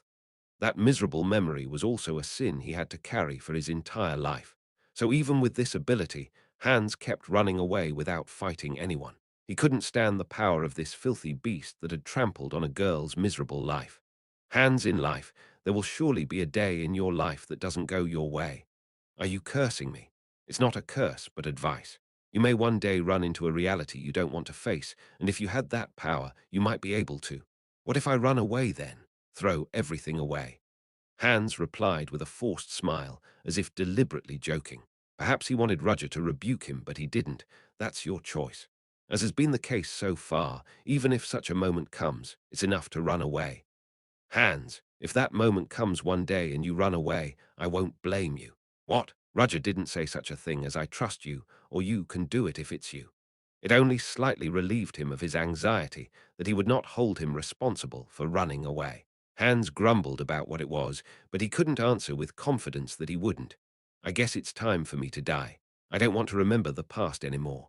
Hans scoffed at his own pitiful plight. He thought he had done something worthwhile by meeting a good person after only running away all his life, even if it was something that wouldn't be appreciated in the public. For him, working with Roger was a haven to escape from the trauma of the past. It wouldn't be so bad to die like this. But since it's the last time, let's burn everything. Roger headed into the auction house through the crowd flowing outside. The inside was still a mess with people who had not been able to evacuate and intruders who made even more chaos. Kill, kill them all, you damn people. In Roger's eyes, the forces that attacked the Kunst auction house began to appear one by one. The first people to attack the auction house were criminals who came to rob the valuables. They didn't think of fighting the guards and just packed the valuables. However, some were blinded by greed and tried to take away the ornaments and jewelry worn by the ladies. Black magicians also used black magic in the back. There were also many valuable artifacts at the Kunst auction house. It's something that black magicians would drool over, but even those who protect it disappeared, so it made sense for them to come forward. The most problematic thing is those guys who don't aim for things or anything else, and they're purely trying to kill everyone. Those guys who purposely fight even though they don't have to fight. No, they're not fighting, they want to kill the nobles. Roger had met such men once before and immediately guessed who they were. They're the Liberation Army. Since rich aristocrats and businessmen gathered in one place, how can the Liberation Army just let it go? They don't hesitate to bomb themselves if they can kill their enemies. You're going to die. Then the door of a hall opened, and a Liberation Army soldier with a hood on its mouth rushed at Roger. Roger, who already felt the enemy used source code, and shot out a white light at him. The second-tier lightning magic burning thunder penetrated the Liberation Army's soldier solar plexus. Cough. Glancing at the fallen Liberation Army soldier, Roger wondered how they could come here. Liberation forces will not be able to fight easily where the silence of fire is maintained because most of them use gunpowder weapons. Have they brought a wizard? But I think they lost a lot of power in the train terror incident. Come to think of it, these guys. Roger was about to approach the fallen Liberation Army soldier when he sensed something and hurried back. His judgment was correct because the body of the Liberation Army soldier, which had fallen just before, exploded with a strong flame. Roger, out of the radius of the explosion, frowned at the sight before him. Is suicide bombing something normal among Liberation Army soldiers? In addition, Roger, who was once subjected to this suicide attack, was naturally aware of their ways and was fully prepared for it. There was an explosion in a place where the silence of fire was maintained. He had also spread the silence of fire around him, keeping it active all the time, but there was still an explosion in this zone where a magic that suppresses gunpowder action was active. It's not a magic artifact, and I couldn't feel the lingering scent of the unique mana. That means it's a bomb made of pure gunpowder. There was only one such case in his memory. It was a special powder that silence of fire doesn't work on. The rebels have it.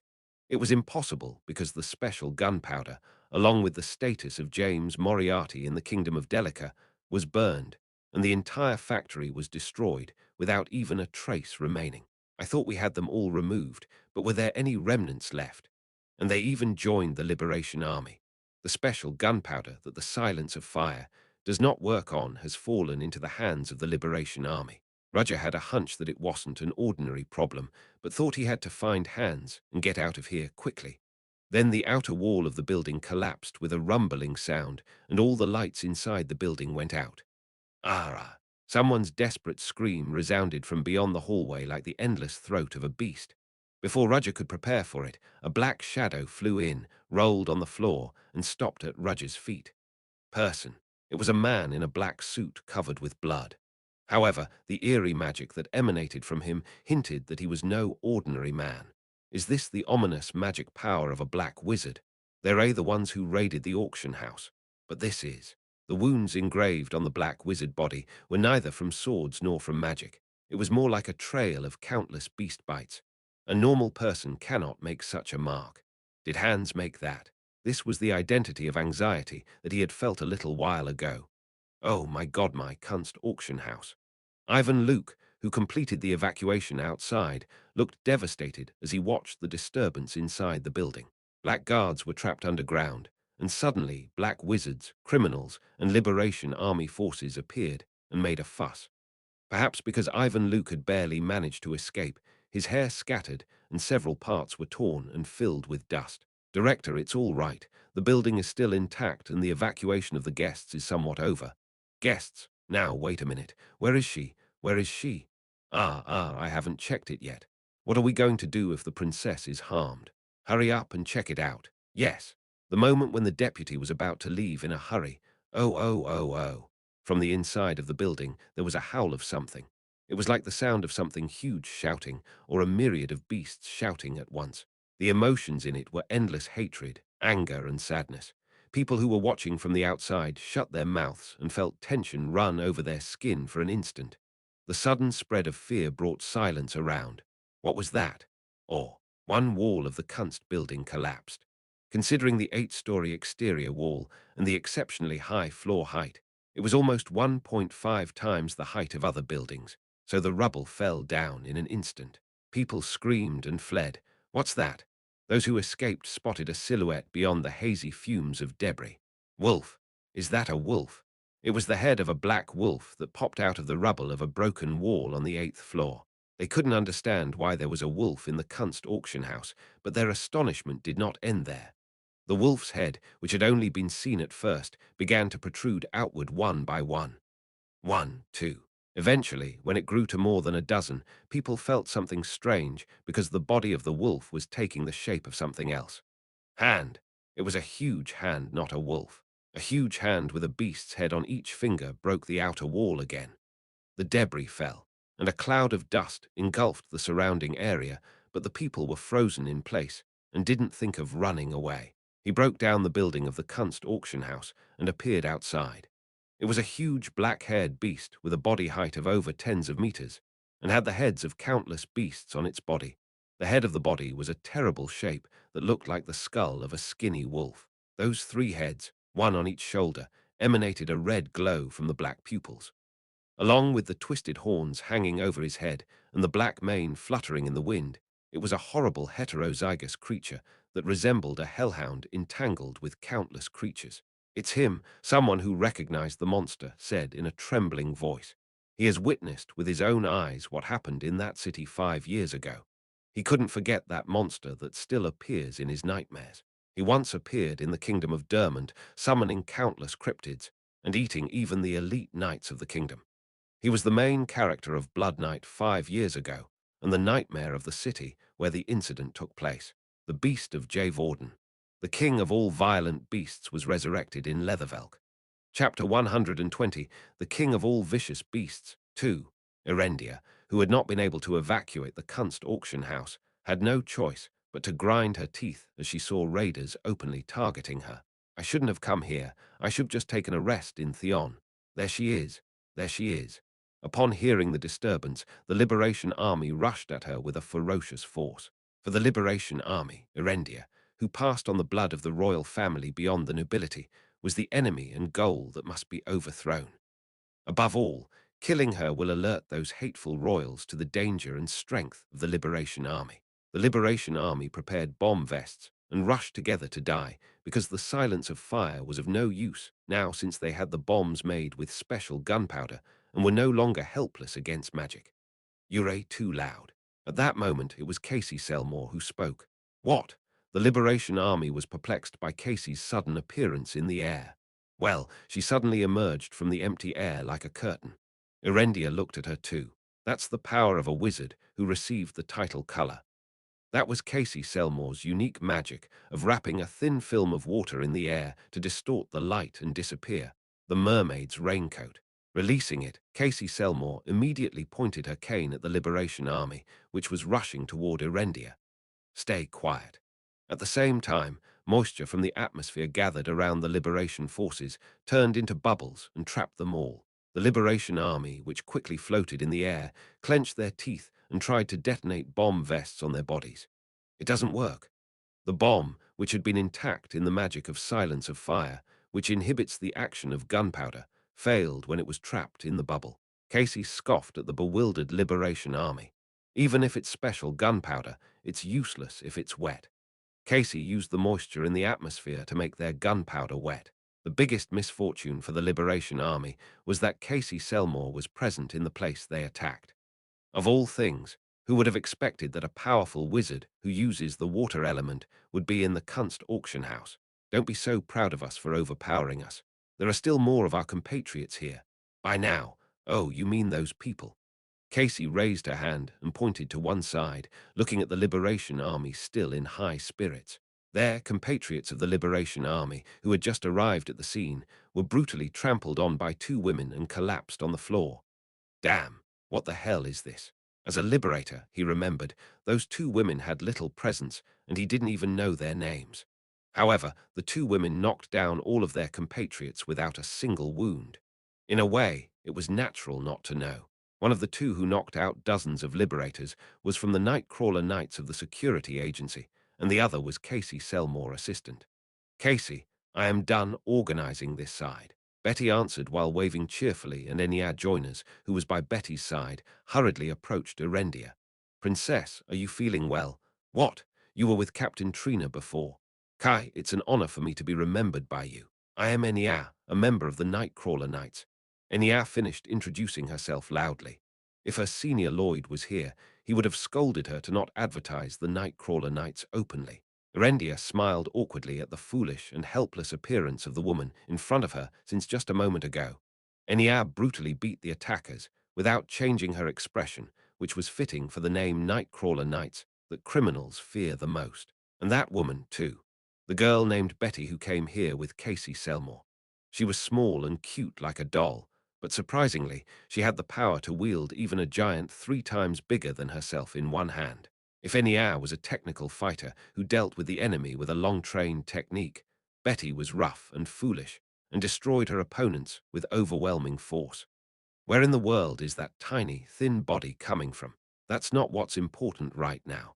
Erendia turned to Casey, who was interrogating one of the captured Liberation Army soldiers. Do you think I'm going to say anything? Well, if you don't, it'll hurt a little what? You know what? I am a water wizard. I can only use water magic, but I can handle anything with water. What the hell are you talking about? The soldier seemed to have no knowledge of what a wizard with the color title could do. So Casey Selmore decided to show a little bit. Can you see it? She pointed her fingertips, and moisture gathered from the surrounding area, forming a single drop of water. I can handle water. Of course, there's a limit to distance and the quantity, but there's hardly anything more fluid than this water. The drops of water turned into countless fish, swimming, and eventually turning into the form of a deer hopping in the air. The deer eventually turned into a winged bird, and while flying in the sky, it turned into raindrops and fell to the ground.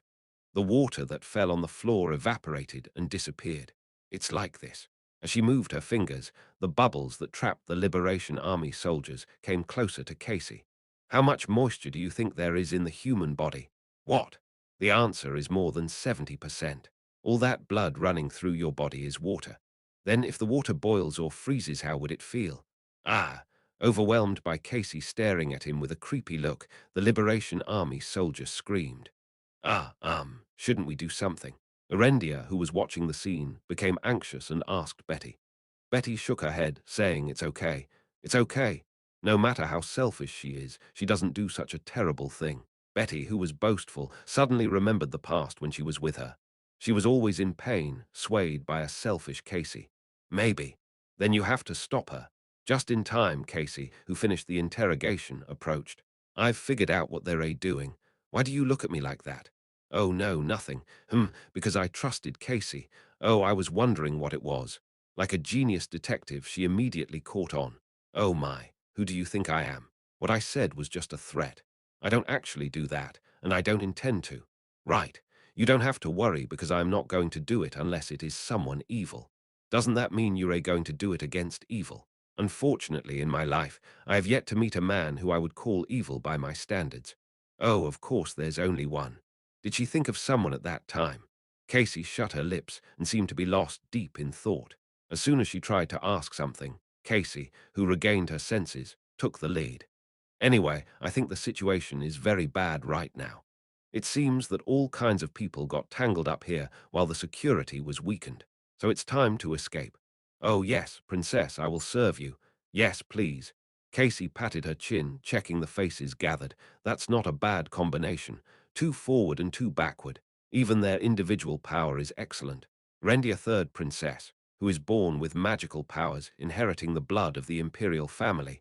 Any adjoiners of the Nightcrawler Knights of the Security Agency, where only elites can enter. Betty, her devious but skilled assistant, and herself, a water wizard with the color title. With this kind of power, they can escape this crowded Kunst auction house safely. Oh, oh, oh, oh. Just as she was thinking so, a scream filled with the joy and despair of a beast rang out in the distance, and she got goosebumps on her skin. The four instinctively perceived that the one who made that sound was a very dangerous thing.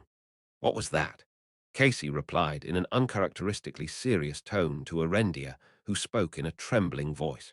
I don't know what it is, but it's not something a normal beast would make.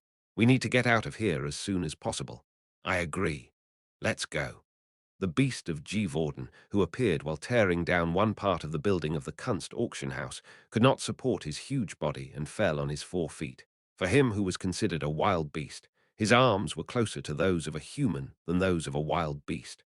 The three heads of the black beast glanced around, and its tail, full of black mane, disappeared in an instant, leaving a blurry afterimage. Quong, the outer wall of the Kunst auction house exploded and scattered debris in all directions. Ah, run away. Those who had been frozen by the appearance of an unprecedented monster only then realized the seriousness of the situation and ran away screaming. The beast slowly stretched out his arms, looking down at the fleeing people with murderous eyes. Kroon, kunk kunk.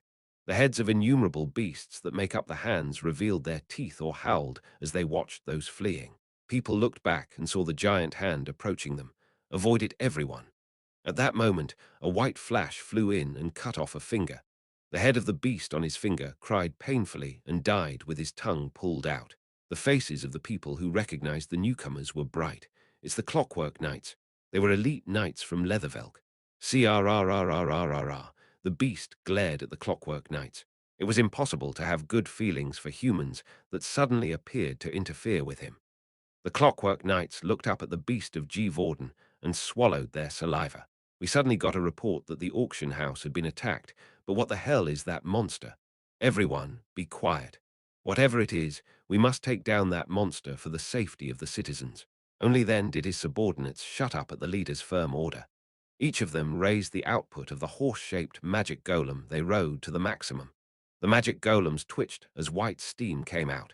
Then the beast moved. Kaauo. The countless beasts on its body were howling all at once, and the beast of G. Vorden raised a huge hand and slammed it towards the Clockwork Knights. Avoid. The horse-shaped magic golems driven by knights scattered in all directions. The monster's arm hit the ground, and a huge shock wave spread, creating a cloud of dust. The ground hit by the beast's huge palm cracked sharply. Maybe he touched the sewage pipe underground, but water soared through the gap. Quara. But the attack of the beast did not stop there. Its huge tail swung like a whip, stirring mercilessly in all directions.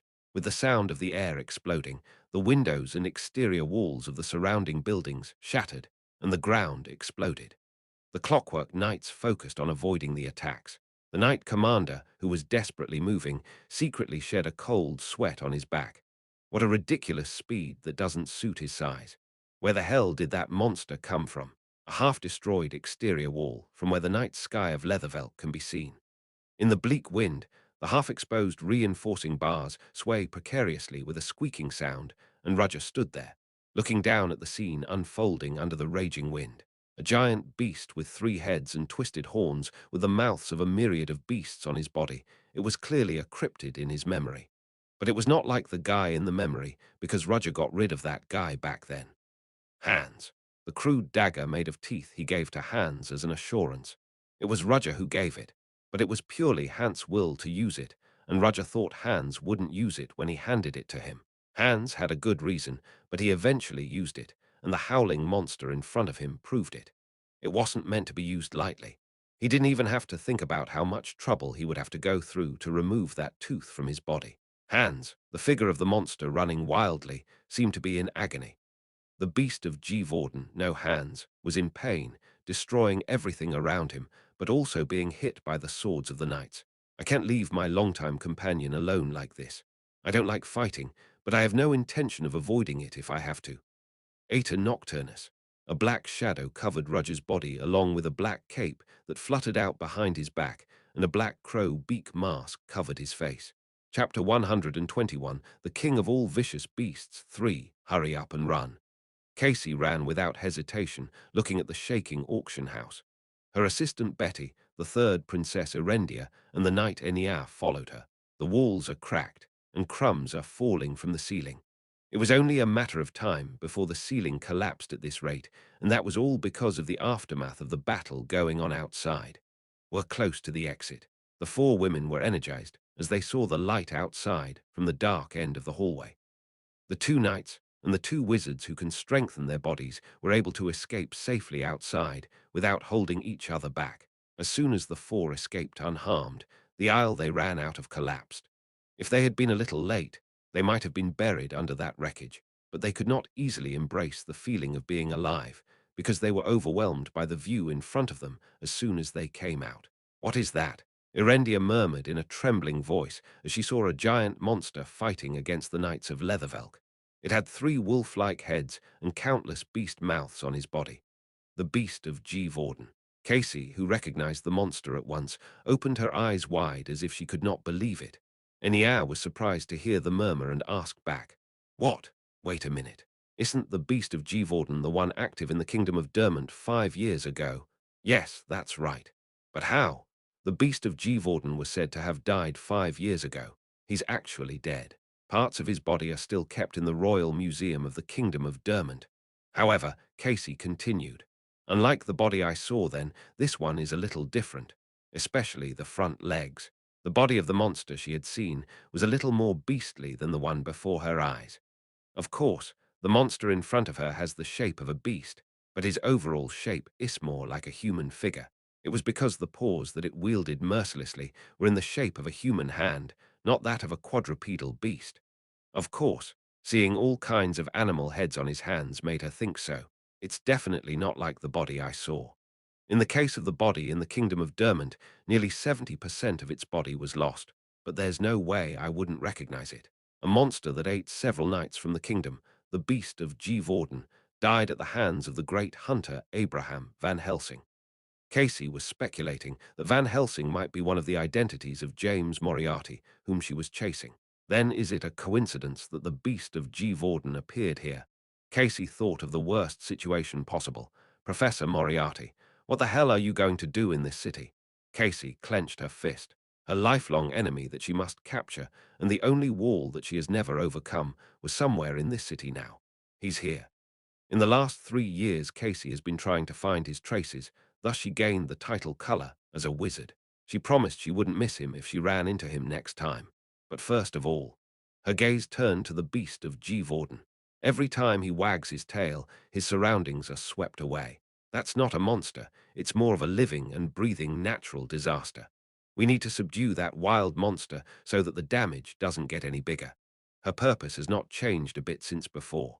She strived to create a better world, following the words of her late grandfather.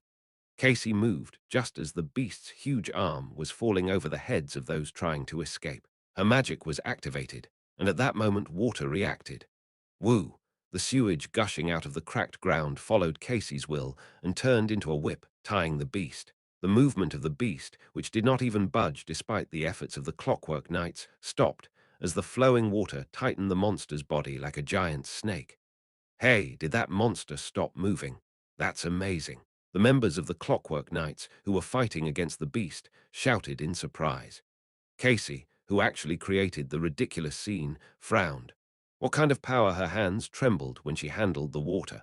She used tens of tons of large water in tying up the beast. Nevertheless, he was gradually removing her restraints using his power. At this level, even a tank can be easily overturned. Quara! The monster's left head howled, and the terrifying shout permeated the water that bound him. Puong! The water that tied the monster's arm exploded. What? Casey clenched her teeth and tried to draw more water, but it didn't move as easily as she wanted. I can't interfere properly. There's something in that cry. Casey sharply analyzed the monster's ability since mana was present in his cry. Did that mean that he could use magic despite his size? On that day 5 years ago, even the wizards couldn't control the beast of G. Vorden. But if that's the case, then I can't be called a wizard with the title of color. Her main magic was water after all. In the presence of water, she was able to exert power comparable to a god, and there was plenty of water in Leathervelk. The huge Ramses River across the center of the city, and the water flowing through the blood-stained sewer pipes throughout the city was her weapon. Or the water gushing from the cracks became stronger. It eventually gathered in the air and turned into knights wearing armor. Behind their back, there were two pairs of fairy wings that moved as they attacked the beast of G. Vorden. The Clockwork Knights did not miss this golden opportunity. The sudden magic support is amazing, but they weren't stupid enough to admire it. Every time the tip of the sword, containing aura flashes, the monster heads of the beast of G. Vorden body were cut off one by one, and black blood poured from the cut sections. Woo woo woo woo woo. The beast of G. Vorden screamed at the pain felt all over his body. From all sides, the Clockwork's knights and the knights made of water slashed his body. His red eyes, full of hatred, captured the wizard who handled the water. The instinct of the beast knew who was the most dangerous in this place. Woo woo. His right head opened his mouth wide and let out a howl. Casey noticed that the cry was different from the one before. The evidence was that the water knights she handled were intact. Isn't that a shout that interferes with magic?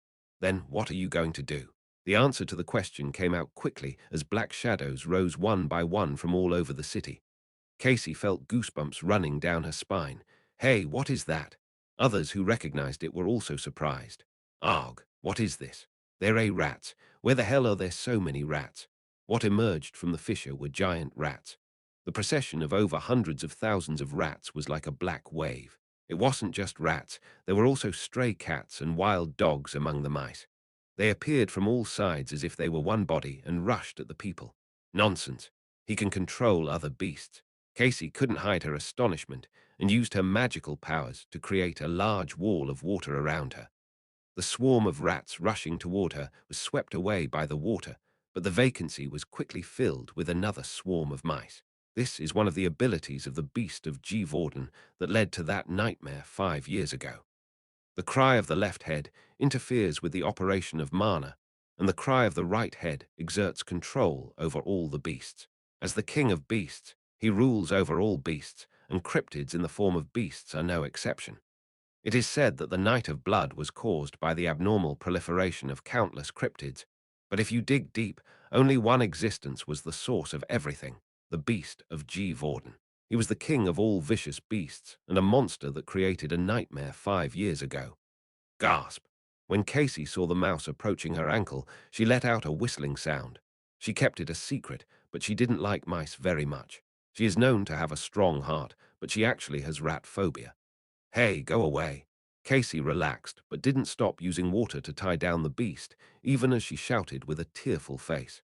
If she stops, that monster will eat the other people brutally.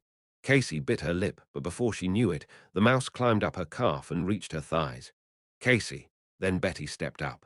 She grabbed a swarm of rats that stuck to Casey's body and threw them far away. Every time Betty's slender legs moved, the waves of rats burst out. Perhaps that wasn't enough, so she lifted the wreckage of the broken building with her hands and swung it around. Wielding a steel pillar larger than her, she was like a being that could only be seen in mythology. Ill help, too.